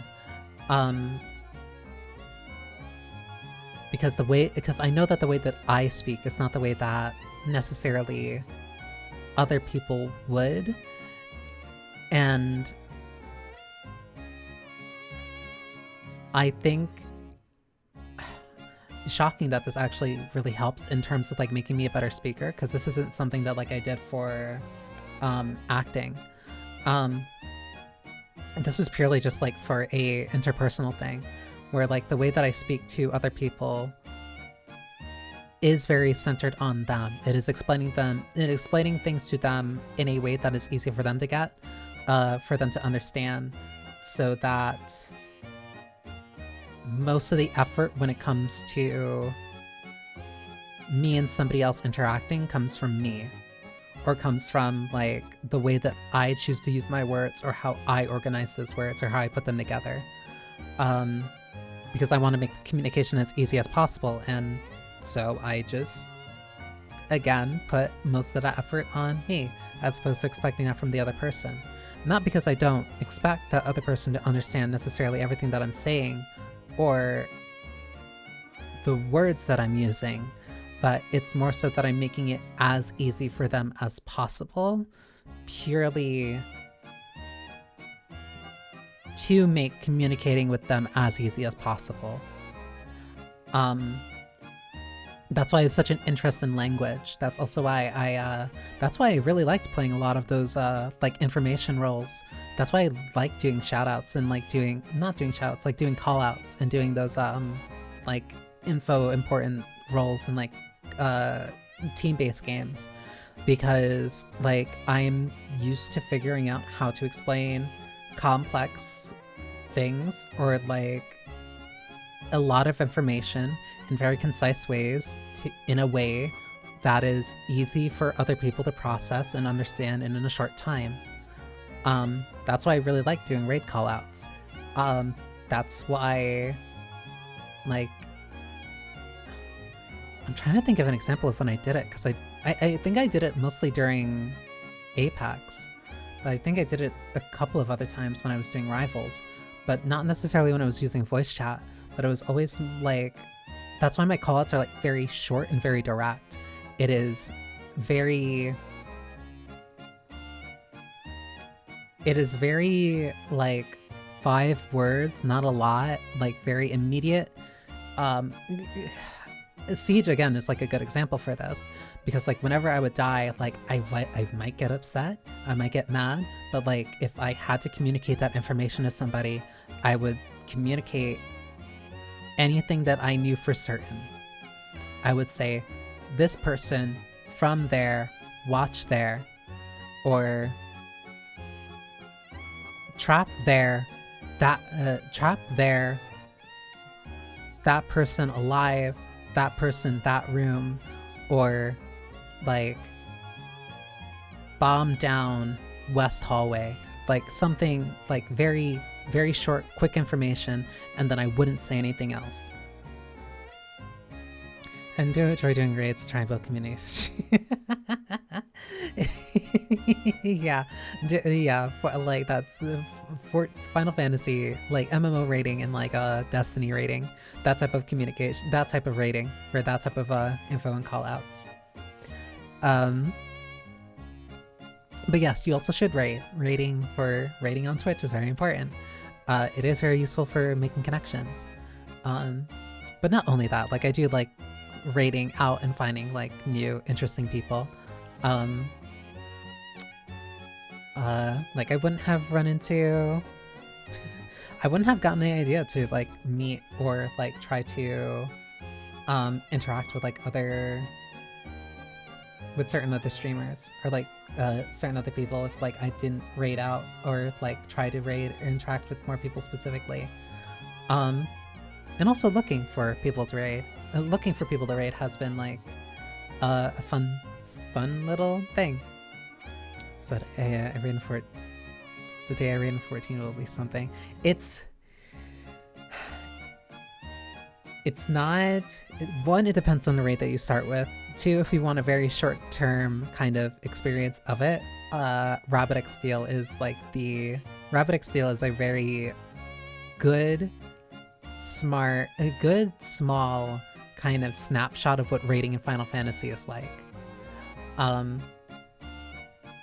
Which naturally means that I'm a big fan of it, and I really like that game. But it can be pretty intense for some people. Not necessarily in like a super bad way, it's just intense in the way that it's a lot of mechanics, and depending on how many personal responsibility mechanics there are, it can be a lot more overwhelming than some of the other raids, which are more party-wide. I'm trying to think of one off the top of my head, because there's a lot of raids in Final Fantasy XIV which are just like, it's easier, they can be very easy for just like flat callouts of just like, hey, go left, or like left safe, or like right safe. If you can do a ported documenta, you can raid. I don't know what that one is, but also welcome Saidaku. But like 14, a lot of them are sometimes either like positional callouts or 14, how do I put this? Because like I've said it a couple times during like Blue Protocol. Actually, that's actually a good example, because sometimes I'll do callouts for myself, where like Blue Protocol takes a lot of raid mechanics from 14.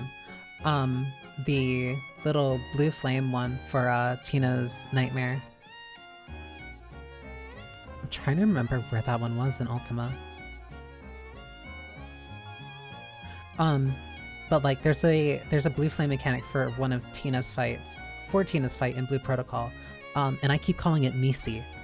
And I call it Nisi because, not even because that's how like, not even because I did that fight where that mechanic was, but the way that I understand Nisi to work is how I understand that mechanic to work, because it is the same thing. It is, oh, there is something on you, you need to pass it to somebody else or you will die if you have it on you for too long. So that's the way that I understand it. Then there's like a stack marker, then there's ads. One of the more recent bosses that came out recently, like when I say Ifrit pillars, it's just like, okay, 3 pillars, have to deal with them. Like there's different spread mechanics and whatnot. Like, it is about, again, like that whole effective communication. That was a way of putting it.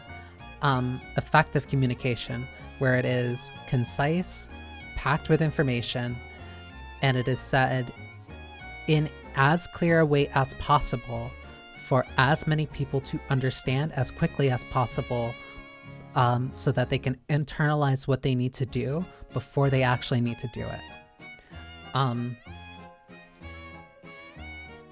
Which both makes for a really effective, I don't want to say raid leader, but makes for a very effective person who does callouts. But those are also really good things for like raiding, not for raiding, but like for streaming. Just being able to consistently tell that information. Limit cut, yes, limit cut's also really good for that. Because I'm trying to think of like another mechanic where like very, well, yeah, like limit cut. Limit cut, it means something specific. Because saying limit cut is easier to process than saying waves roll out one at a time, then they roll back. That's also why, like, I'll say something like, Exaflare? No. Oh my god, why am I forgetting what the mechanic is? I think it is Exaflare. It is Exaflare. Where like, yeah, like the one indicator that'll go out, and then like you move into that, and then the other ones also roll by. But like it's a lot of it is based off of like that accumulative knowledge, like that knowledge that builds off of itself the more that you experience other things. That's why spread and donut are like 2 like very common callouts, because those are 2 very common mechanics, and they both require you to do things that are very different. But if one person says it, then instantly you understand what you need to do. You instantly understand what it is that you have to do, how to respond, and you know the rules behind it. And because I'm kind of used to doing that for myself, translating that into being a streamer isn't that difficult for me. Partly because, like, one, it gives me 2 things. It gives me a chance to explain my thoughts, or like gives me something to constantly talk about like as the stream is going on, because like, again, like part of the, I guess, fun part of streaming is like hearing like what's going on in the streamer's head in the moment thing. So I remember my first time fighting Ifrit and being told to hit the needle, which I kept missing somehow. Because it's something that you like, it has to teach you. You have to learn it eventually. You have to learn it. You end up learning it gradually because you end up seeing it more, and it's just like, oh, okay, Ifrit. Or it's like, oh, towers. Like, towers and Ifrit, or pillars and towers mean different things. But once you understand what those ones mean, then you're like, okay, you internalized it. Now you can just keep going forward. That's why whenever there's ice on the floor, I'll typically just say diamond dust. Because that showed up in Shiva. That was the first memory I have of it. That's where that happens. That's why I give one of my friends shit for the fact that they did a lot of the mechanics. They call mechanics by the names that they had in like Bajda. Meanwhile, I was doing those mechanics back in like Alexander or Eden. So I give them shit for that because I'm like, aw, you little baby. But like, no, that whole mental processing thing of just like, I'm used to doing this like for myself in my own head, and it's easy for me to be able to just like say it. It's easy for me to communicate, okay, I'm doing this because of that. Larboard's very funny. Hey, guess what? Larboard, okay, tank perspective. How am I supposed to do that? That's so funny. I love boss relative mechanics. But, like, yeah, like, off the cuff. Like, I do it a lot, especially in Resident Evil, because it's a lot of that game itself is, like, mental mapping. It's, okay, I need to go this place because I need to grab that, and then once I grab that, then I can go there. But if I go there, then I also need to make sure that I have space for this, which means that I can't take this, but I do want to take this because there is that thing there, and if that thing is there, then I can also have a little bit of room for this. Like, it's a lot of... how do I explain it? No, it's a lot of mental processing, but I'm able to communicate that, and I like being able to communicate that. That's why the only times that like I really get quiet are typically when there's something that's like very reaction focused, because that's my... I don't want to say that's like my brain shutting down, but essentially is. It's my brain slowing down. It's my brain slowing down because I need to be at the ready for when I need to do certain things or I need to do certain inputs. That came up a couple times in Resident Evil 4, especially with the QuickTime events, because like I knew some were around and I knew some would change at certain points. And so like I had to kind of pay attention a little. I had to pay attention a little bit more to make sure that like I didn't instantly die because I forgot when the inputs was. But then sometimes I died because I did the inputs too quickly. Because crowds are such a fun fight. Point being, I'm used to kind of like a lot of that mental processing and like how I kind of do that for myself. But that's also why I like a lot of my very reaction-focused games. I like those reaction-heavy games because I don't think as much. It is just pure instinct. But the hard part about that, and the hard part about at least streaming those for me, is that it gets very difficult for me to continuously be in that flow state while also communicating with chat, because again, that's my brain kind of like slowing down so that I can just do all the things that I need to do without thinking. Surprisingly, I don't have that issue with fighting games, because fighting games are instinct focused. They're instinct focused for me, but you're also thinking actively consistently. You're like, there's a lot of thought that goes into it, and the only times when like I really stop thinking in a fighting game is typically when I'm trying to think faster than my enemy, which isn't necessarily like, oh, I'm not like activating like a Sandow stand or something. It's just like, if my plan is to overwhelm my enemy, Like if I'm playing Linne and Eunice, if my plan is to overwhelm my enemy, then I know that I can't think about what I'm going to do next. It has to be a thought, and then I act on it. Because that's the only way that I can keep up with what I'm trying to do. Because if I'm faster than what I can kind of barely keep up with, then there's no way that the enemy is able to also keep track of what I'm doing.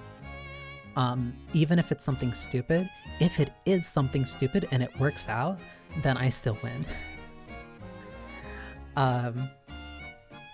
That's why I like Linne, because she's able, that's why I really like Linne, because she's one of the few characters that like I feel like I can do that incredibly well with, which is funny because I really don't like speedsters I don't really like speedster characters in fighting games.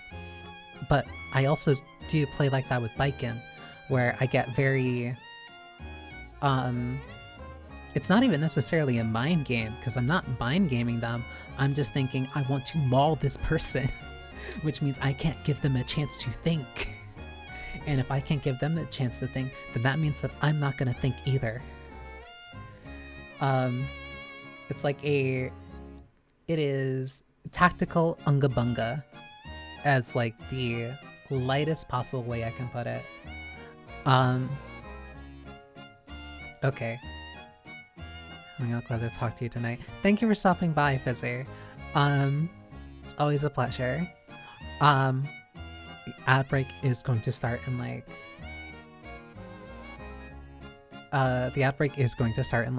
20 seconds, so I'm gonna use this as a very quick chance to try and get more tea so that I can at least finish this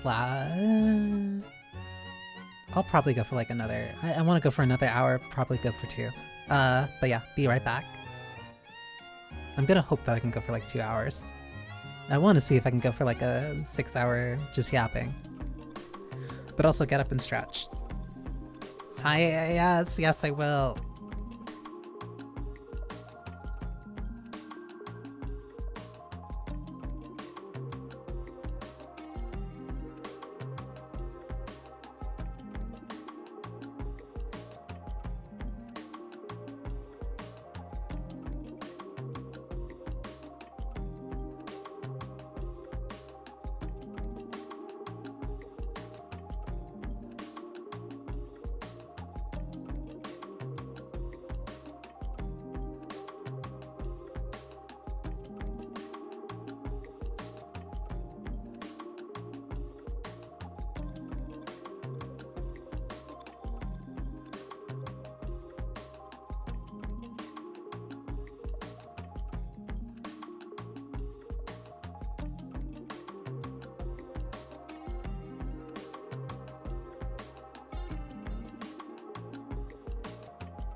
You know what?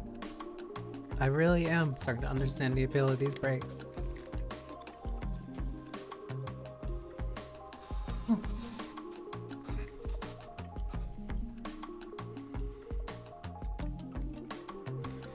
Because turns out,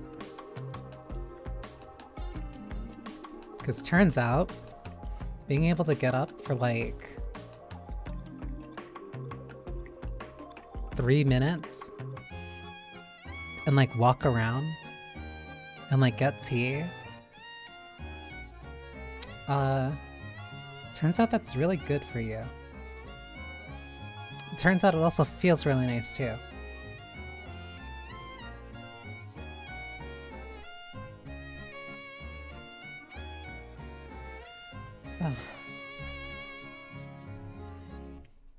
Because now I at least have more... I have more water, I have more tea. So... at least hopefully my throat won't get super dry.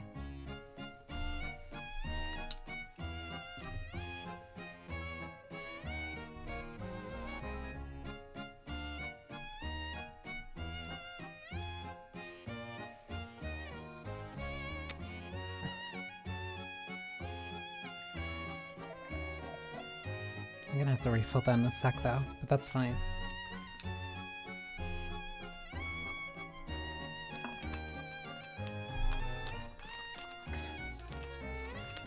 It's just funny, cause like, I kind of forgot.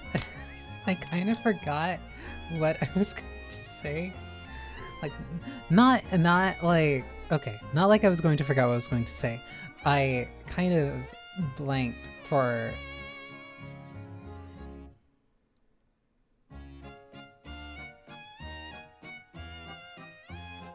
a sec.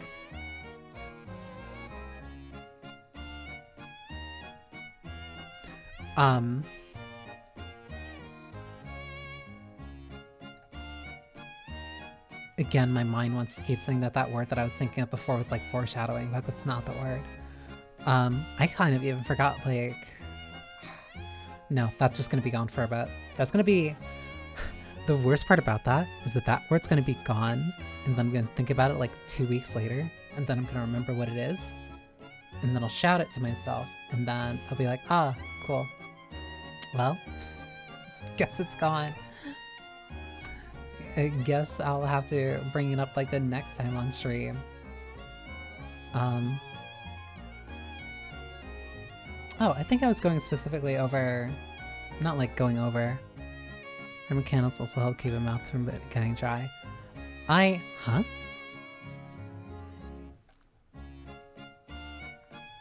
I wouldn't imagine that to be a thing for candles. Or like for like candles to help you.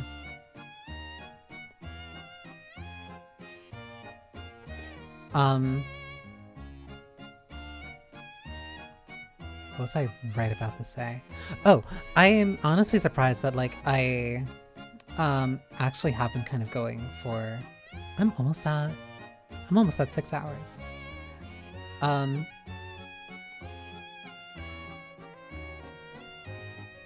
Like no, here I was thinking like I couldn't talk for like 6 hours straight. And yet here I am.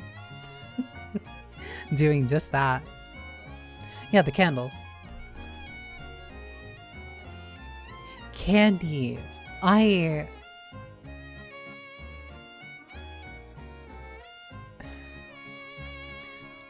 promise I can read. I promise I can read.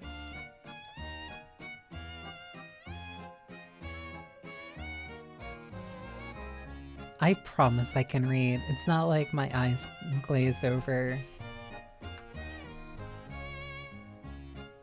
It's my own experiment at least. Yeah, they are. Yes, actually, that is kind of like a voice acting thing. Where certain... I'm trying to remember. It's certain candies. Granny Smith apples and... trying to think. There was something else. There's something else that's really good for, like, not just necessarily keeping your mouth dry. Not keeping your mouth dry. That's bad. You don't want to keep your mouth dry. You want to, like, keep your... it's... Wow, why am I so bad with my words? Not necessarily about keeping your mouth dry. It's about keeping it, without phlegm. It's like removing phlegm. Like, so that way you can kind of just, like, keep talking about there being something that just, like, messes you up. That's also kind of why I've been, like, really sipping on the tea. Because it's been helping. Which is why I want to go make more. Because I ran out of this, like, 2 hours in the stream. But thankfully, I have this back. Whistle what? I'm trying to... I don't want to ask this. I don't want to ask this because part of me...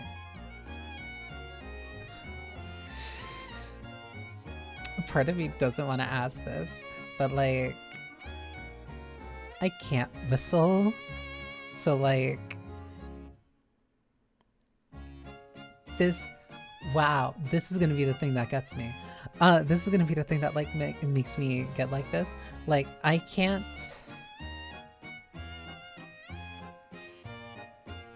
I can't whistle. I've tried. I'll reword it that way. I've tried to whistle. I can't. Despite my best efforts, I can't whistle.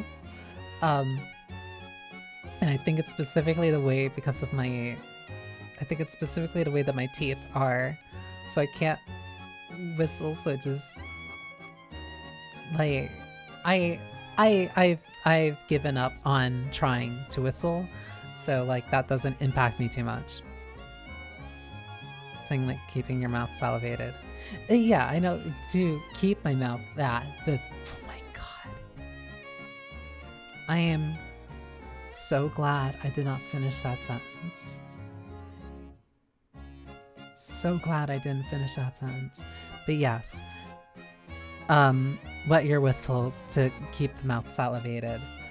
Not the other thing I was gonna say.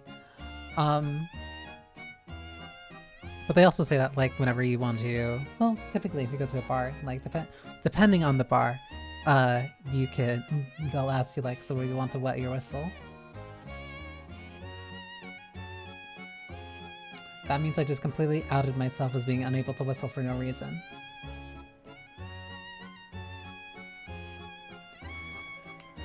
And I don't even get alcohol to, like, compensate for it. What a stupid Chungus life. Nah. But it's not even like it's like specifically my throat too. That's why having this tea is important. To make sure that I keep drinking.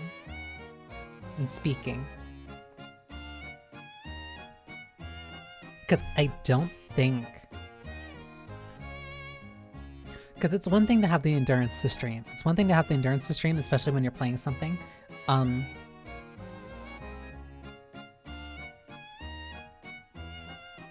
I don't know why I feel that. It's another thing... has difficulty with whistling as well.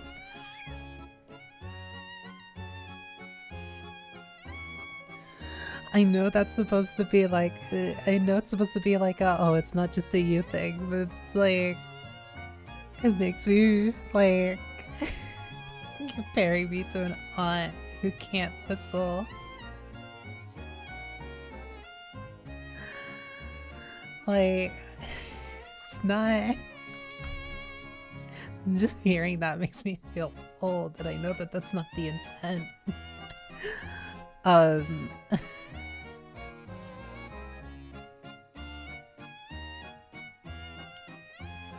I used to have issues with whistling as well. Okay, that that one makes me feel slightly better. But yeah, I think it's mostly something with my... I think it's something mostly kind of with my teeth, mostly due to... I really like popcorn. I used to really like popcorn, and it turns out,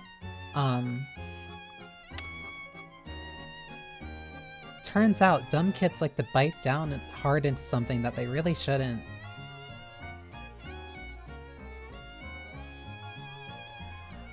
And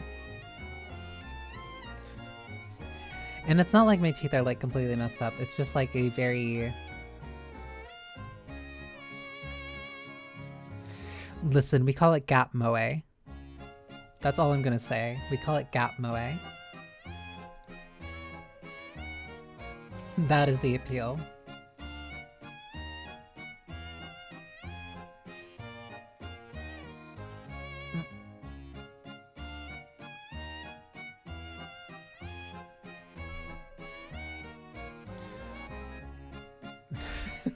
Smile at me.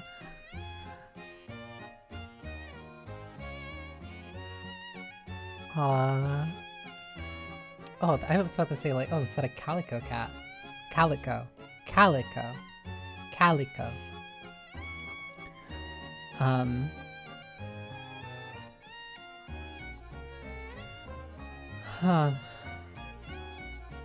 Oops.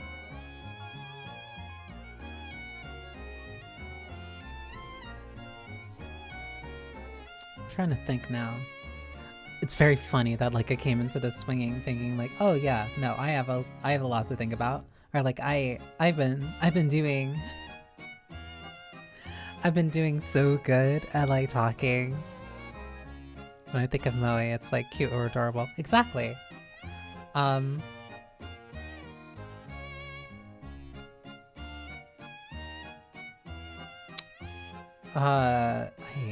hate that stupid thing. Yeah, because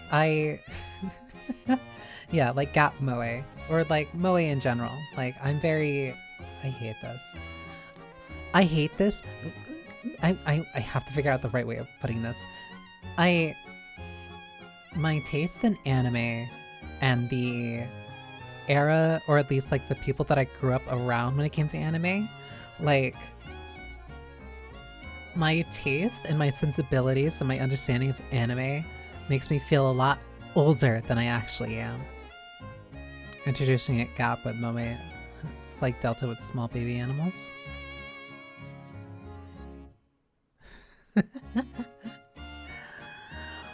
It's...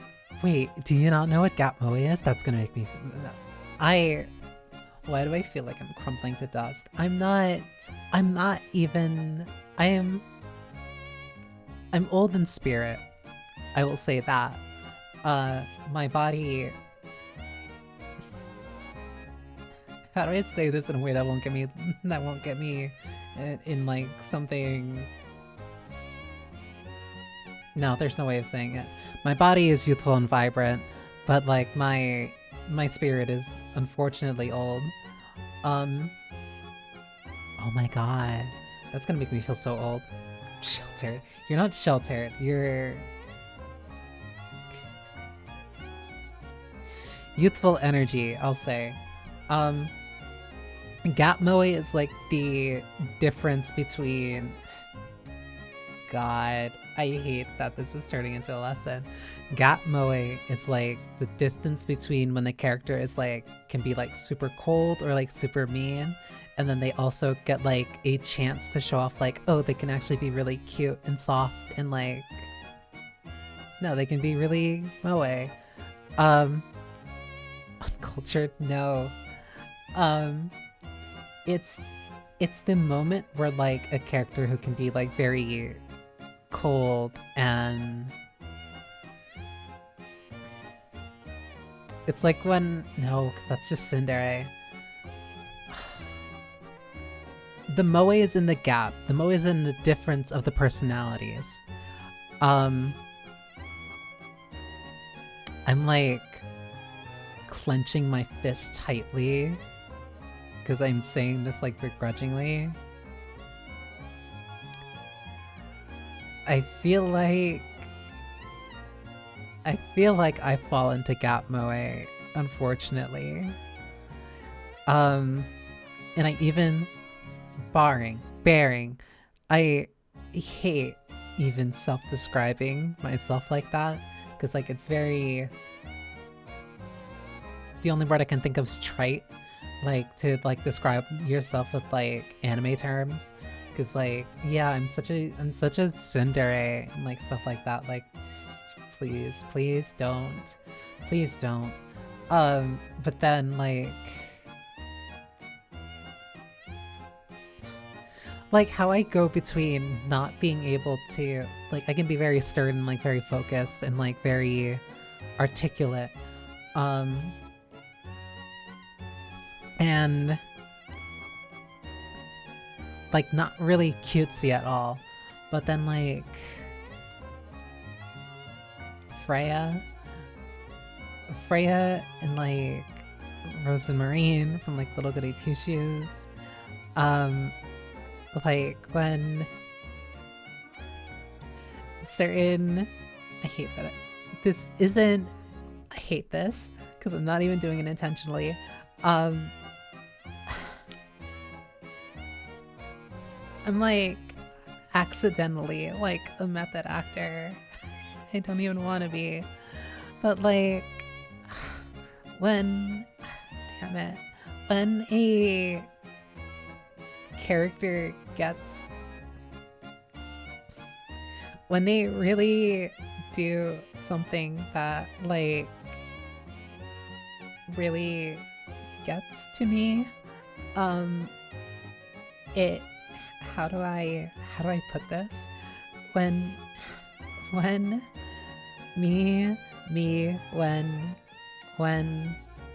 she does handhold, or does certain things that like really just kind of melt me, I kinda get, what's a word for it, because this isn't even like an act, like I'm genuinely like getting really red,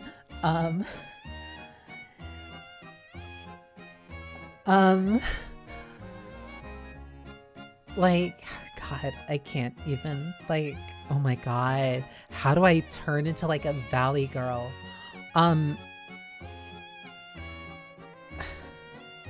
When a cute, when like a character really gets to me, kudere, I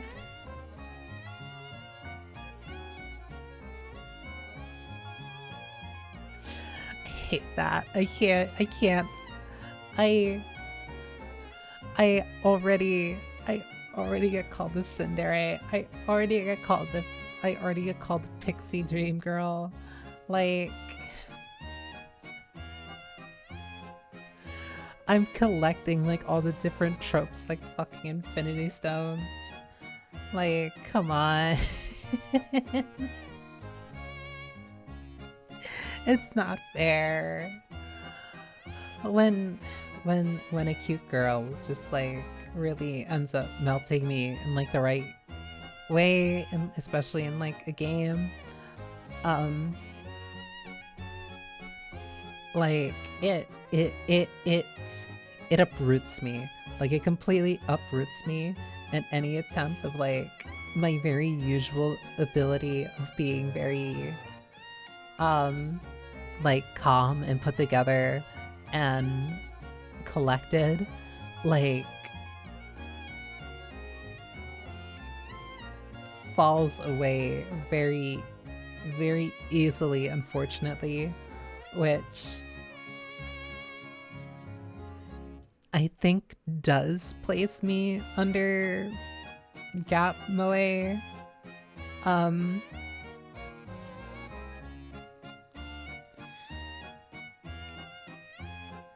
And like, I hate this.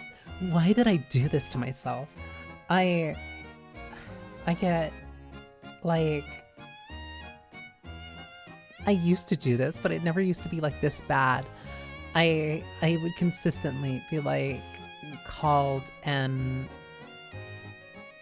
described as tsundere, and it's like I can't definitely behavior. Listen, I'm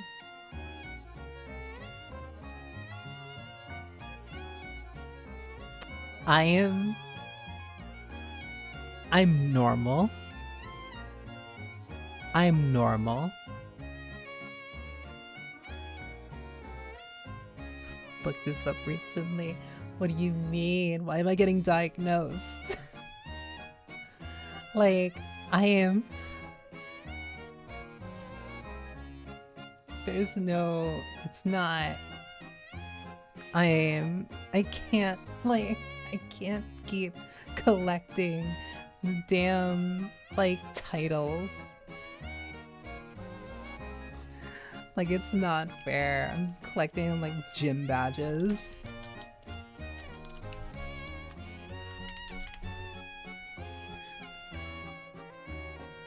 I can't be oscillating between kudere, tsundere, and manic pixie dream girl. But actually, hang on.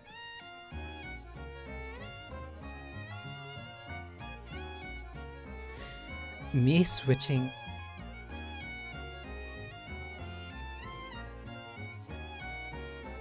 I think I don't like this. Are you a Pokemon? No, I'm not. I promise I'm not. I promise I'm not. I don't even... That's not true. ZA has been making me kind of eye it a little bit more recently, but that's for very different reasons. But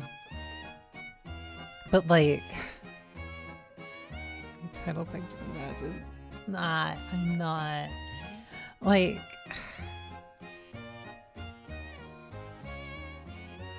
Because my rationale was I can't be a tsundere and I can't be a kudere. Especially people keep calling me like a manic pixie dream girl. But then I thought for a brief moment, wait, the fact that I can keep jumping between being like a kudere and a tsundere probably makes me overlap for a manic pixie dream girl a lot easier. And it I'm seeing patterns that I don't like to see. I'm seeing patterns that I don't like to see. That's all that I can. That's unfortunate. I don't like that. I don't like that. That makes me scared for myself.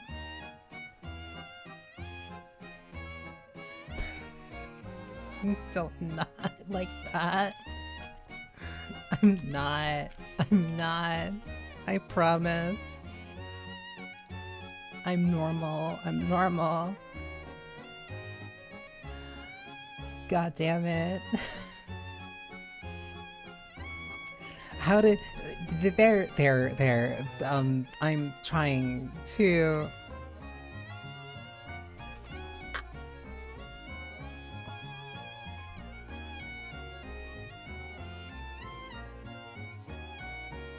I'm not.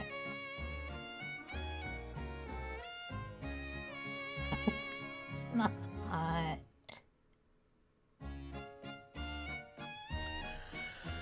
I am.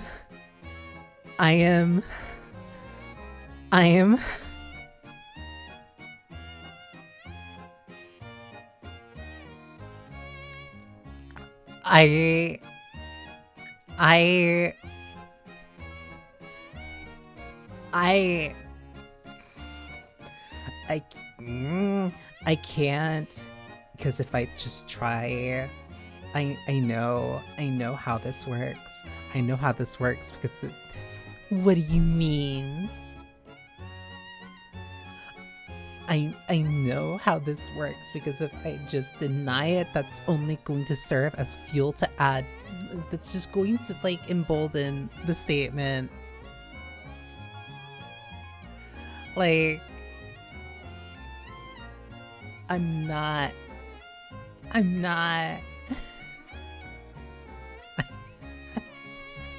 I'm just an alchemist. I'm just an honest alchemist. I study alchemy. I don't study magic. I don't study the power of magical girls.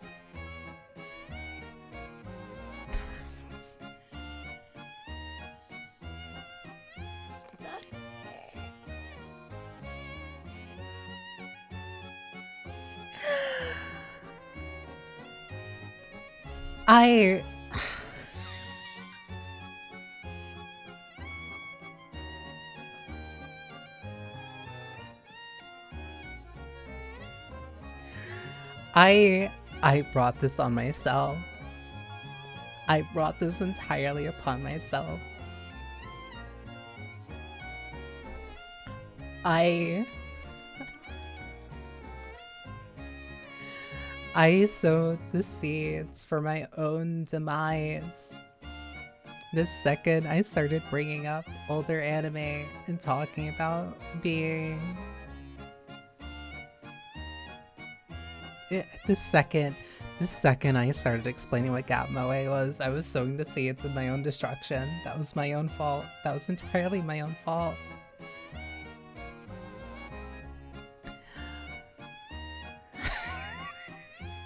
I have tea. I'm fine. I have tea. I have tea. I have tea. I have tea. I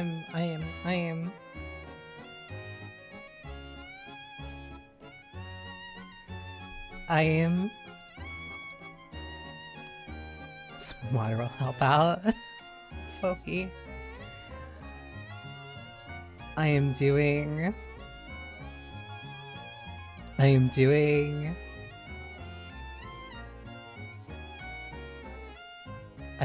my best. I am persevering. Sometimes that's all that you can do. Sometimes I don't even know how to crawl back from this.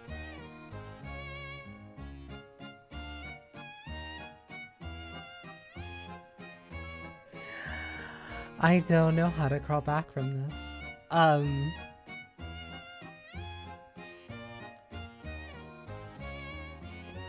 trying to think of what that word I was thinking of before. This is the foreshadow word. I don't. It definitely. Thank you. I try my best to put on a nice professional air within this atelier. It is the very least that my customers deserve when they come to such a reputable establishment. Please mind the fact that the door only has one hinge that works. And that the floorboards creak.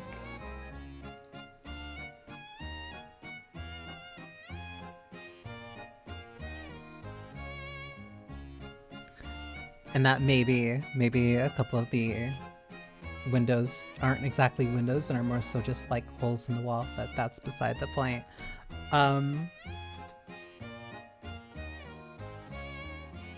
I can't be that weak. I can't be...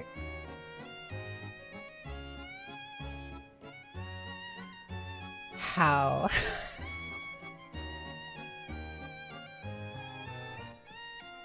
That's not fair.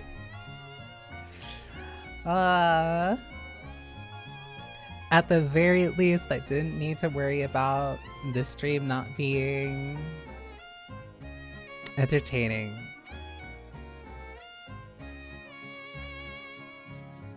What do you mean? What do you intend to point out, Coffee? as much as this feels like I'm walking directly under a comically large piano, dangling precariously above my head.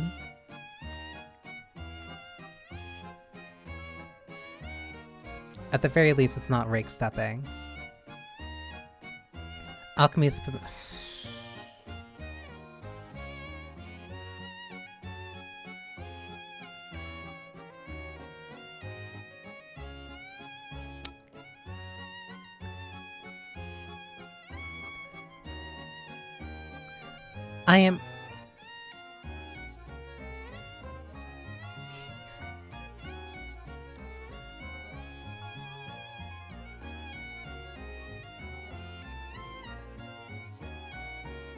I won't let it happen. I won't let it happen again. Alchemy's magical sincere, making something special. I thought...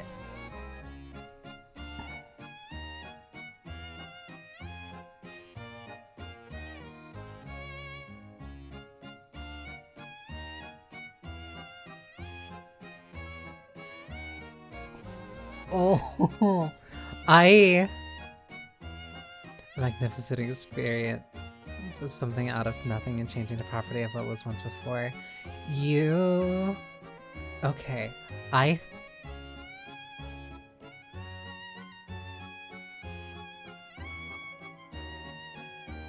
I'm so stupid. I read that too fast. I read that too fast. I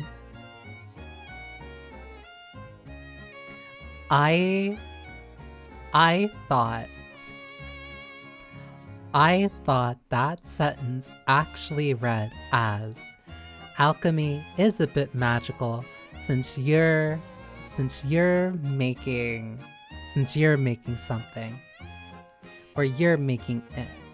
I did not read, since you're making something special. That last word completely changed what I thought that sentence read.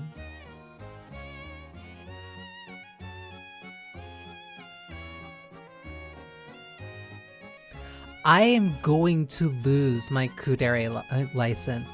Oh no.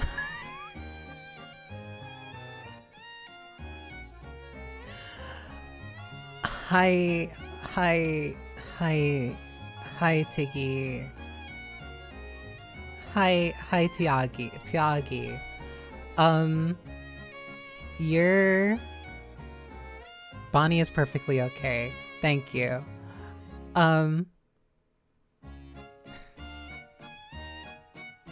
I am also okay. I am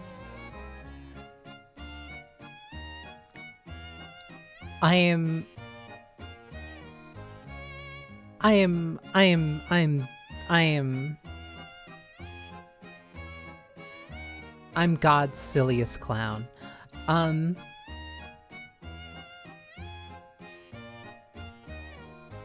But yes, welcome in. I hope you're well.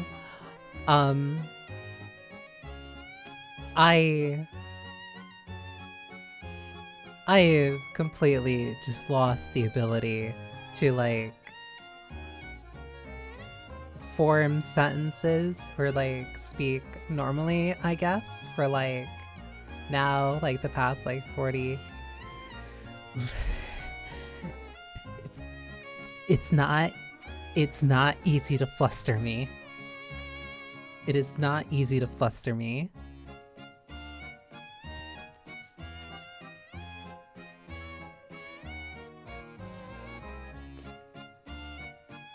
I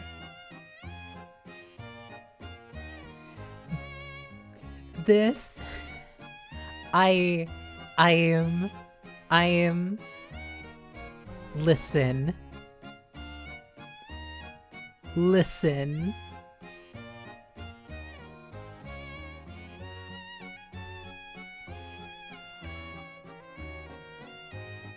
They will revoke my tsundere card.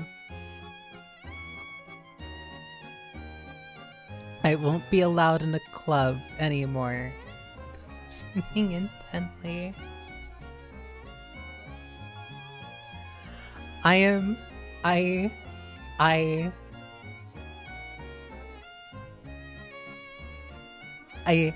Because I said it before, I am simply just not used to compliments is all. That is it. I am simply just not, I simply just have not, no, that's gonna be bad if I say that. I simply am just not, accustomed to compliments. Fair TBH. Thank you. Thank you. So it's just like a little, I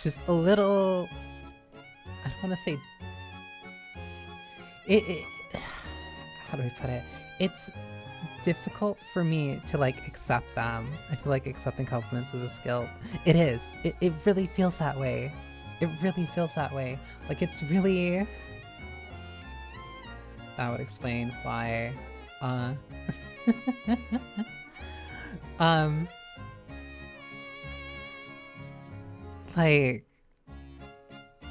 like Alchemist Banii is here to cheer you on. I am not... I'm not Moe. I'm not Moe, I promise. I'm not Moe.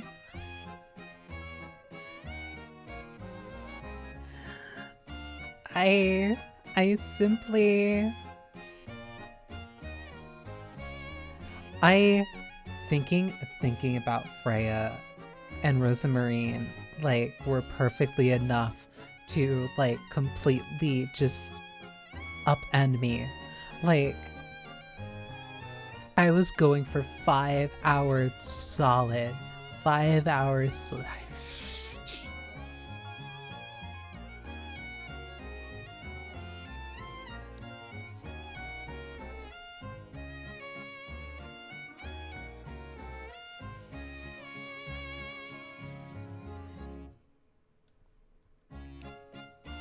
I was going for 5 hours solid. I was solid. I was solid for like 5 hours. 5 hours, not a single crack. I start thinking,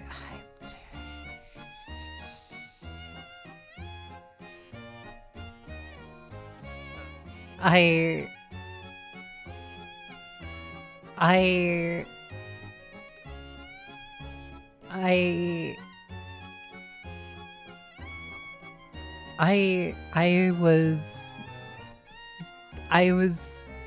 was so fine. I was so fine until I started thinking about... I don't even want to say it, because if I say it, I'm gonna start thinking about it again, and then I'm instantly gonna get super flustered again.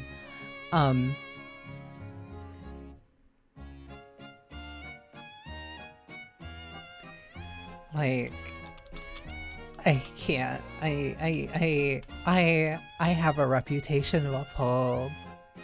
I have a reputation to maintain. I can't be fumbling the bag at like every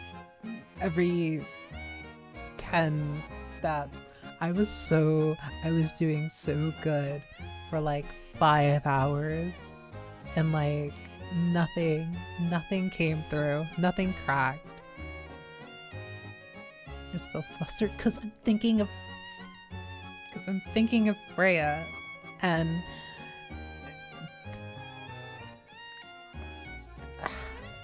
that, oh my god, that she... I'm normal. I am that, actually. Like, that's my model.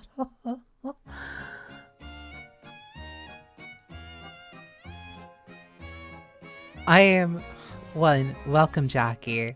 2, no you're not. No, this is not a collective group effort. I've just been thinking. I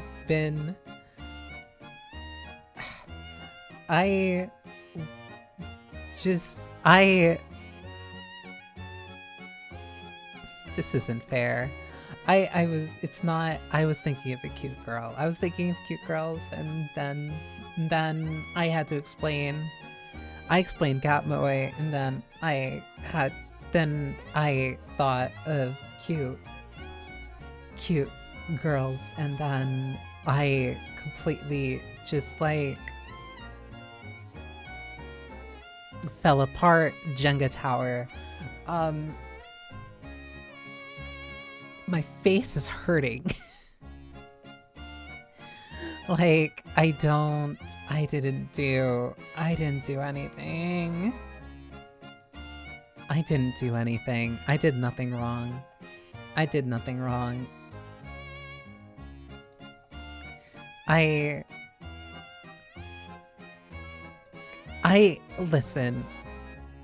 Listen.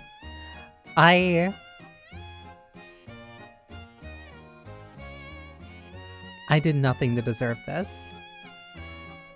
I'm innocent in all of this. I'm innocent in all of this.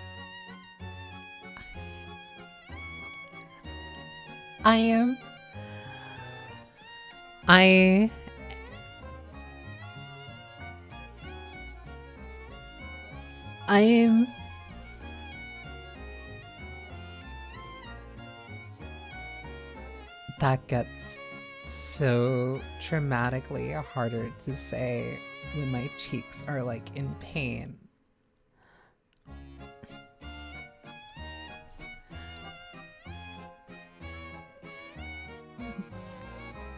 Oh my god. Oh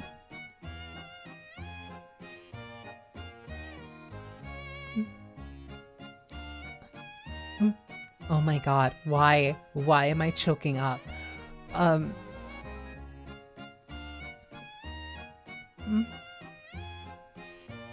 Moe, Q?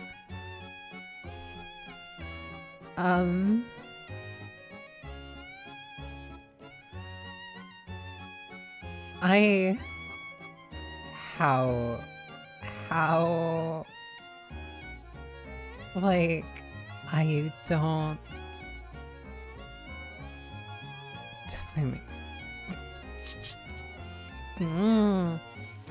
I am not,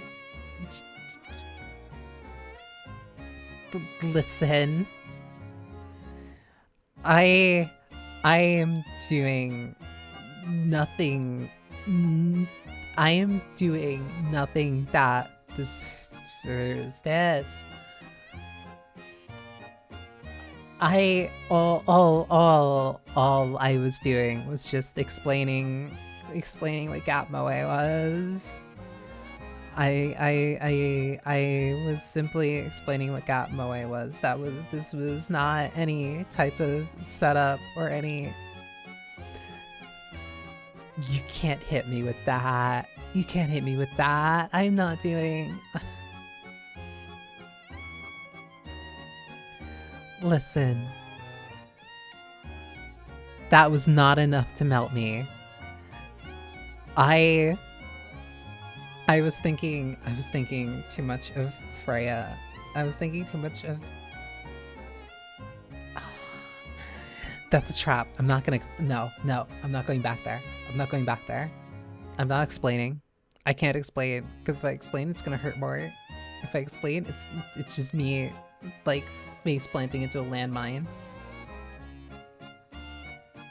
I can't explain. I can't explain. If I explain,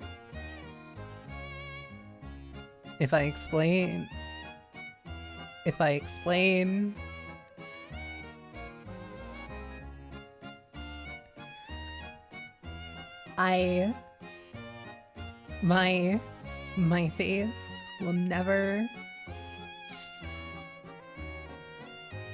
My face will never stop being... Never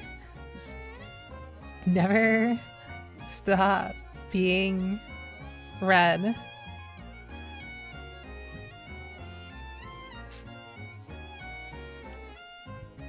That's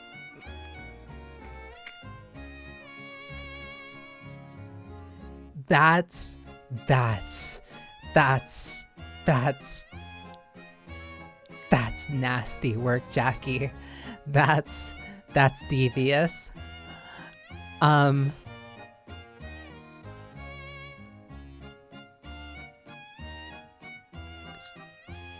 That's because I'm thinking, oh my god, because god damn it, I am thinking of Freya from this feels like I'm in a confessional, because I'm thinking of Freya from Little Goody Two Shoes, specifically the scene where like Elise falls into her arms and is like princess carried by Freya for like a little bit. It's like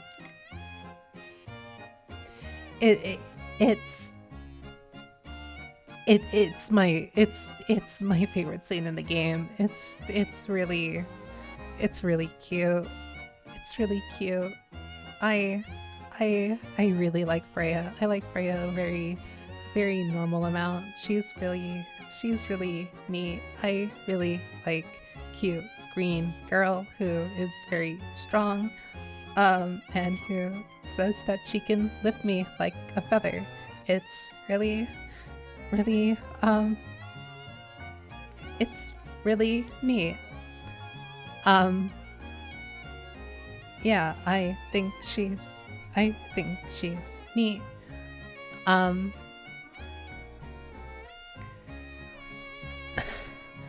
There, are you happy now? Think of how being Princess Carrie. Oh my god. Oh my god. The two of those things together, really, it's kind of what really, kind of does it mostly. Like, it's a mix of like two things together that really,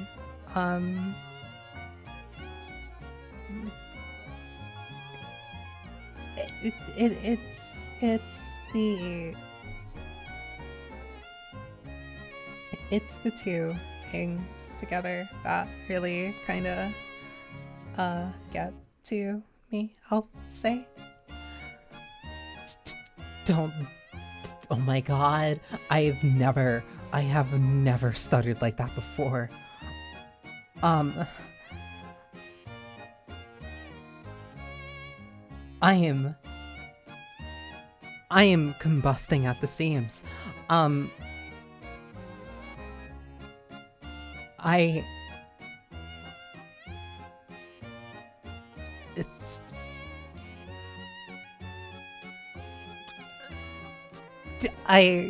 I don't control two clips. What? That's not up to me. I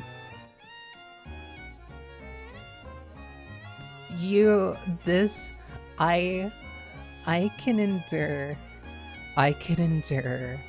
so much. I can endure the nightmare that is like Pathologic 2 and a bunch of other like torturous experiences in various games, but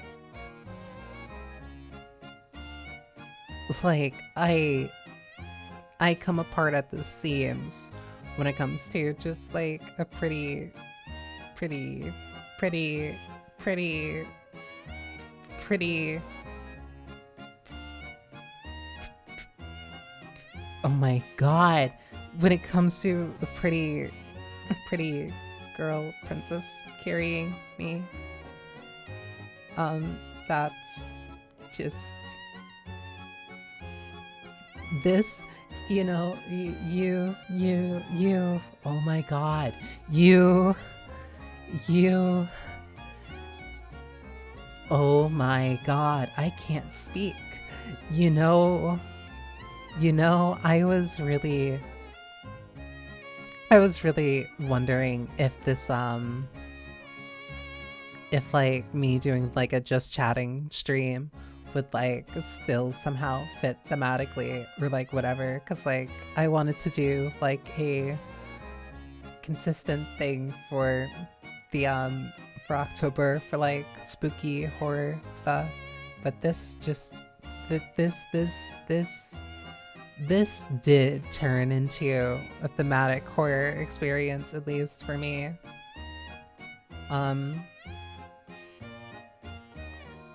I feel like I am on fire.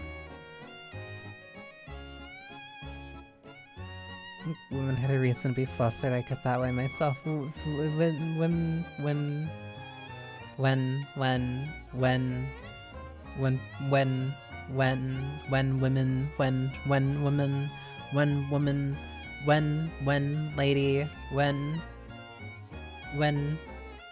woman pretty. When woman pretty. It's not fair that they're allowed to be so pretty. It's not. It's also not fair that Freya can't princess carry me. My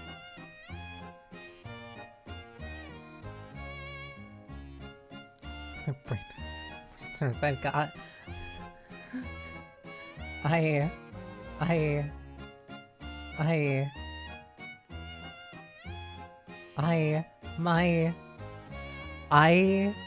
My chest feels like exhausted.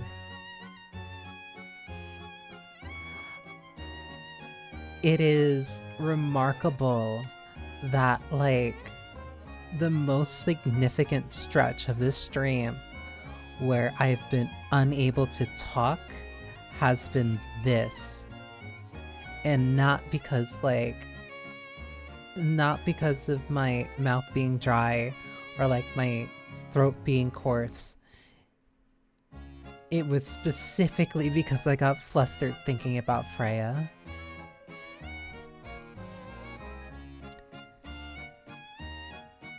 Certain girls just like my body feels so exhausted doing that. Like, I feel... Oh my god. I don't know, Freya, please describe.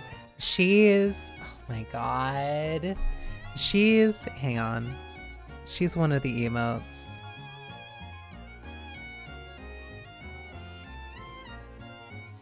She's a very sweet girl. She... Oh my god. I have to look at those later. Freya's a really, really sweet girl. Her, like, one of her primary colors, like, for her outfit is, like, very green. She's, like, a childhood sweetheart. She bakes. She's really into jewelry.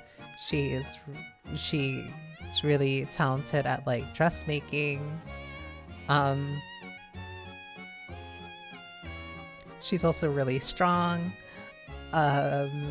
She's just like... a darling and incredibly nice. She makes like great pies because Elise likes grapes. I like grapes. I think she's neat. I think she's really neat.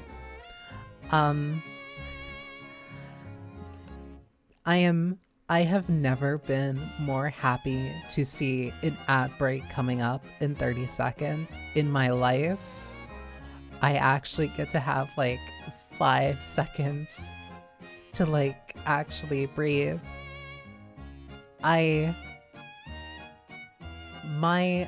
My chest feels exhausted. I have never... Oh my god.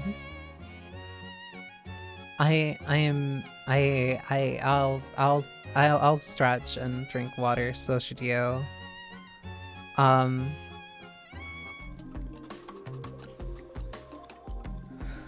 I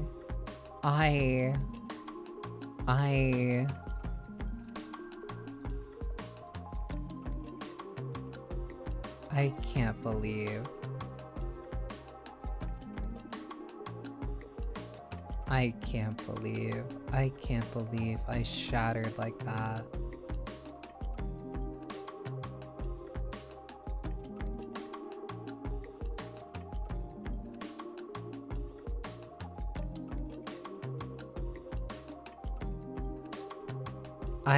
My body...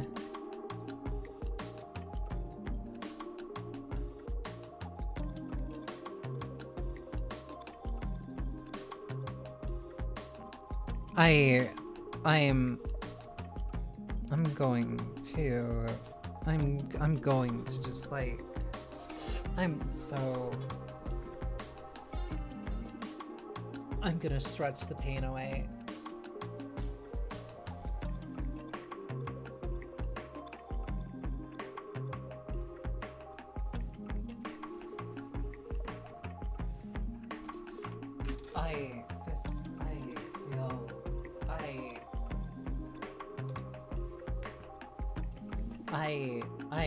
I can't.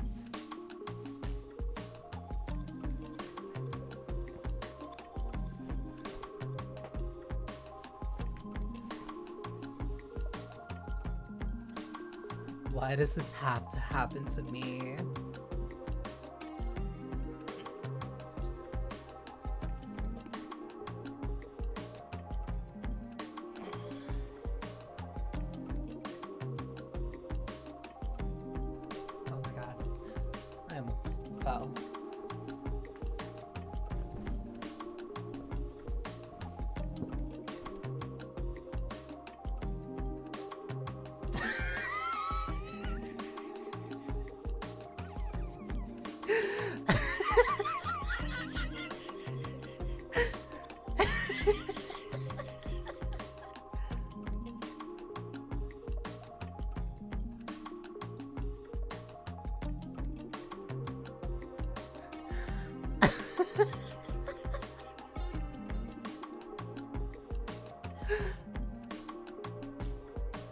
That one...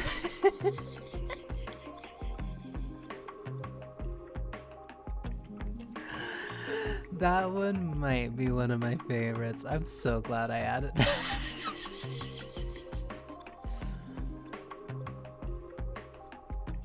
I'm so glad I added that. That was such a good pick. That was such a good pick to add.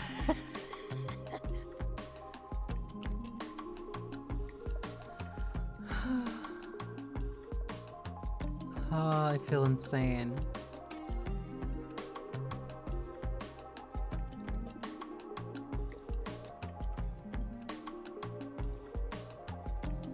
I can put this on.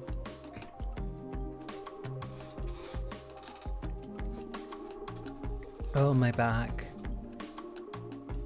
I can't believe I've been going. I can't believe I've been going for like 6 hours. I just realized that also viewers of the VOD will not be affected by this ad break. So you get to hear me lamenting You're welcome. This is unfair. I've been going for 6 hours and it took me only until like this last one to like experience that. That's insane. That's not fair.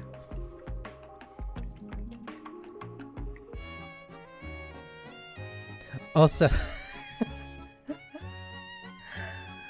thank you.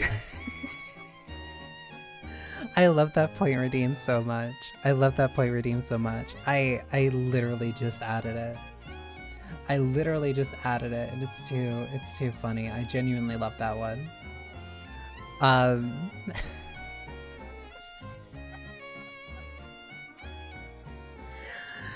Cause I can't look at that because I'm looking at that like every time that I see that, because one, let me I feel like I need to explain it.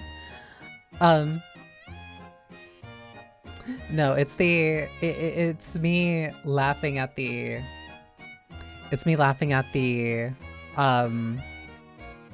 point redeem.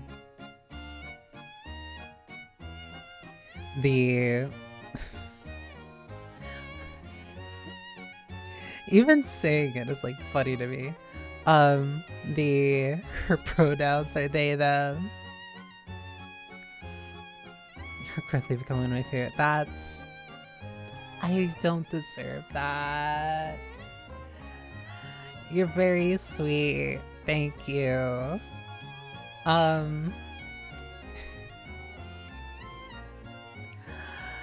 I don't feel like I deserve that, but thank you.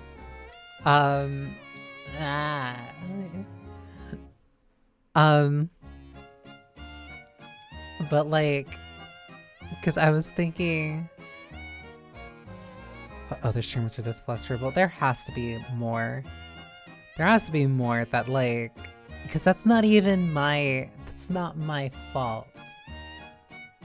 That wasn't even, that was just because, like, it's not my fault. That's just because of, like, me thinking about Freya. Like, I did nothing to deserve that. I did nothing to provoke that to be, like,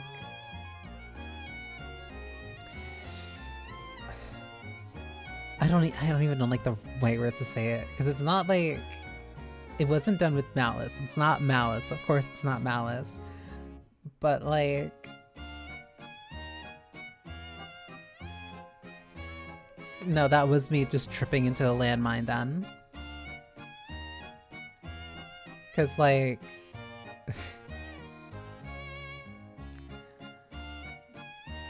like, I don't even know what to say. Like, I can't even like figure out anything to say.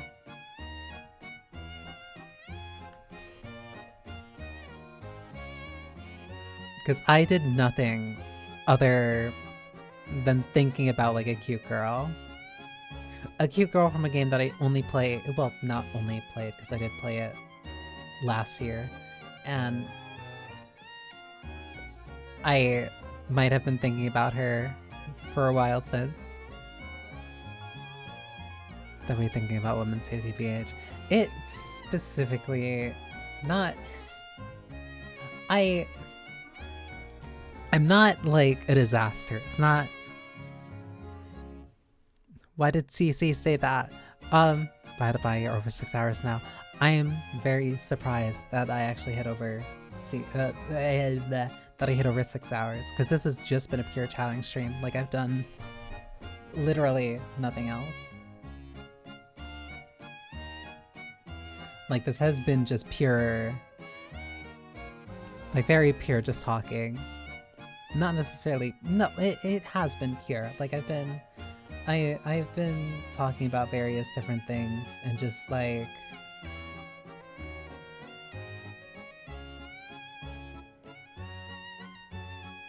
Um, no, I've been talking about like so many different things like over the past like 6 hours. Um, only until now has like I crumbled into an utter paste because of thinking about a cute girl.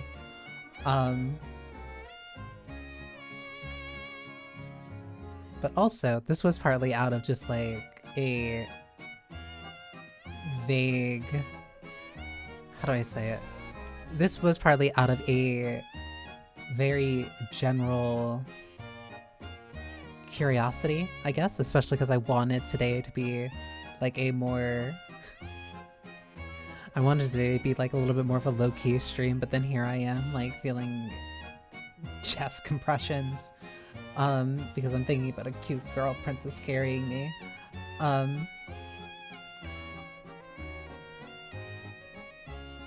But like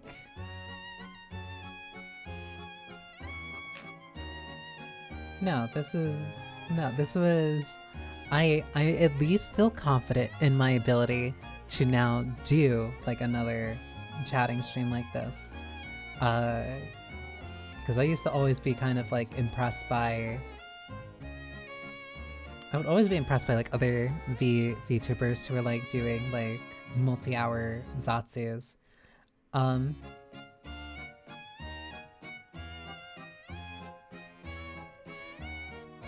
it's like, oh, I don't really know how I would be able to talk like that for like hours. And the answer is just to go with the flow. And by that, it means let various, I was about to say let various demons win. That's not what's happening here. The answer is just to, go off the, I'm very decent at it. Just got to do it. Doing perfectly. Thank you. Thank you. But like, yeah, sometimes you just go for it. You go for it and then like, oh, it goes into like a very natural flow and then it feels easy. It gets easy. Kind of when you're kind of used to it. And then you can find different ways of not roping it back, of like looping back to various things that you had said before.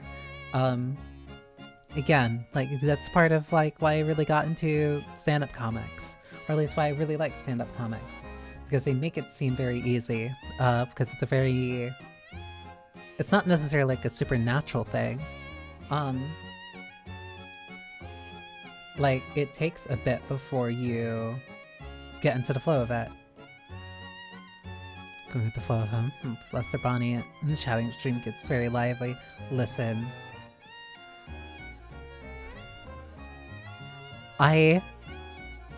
That only got me once. I'm not gonna fall for that very easily. I'm not gonna fall for that very easily again. That's so fast. Because maybe I've been thinking about like Little Goody Two Shoes and I've been thinking about the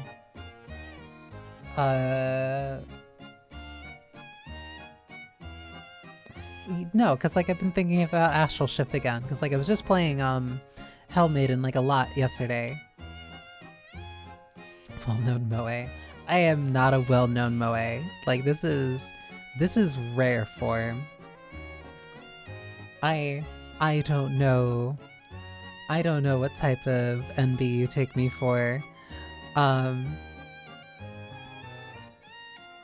Talk about the woman you're most attracted to and why.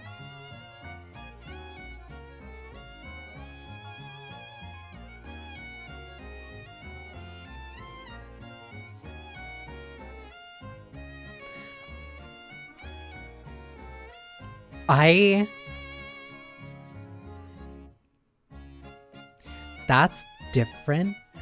I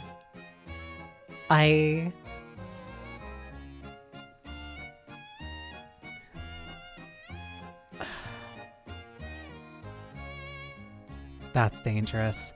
Because I like Freya. I genuinely do like her a lot. She's really cute and she's really sweet. And I do like strong girl.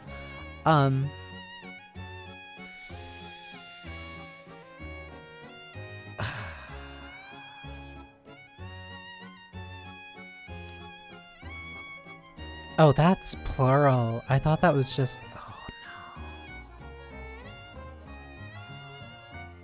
Oh, no.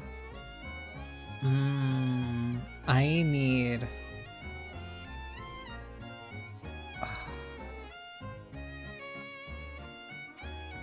I would need to think. Because it's not like a tier list. I can't... How do I say this? I refuse to put any woman in a specific tier list. All women are queens. They all deserve to be number one in my heart. So none of them are competing against one another. They're all beautiful and perfect in various different ways.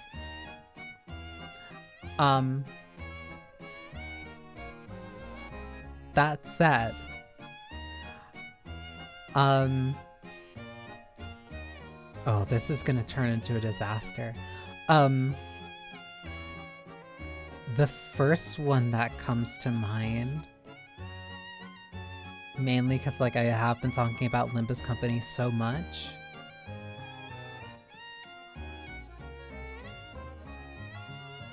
When you're really thinking your eyes freak out. It's not...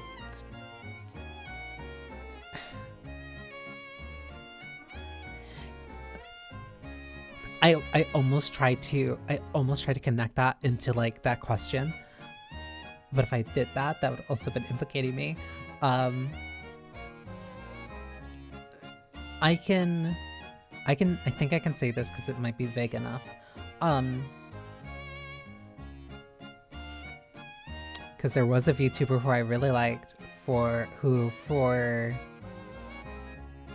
her first year, I want to say like her first year, like her first couple years, might have been 2. I'm trying to figure out how I can explain this without giving it away.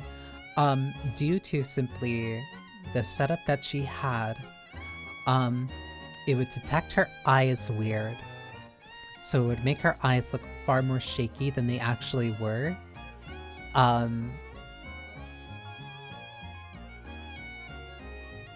And I always thought that was really cute.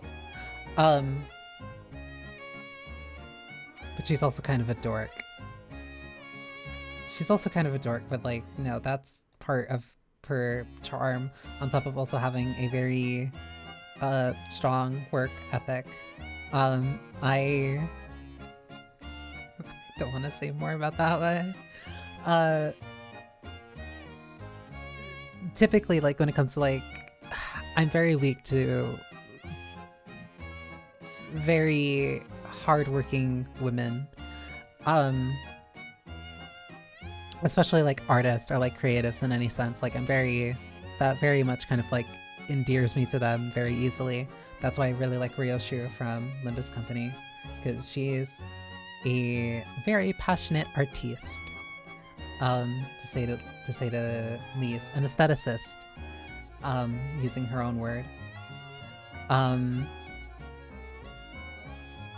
Aerith from FF7 Rebirth. FF7 Remake and Rebirth especially. Like, she... I don't think I ever said this. I don't think I ever said this to anyone. About women who write. I'm trying to think. Trying to think about like if there were any that were like very specific writers.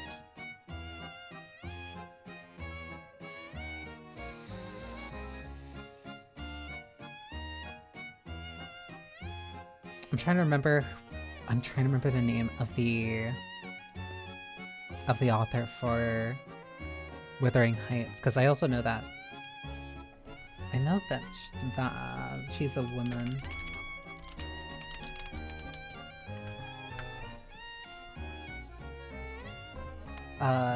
Emily Bronte.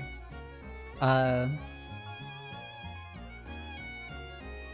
very inspired mind, I'll say.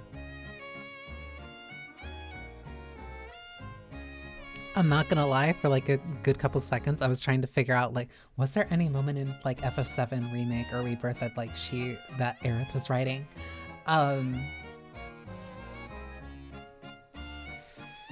Because now I'm just going through like a couple of other like, now I'm going through folders. Scarlet from the Great Villainess. But I think more so that's because she like very much falls into my very... I don't even have necessarily like a specific type. It really is kind of just like... I like women with a passion. I like women who are passionate about something. Women who are passionate, women who are driven. Women who work hard. That also kind of really... That's also kind of what endears me about a lot of female villains, because it's less necessarily... Oh, I can say it's Sphene. I'm not responding to that one, Jackie. Sphene from FF14. Only talking about the base version of the expansion. She... As much as I morally disagree with her, significantly, her drive and her will to commit to her vision and what she believes to be right, that instantly swept me off my feet about her. Like, I don't know, because it's not like specifically, like I'm definitely very drawn to just people who have like a very strong work ethic and those who are very impassioned about the things that they want to do and the goals that they want to achieve. That's honestly why, like, what really pulled me into a lot of VTubers and especially idols. That's also why, like, I, again, to bring it up, am very, I want to say enamored. Not like...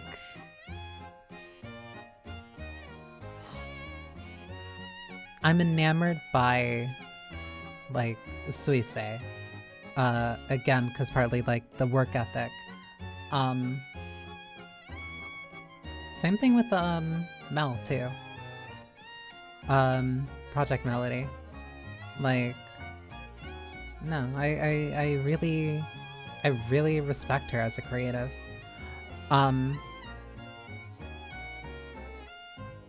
This is just turning into me, like, saying, like, oh, I really like this woman because of this, and, like, this woman because of that. But, like, that's what it feels like. I'm not, like, very...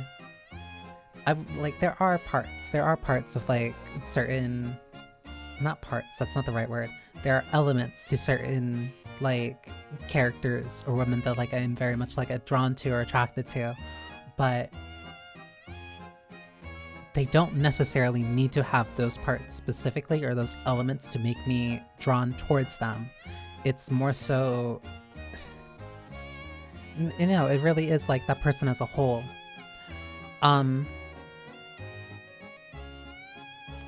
Yanni Spike Spiegel video, I need a woman who'll actually just follow her dreams. Like, yeah, no, I really, like, no, I like that. I like a woman who's, like, very driven.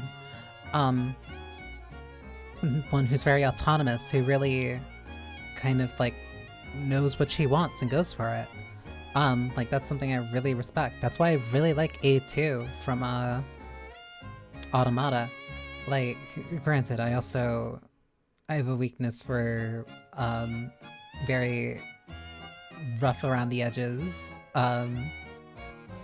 female characters. That's also probably partly why I really like Kaine. That's also a reason why I really like Zero from Drakengard. Looking through, I'm just like looking through different game folders.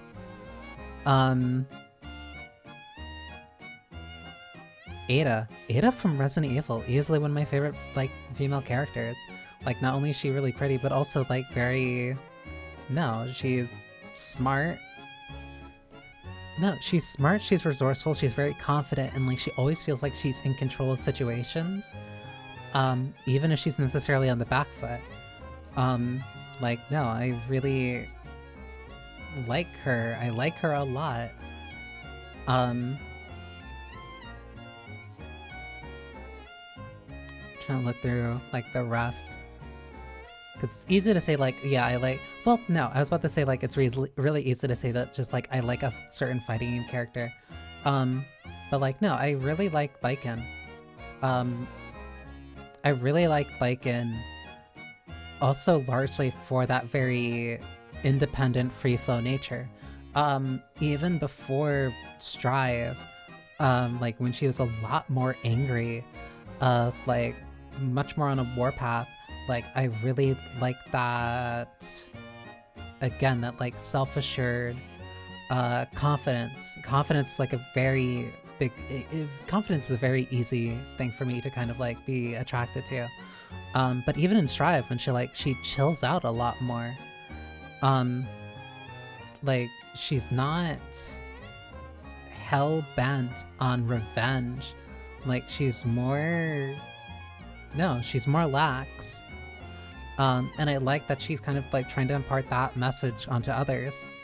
I really like Strive Baiken. Even if she is visually the same as how she was from Strive, from Xrd, I like her personality a lot more in Strive. I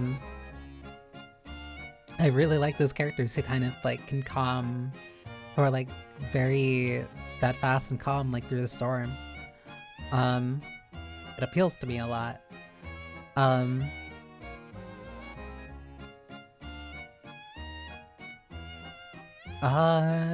Let me look through, like, my anime folder now, because I have too many pictures.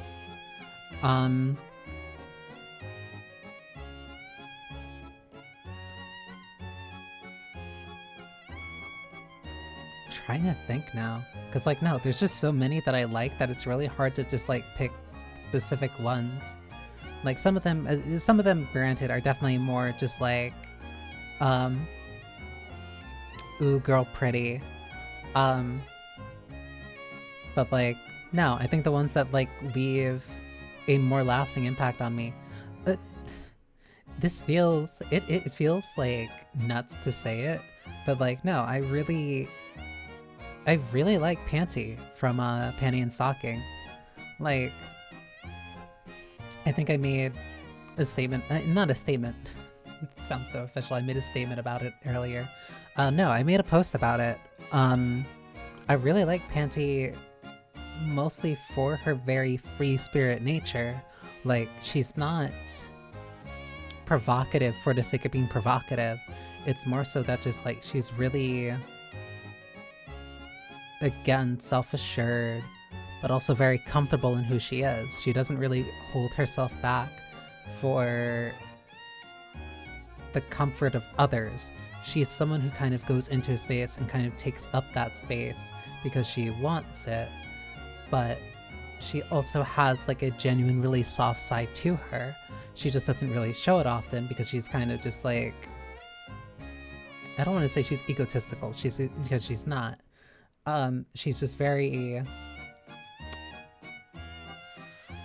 boisterous. She's very boisterous.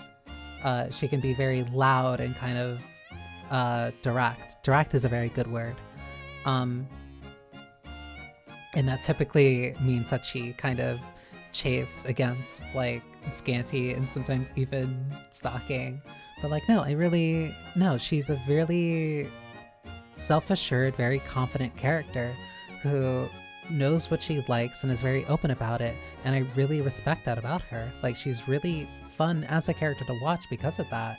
she never feels like she's compromising who she is or like what she wants to do for somebody else. And that's why I really like her. Like, I've liked her for years. I liked her for years for those reasons. Like, I feel like this isn't like the very I feel like that request was like very, I don't want to say like it was clearly like meant to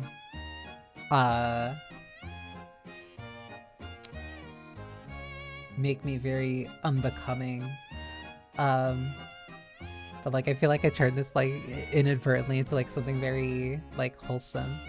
But it's just like, no, I do like a lot of very attractive and visually stimulating characters, but like those aren't typically like the only reasons why I'm drawn to a character. Like, no, a lot of it really is like the personality, how that character carries themselves, how they treat other people, in kind of like their own worldview, even if there's somebody that like I heavily disagree with, like philosophically, like, no, I'm really drawn to that personality. Honestly, turned that into something really sweet. Cause like, I can't be, like, I'm not... How do I put it? Cause like, no, I do, there are like really, ooh, girl, pretty characters that I like for those things, but usually like, no, the characters that stick out to me and stick with me the most, really do have like a deeper, like that deeper personality aspect to them. Like they have something that goes on underneath their surface that like really endears me, draws me to the character. Vera from Granblue is like a really good example. Like, yeah, I like her. I like dark Grand Vera. Which is like her at her worst. Not her at her worst. I'd say probably light Vera might be her at her worst. But like her very devout pull towards Catalina, her draw towards her, like how much she like admires her and like thinks about her and is like genuinely girl crazy for her.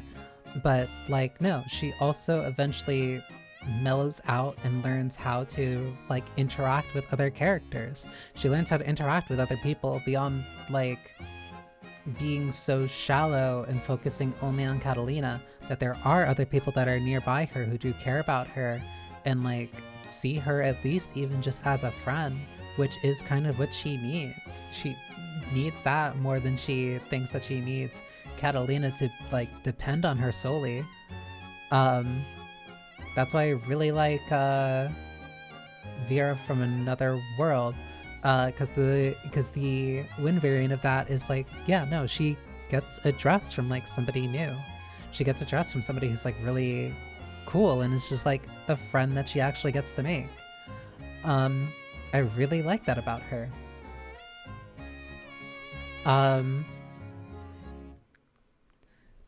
Like, I can't like just I can't pretend to just be like it's not even like it's pretending, but it's just like I can't be that like single-minded kind of, not single-minded, that's rough. But like, no, the characters that really attach to me or like make me attach to them like the most are definitely just the ones that are more sweet. Not necessarily sweet. I do like a lot of villains. Only certain ones though, not others. There's a lot that I actually tend to actually get like mad at. It's funny because I'll say that because like there are a lot of female villains that I'll get mad at because of like from like a moral standpoint, which is why I loathe Carmen. but then even ones that I'm like very ethically and morally opposed to, like Sven from FF14.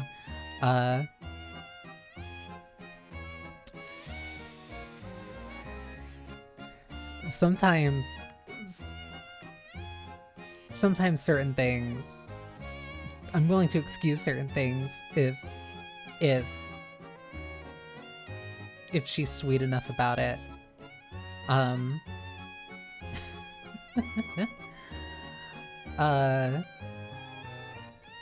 Also, I can't like not also bring up like Catherine with the C specifically.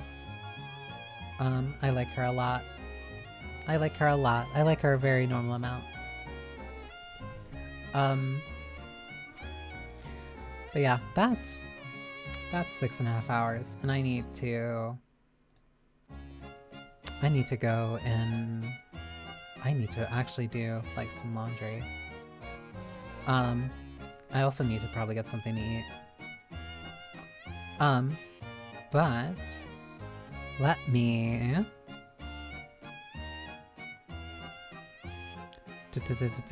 let me rate out into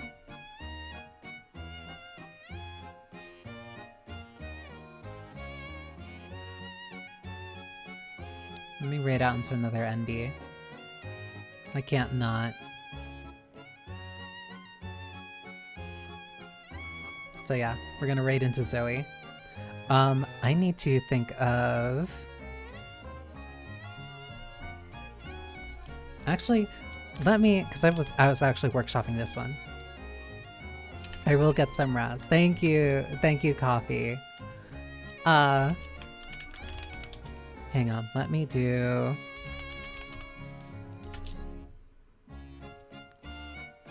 I don't know how to make like a... I'm trying to like come up with like a raid message. Can I...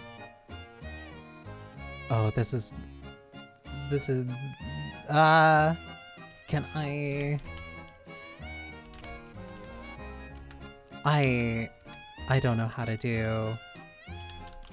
I'm trying to like find like an explosion, whatever. But anyway, yes. Thank you for spending time with me. I hope you enjoyed yourselves. Wait, I can do... I can't find whatever. Oh, that works actually. There. That's the raid message. Anyway, thank you for spending time with me. I hope you enjoyed yourselves. The atelier is closing. Unfortunately, you don't need to go home, but you can't stay here. And let's check out Zoe. Johnny.